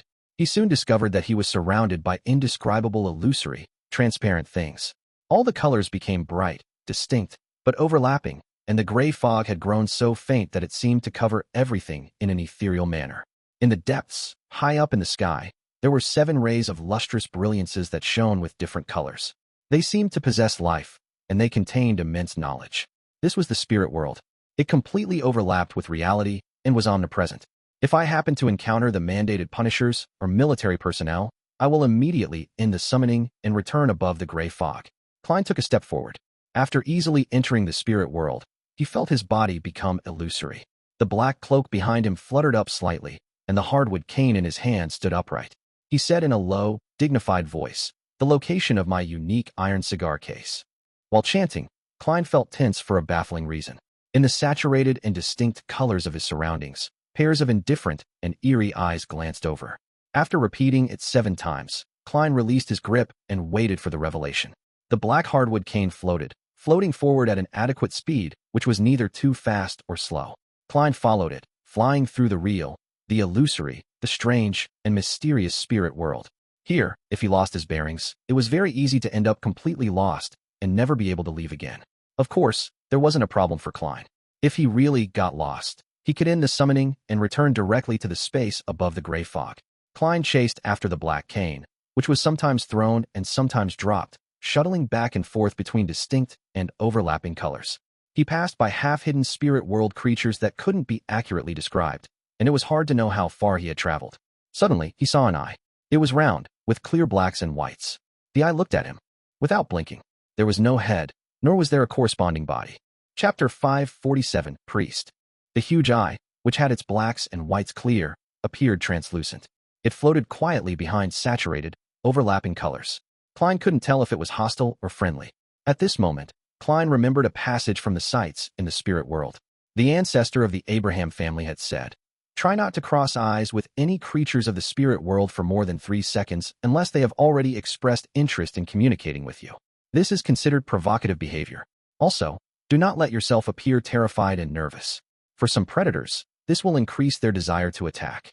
As the words flowed through his mind, Klein retracted his gaze and continued to chase after the flying hardwood cane in front of him at a rather adequate speed.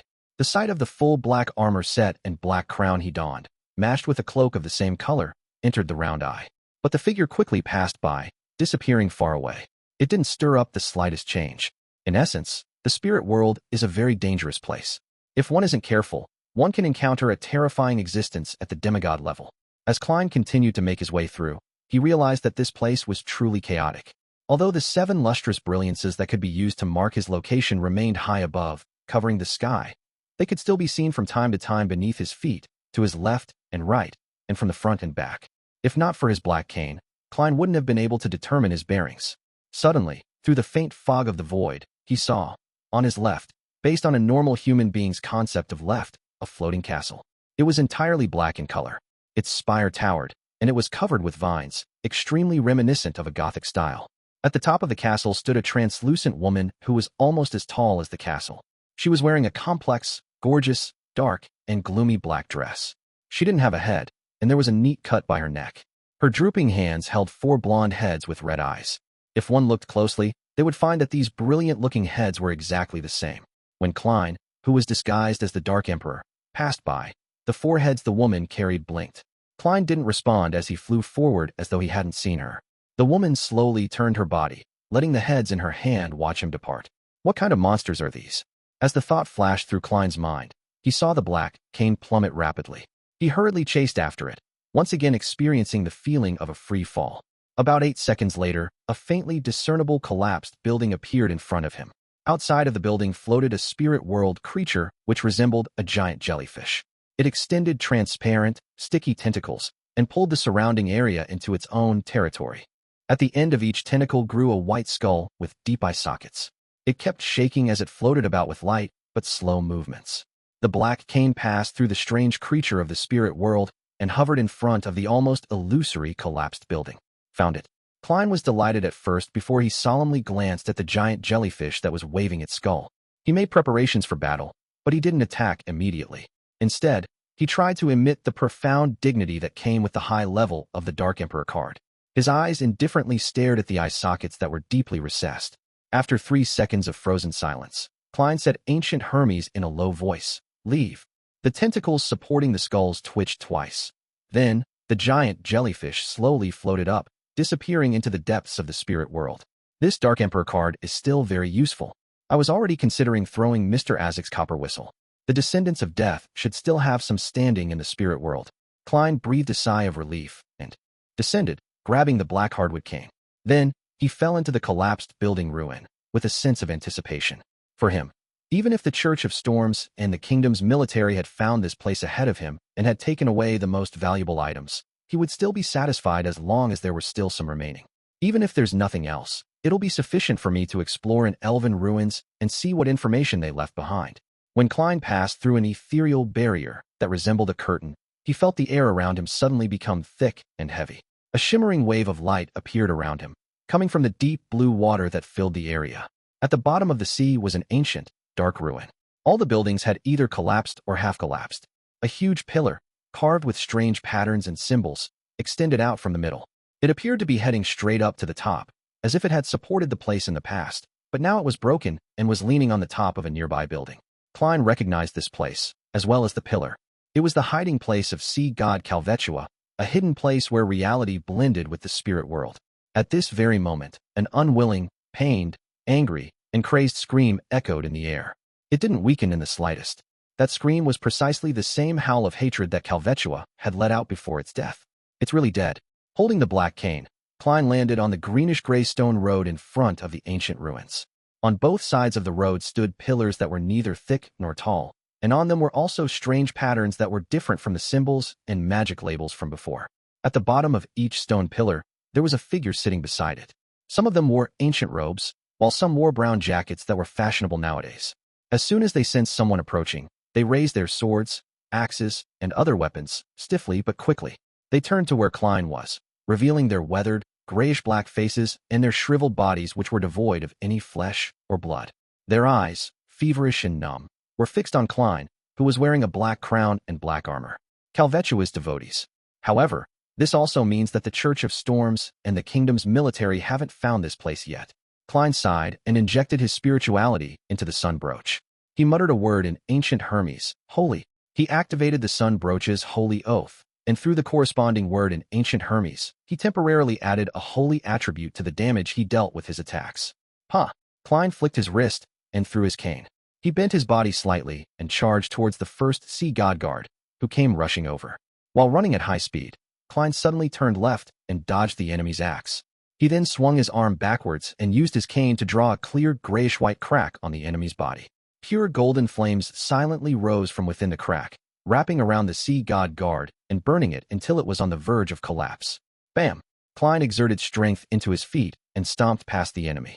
Behind him, the completely desiccated sea god guard finally collapsed, turning into ashes within the golden flames. Tap! Tap! Tap! Klein bent his back, quickly moving forward, sometimes to the side, and sometimes diagonally as he passed by each of the sea god guards. At the same time, he brandished his cane, whipping, stabbing, cleaving, and slashing, leaving different marks on the guards that resembled desiccated corpses. Tap! Tap! Tap! Klein passed through the road and arrived in front of the half-collapsed ruins. Behind his gently fluttering black cloak, the sea god guards bloomed into golden torches, lighting up the greenish-gray stone slate and the patterned pillars. Amidst the chaos, the guards fell down, one after the other, and no longer moved. Klein went up the steps and entered the building where the half-collapsed pillars were. The first thing that entered his vision was an unimaginably huge blue sea serpent. The scales all over its body were slippery, and they were covered with patterns that were similar to the symbols inside the ruins. Its gaping jaws bit into a pillar, its curved milky white fangs sinking in. Its body below its head height was slumped across the ground. Its coiled body occupied about a third of the expansive hall, like a small, blue hill. However, its surface was covered in wounds with mangled blood and flesh. Even its bones could be seen. A mysterious cyan light had already gathered over its body as it crept slowly towards one of its fangs that was longer than a human arm. This caused the slightly curved sharp bones to slowly straighten up. Its dying cry reverberated in the air, causing Klein's corporeal spirit body to show signs of instability. At this moment, an old man wearing a clergyman's cap was lying beside Kalvetua's body. His hair was gray, and his body was like a gray rock. He stuck his face tightly to the serpent's body, making incomprehensible sounds from his throat. His actions were an unknown. Around the gigantic serpent's corpse were desiccated corpses. They were similar to the sea god guards outside, but they were even more bizarre. Their stomachs bulged to the point of rupturing. In addition, their mouths were stained with dark red blood and had strips of bluish meat hanging from them. The blue dots of light also leaked out from their bodies, rushing towards the white fang that was gradually straightening up. Before Klein could figure out what such a scene signified, The old man in the clergyman's cap, who was lying on top of Kalvetua, stood up in a staggered manner and turned around. His eyes were flashing with a blue light. His mouth was covered in blood-red meat, which he was using all his strength to bite into. In the place where his face had been stuck to, the snake's body was mangled. It was missing a lot of flesh and blood, and even its bones were almost visible. He was eating up the corpse of sea god Kalvetua. This, Klein frowned, roughly understanding what was happening. After Kalvetua's death, the priest and guards in the hall lost control and began to frantically devour its flesh and blood. At this point in time, the Beyonder characteristics had yet to appear completely. Kalvetua's body still contained a large part of it, and many guards had problems with a potion overdose or conflicting pathway characteristics. They broke down on the spot and died completely. However, there were always people who were lucky enough to survive the sudden death, or there were those who lost control of themselves and became disgusting monsters, or those who directly skipped a few sequences and became a powerhouse, or those who became lunatics with distorted demonic powers due to the mixture of pathway characteristics. Regardless of which one it was extremely dangerous. Klein looked down from the surviving priest's face to see his belly bulging like a pregnant woman's. A strong burgeoning and contraction appeared there, resembling a huge heart. Chapter 548, Trick to Dealing with Large Creatures. In the ruins that was filled with seawater and was half fused with the spirit world, Klein stood at the door of the central hall, wearing full-body black armor.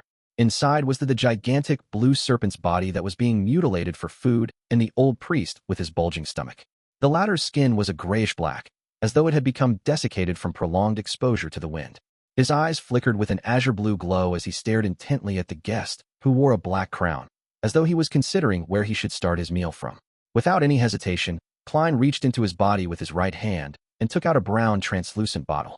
Then he stretched out his left palm and quickly unscrewed the lid before casually flinging the biological poison bottle to a corner of the hall. In this environment, which was half submerged under the sea, other than fire of light, which could consume the undead and evil, no other flames could exist. Thus, it also limited two important powers of Klein's magician sequence. Therefore, he could only push his other advantages to the limit right from the very beginning. At the same time as when he threw out the biological poison bottle, Klein's left glove quickly became resplendent, as if he was reflecting the light of the noon sun. Around his body, the undulating seawater was stained with a golden color as it spread outwards, layer after layer. This was the priest of light's power from the creeping hunger, light of purification.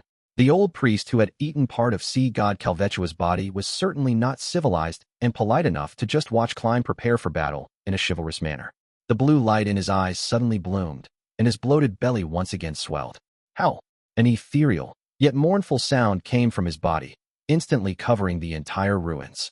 This voice was like the song of a nightingale, beautiful and also melodious at the same time. It was also cold and bone-piercing, one that penetrated right to the soul. Klein was frozen in place.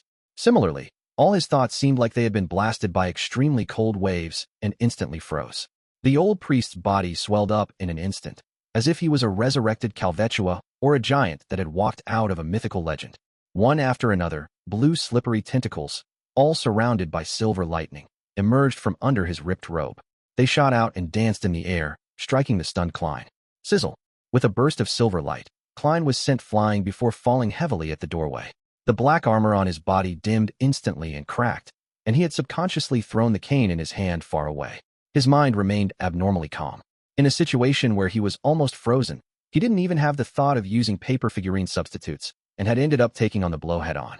If it weren't for the Dark Emperor card and Azek's copper whistle, which were simultaneously reinforcing his spirit body, with him essentially being a sequence 6, he would have been seriously injured and even killed instantly. The tentacles surged over again and struck down.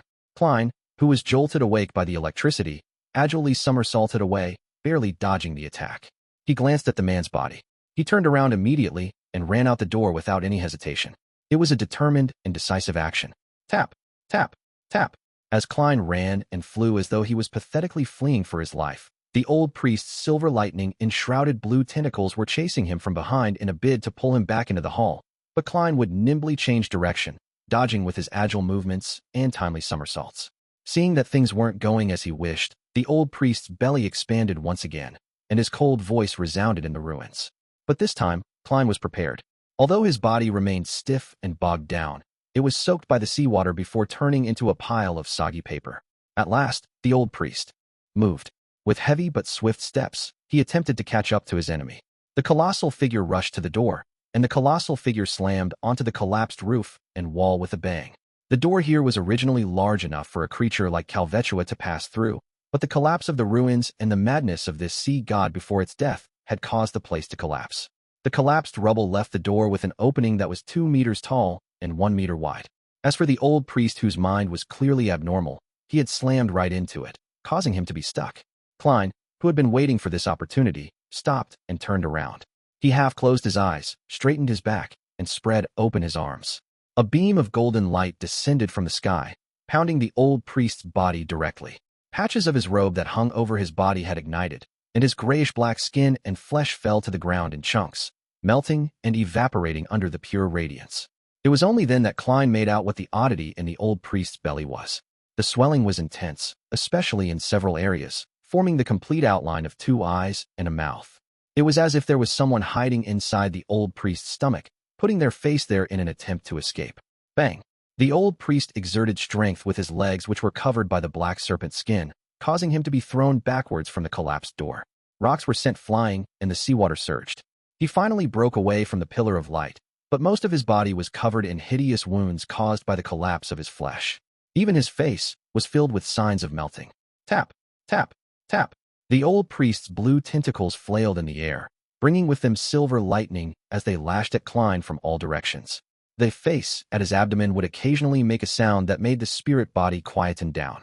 Klein engaged in either running, somersaulting, circling, or calmly twirling around with his opponent. He would go in the opposite direction when his opponent headed in one, just like a wild dance between 2 people. During this process, he relied on paper figurine substitutes to withstand the ethereal, yet cold shrieking again and again. Occasionally, he would let out a roar and use a wraith shriek to agitate the old priest, forcefully interrupting the face in his abdomen from producing any sounds. Time passed, second by second, and the crazy, old priest who had been keeping his hands down suddenly raised them and pressed them against his stomach. He pulled with his arm, forcefully tearing the silhouette of the mouth into a gash. Blue pus gushed out of it as a dense array of sharp teeth grew out. With another roar, the seawater around him gushed towards the mouth, forming the terrifying whirlpool that Kalvetua had previously created. Klein, who was dressed as the Dark Emperor, was sucked in, and the lightning tentacles around him were retracted, about to embrace him.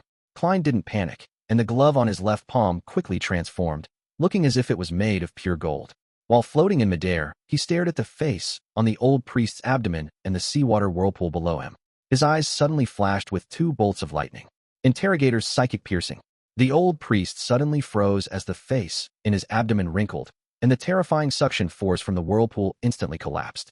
In the waves that were rushing backwards, Klein lowered his body and swam through the weak spots like a fish, dodging the random flailing of the blue tentacles. He rushed to the old priest's side amidst the constantly flashing silver lightning, and at some point in time, the color of his gloves had changed to a pale green. The muscles on Klein's back bulged as he threw out 2 punches, striking the old priest's thigh in the vicinity of his knee. Bang, bang, bang. Flesh and blood splattered from the cold-emitting punches. His right leg was covered in a thin layer of frost, and the surrounding seawater was completely frozen. This was a zombie's control over ice. As the old priest cried out in pain, he retracted his whip-like tentacles, illuminating the entire ruin with silvery light. At that moment, Klein wasn't greedy and stopped just in time. He continuously somersaulted backwards, avoiding the crazy attack that scorched the stone slabs on the ground. He stood up, and while the old priest was still frozen in place, the glove on his left palm once again glowed with the color of the sun. Klein straightened up and took a pose of praising the sun. A thick, bright, and holy pillar of light descended once more, enveloping the old priest in it. Klein saw the grayish-black flesh of his enemy quickly disintegrate. The skin of the face on his enemy's abdomen melted, revealing the situation inside. Inside the old priest's abdomen, the heart, stomach, intestines, and other organs were mashed together, forming the face of a sea serpent. Kalvetua actually still has a little of its soul left. The will of a demigod is truly beyond my imagination. Klein somersaulted again, dodging the blue tentacle that thrust at him like a spear.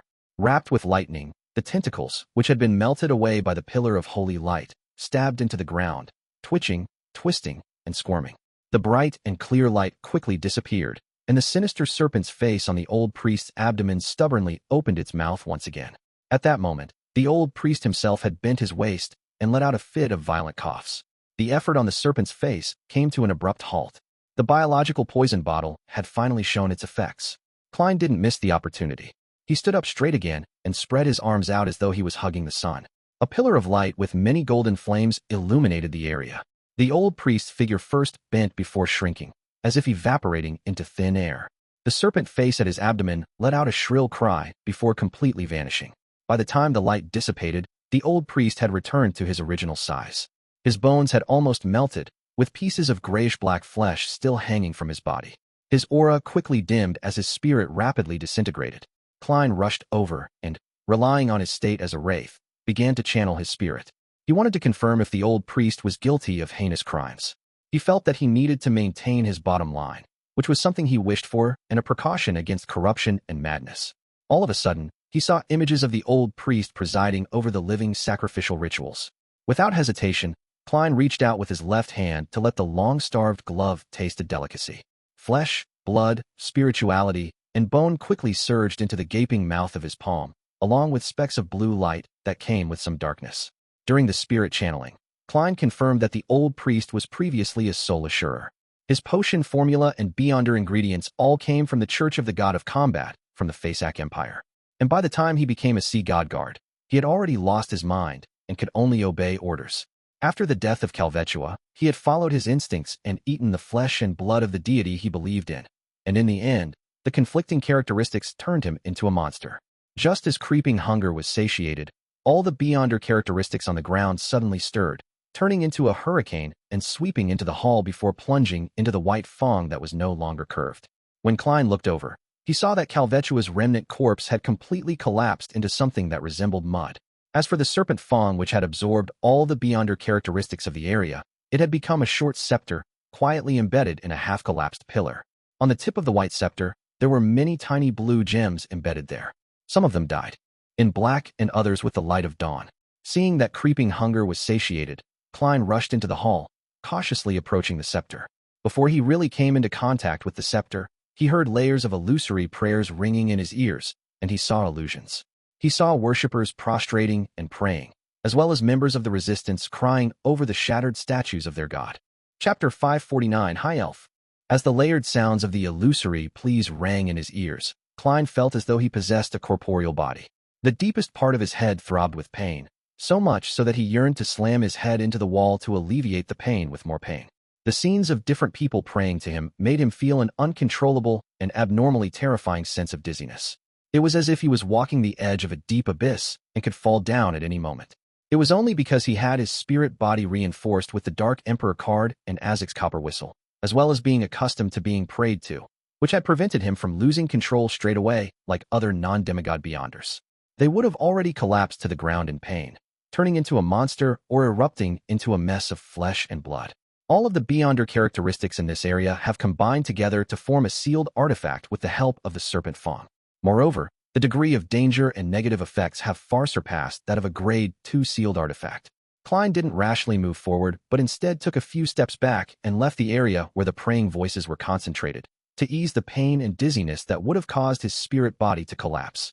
He stood next to Kalvetua's mashed body, which resembled slush, and he stared at the white scepter that was embedded in the half-collapsed pillar. He considered how he could take it away. At the same time, he naturally chose a name for the sealed artifact: Sea God Scepter. Yes, from the feelings and reaction just now, I can barely get close to it and pull it out, but I can only last a few seconds. There's no way for me to hold it or use it. However, it doesn't matter. Once I have it in my hand, I'll terminate the summoning ritual and return above the gray fog. There, I can effectively block the thousands of prayers and any of the still unknown negative effects. It will allow me to study it with ease. Klein quickly came up with an idea. In his wraith state, he could instinctively communicate with the spirit world to receive a revelation without the need to toss a coin. His spiritual intuition told him that doing so wouldn't be too dangerous. After making up his mind, Klein began to clean up the mess and take the opportunity to see what he could find in the ancient elven ruins. He first headed to the corner and picked up the translucent biological poison bottle, screwed the lid back on, and stuffed it into his body. Then, he turned around to find an iron cigar case that was half hidden beneath the slushy remains of Kalvetua. I thought it had been swallowed by Kalvetua and corroded into dregs. Klein clicked his tongue in wonder and quickly walked over. Because he had been left feeling numb from the discharged electric currents from the seawater, he raised his right hand, allowing the iron cigar case to float slowly in the air before landing in his palm. Klein glanced around and saw that the surface of the iron cigar case was covered with corrosion marks. However, it was still barely usable. As for the other items that were sucked away by the seawater whirlpool back then, there were no signs of them. The aura of the gray fog made Kalvetua uncomfortable, so it vomited it out right away. Or has this iron cigar case undergone some sort of mutation that makes it not prone to corrosion, allowing it to survive until Kalvetua died? Amidst his puzzlement, Klein placed the cigar case into his body, planning to study it after he left. Under such circumstances, he was in a race against time. He couldn't afford even the slightest delay, because Klein didn't know when the Church of Storms and the kingdom's military would find this place. He walked around the half-collapsed pillar from a distance and entered the rear of the hall, which had almost completely collapsed. There should have been many murals here, but with the destruction of the walls, they had all disappeared. Klein flew all the way to the end before seeing about a third of an exquisite throne being buried by stones and pillars.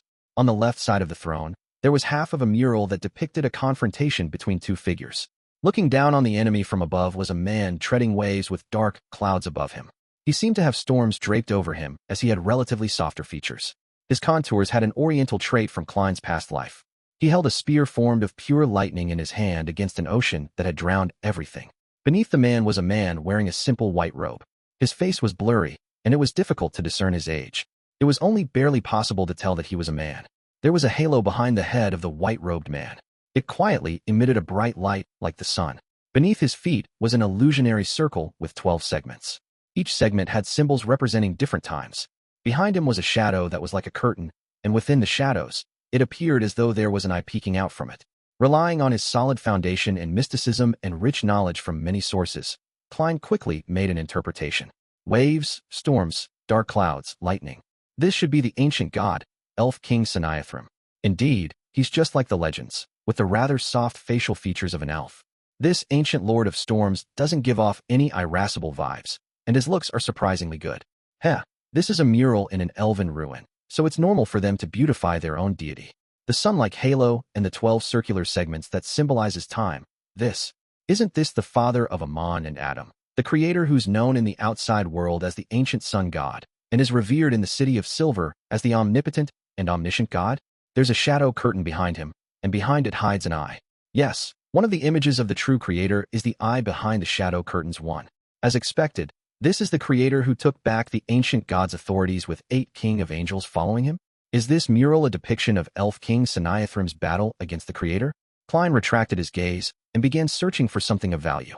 Following his spiritual intuition, he came to the throne, reached into the base of the collapsed stones and pillars, and pulled out an object.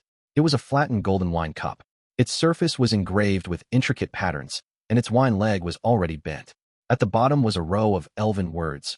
Calamity, Kohinum. The original owner of this ruin is a high elf named Kohinum. Did he, or should I say he, have the title of Calamity? It matches the Book of Calamity that Letitia and company found. Both ruins should belong to the high elf, Kohinum, and there should be some kind of miraculous connection between them. Unfortunately, this golden wine cup is just a simple wine cup. It carries a bit of spirituality simply because it's inscribed with the true name of the high elf.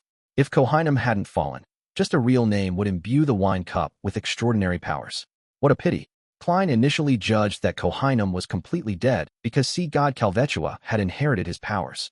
However, Klein couldn't be too sure, because despite it being hundreds or thousands of years later, the Book of Calamity still had the quality of driving Letitia, a beyonder whose sequence wasn't too low, to lose control. Furthermore, it doesn't seem like it's something sea god Kalvetua was capable of. Could the high elf, Kohinum, have the ability to split his beyonder characteristics? Kalvetua only inherited a portion. Most of the remaining beyonder characteristics is the source of the Book of Calamity's unique quality. Kohinum is dead, but he hasn't completely perished? Of course, Kalvetua, who swallowed Kohinum's beyonder characteristic, was just a beast without intelligence.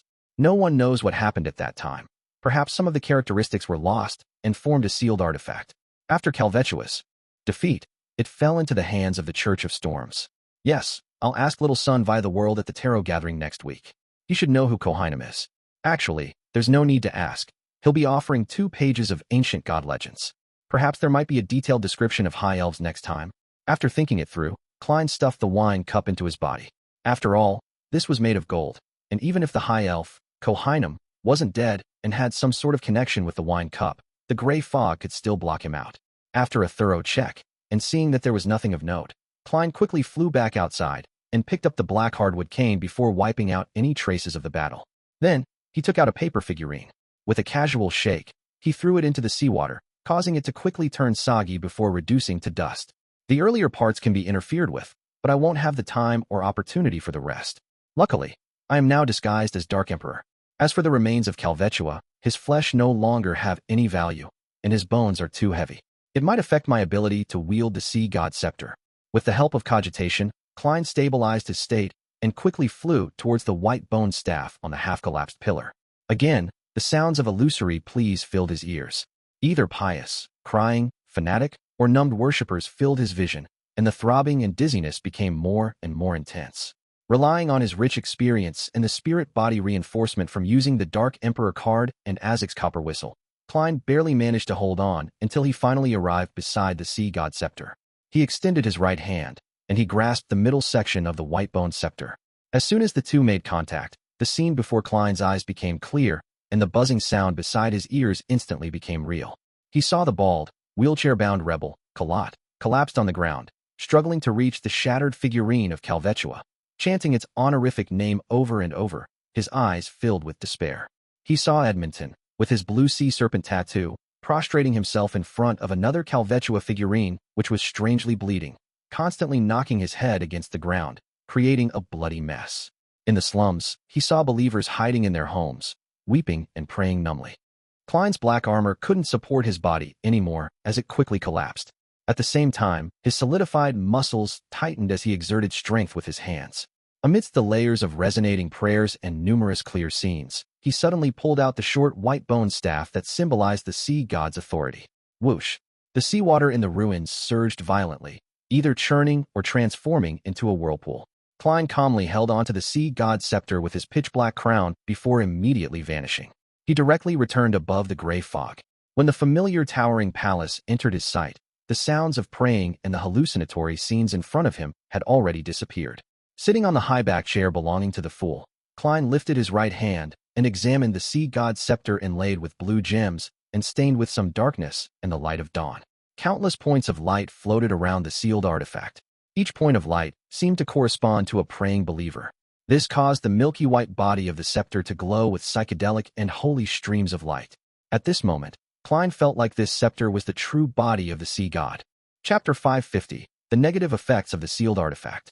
After some wrestling with the sea god scepter, Klein gained a preliminary understanding of its powers.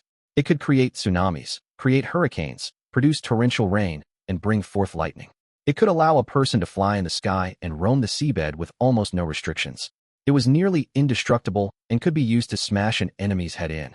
It allowed the wielder to never get lost without the existence of any other powerful factors.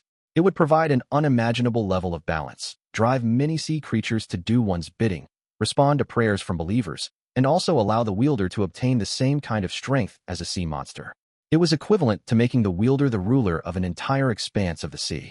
To Klein, this was already considered at the level of a deity. Even on Earth, he could resist an aircraft carrier formation. Although he was sequence 6 with plenty of pragmatic beyonder powers, making him a genuine powerhouse, a legendary figure, in the eyes of ordinary people, he was still weak in essence. He was still closer to man rather than God. If the situation was right, a revolver would be able to finish him off. Of course, his resurrection and act of climbing out of a coffin was a whole other matter. As for the powers of the sea god scepter, they had all surpassed the level of man. In the folklore and in the hearts of the common man, he possessed the powers of deities and devils. No wonder beyonders are called demigods from sequence 4. They truly are more like God than man. Klein silently sighed with emotion, and then he made a self-deprecating comment. If I use the sea god scepter under normal circumstances, I can already be a high-ranking deacon of the Nighthawks, becoming one of the 20-odd people with the most power in the church. If Zhou didn't have 0-08 and was at sea, I could immediately seek revenge on him. There might even be a small chance of success. But can I use the sea god scepter normally? No. Klein had already discovered that the negative effects of the sea god scepter were staggering. In the Church of Evernight, it could easily obtain the evaluation of a Grade 1 sealed artifact, and countless researchers would have to die to figure out the best sealing and usage methods. The sea god scepter had a total of 3 negative effects. First, it made the wielder irritable, making them prone to anger and turning rash as a result. Second, It periodically froze all thoughts of biological creatures in a certain range before draining their blood, including the wielders. As for how huge the range was and what the exact period was, Klein, who wasn't a professional researcher, couldn't give a precise description. He could only give a rough estimate that the range was from 600 meters to 1 kilometer, and the period was 20 minutes to 35 minutes. Third, it would gather and display the prayers of worshippers, both audio and visual. This very easily caused a non-demigod wielder, who had a lacking spirit, to break down and lose control. The first negative effect is still alright. If I were to only use it for a short period of time, the anger and irritation would still be acceptable. To put it simply, I'll just end things rashly with such a powerful sealed artifact. For the third, there's actually a way to avoid it. The sea god's response to its believers must have a distance limitation. That is to say that beyond the Rorsted archipelago and the nearby sea regions, there would be no signal, so one wouldn't be influenced by it. Yes, if it's constantly placed above the gray fog, I believe this can break the distance limitation. The prayer's voices and scenes would be screened, turning into points of light. It wouldn't affect me in any way. I can then choose whether to reply, who to reply to, and how to reply. And when replying, I can use the powers of the sea god scepter. The biggest problem is the second one. I myself am fine. As Dark Emperor, I'm considered a wraith. I wouldn't have blood, so there's no need to be afraid of being sucked dry. However, the surrounding creatures will be in trouble. After all, it doesn't distinguish between friend and foe. Besides, the frequency is quite unpredictable. It's impossible for me to first discuss with the enemy when I encounter danger about changing our time and place. Klein carefully thought about certain scenarios of him using the sea god scepter, but it all depended on the environment and accurate judgment, so it wasn't very feasible. Phew. Could its fate be to stay above the gray fog? When people like Amon attempt to creep up, I'll give them a bashing, no, a bolt of lightning. Yes, there's another usage method. When people like Miss Justice and Mr. Hangman seek my help, I'm no longer limited to using paper angels. I can provide rain and produce some wind. Of course, this can be done like the purifying powers of the sun brooch, using the paper angel as a vessel. On some serious thought, I can fully appear like a true demigod above the gray fog, with the help of the sea god scepter. Klein's mood gradually became better, as he had discovered that the sea god scepter wasn't completely unusable at the moment. It opened up many more options and avenues for him. He withdrew his attention and once again looked at the white-bone scepter with the blue gems embedded at the top. He pondered over another question, and that was whether or not he should respond to the prayers of the followers of the sea god. Kalvetua is already dead. There's no need to give those people another target of their faith. But even if the living priests and high-ranking members of the resistance notice the abnormality and no longer receive any responses, they still wouldn't accept the worst outcome for a long period of time. People will often hold out hope and are accustomed to comforting themselves and hypnotizing themselves. This is especially the case when they are in a perilous situation with no hope to be seen. Just like the City of Silver, after 2,000 years, they're still consecrating the Creator, believing that they had been abandoned and that they would receive a response one day. That is to say that the fervent believers of the sea god will not stop their live sacrifices just because they didn't receive a response, being unconvinced that Kalvetua has already perished. Instead, they will become worse, hoping to gain the favor of their god. Without years of promotions and setbacks, it will be difficult for them to realize the truth. Without the support of a native deity like Kalvetua, the resistance would probably fall entirely into Faceaxe or Innis's camp. At that time, they would most likely be driven to do inhuman things, such as attacking places where civilians gather, or to make children who still retain their innocence act as meat shields. I need to give them some guidance. I need to tell them what the correct way of practicing their faith is, but I should only help them without burdening myself. I'm not responsible for saving their fates. Klein gently rapped the edge of the long, mottled table and suddenly chuckled. Wasn't I supposed to act? Sea god Kalvetua is quite a good target. I wonder if I'll get any feedback with the gray fog's interference. Haha, I have to give it a try to figure it out. Klein quickly made his decision, feeling strangely refreshed. He deliberated for a moment.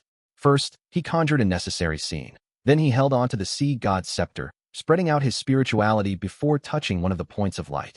In a hidden cave in the forest of Blue Mountain Island, the bald rebel, Kalat, fell from his wheelchair, his eyes filled with despair and confusion as he crawled towards the shattered figurine of Kalvetua in front of him. He vaguely sensed something, but he was unwilling to believe it.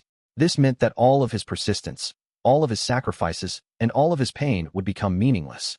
No, he screamed silently as he constantly muttered the honorific name of sea god Kalvetua in an attempt to get a response from the deity.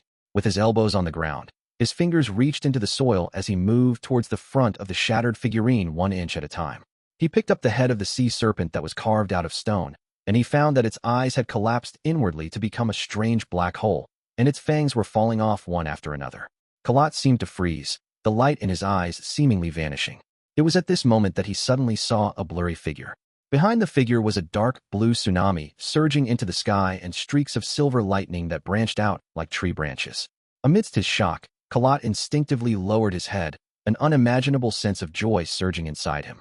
He saw that the figure's feet were surrounded by waves, and there were hurricanes swirling around him. The figure was majestic and holy, high and almighty. Then, he heard a calm and magnificent voice. "I have returned." As his voice echoed in the air, Kalat teared up for some inexplicable reason. 10 minutes after Klein left the bottom of the sea ruin, which was half merged with the spirit world, the seawater that filled this place suddenly churned and flowed backward. In just 20 to 30 seconds, the inside of the elven ruin was so dry that it resembled dry land. A fresh hurricane blew in, bringing in breathable gas. One figure after another descended from the hurricane, and leading them was a tall and brawny middle-aged man. He appeared to be in his 40s with a face with firm and deep lines. His accentuated muscles filled with loose storm priest robes. He was none other than the Church of Storm's cardinal, Archbishop of the Roarsted Sea, high-ranking deacon of the mandated punishers, Sea King John Cotman. He had a pair of deep blue eyes, and his hair of the same color was twice as thick as a normal person's. They were like small worms or tentacles. Behind John Cotman were a number of mandated punishers and military personnel. They examined their surroundings expectantly and cautiously, not letting their guard down because of the demigod's protection up ahead. At this moment, they heard a snort, and they were immediately swept up by a hurricane, arriving at the doorway of the ruin in one fell swoop. They saw a huge sea serpent reduced to a sludge of flesh and blood, with its bone exposed. Other than that, there was nothing else. "Who is it?" John Cotman suppressed his anger and growled. As he shouted these words, a sea wave crashed down from above. The sea wave reverberated in the half-collapsed hull, quickly calming to form a windless lake. The surface of the lake reflected the scene from before, an indiscernible figure pulling up a short white staff inlaid with blue gems, causing the sea to churn and the ruins to quake. John Cotman took a deep breath and turned his back to the crowd. Find him. At that moment, Klein had selected a dozen or so believers to respond to, each of whom was relatively important, mainly by giving out a new covenant.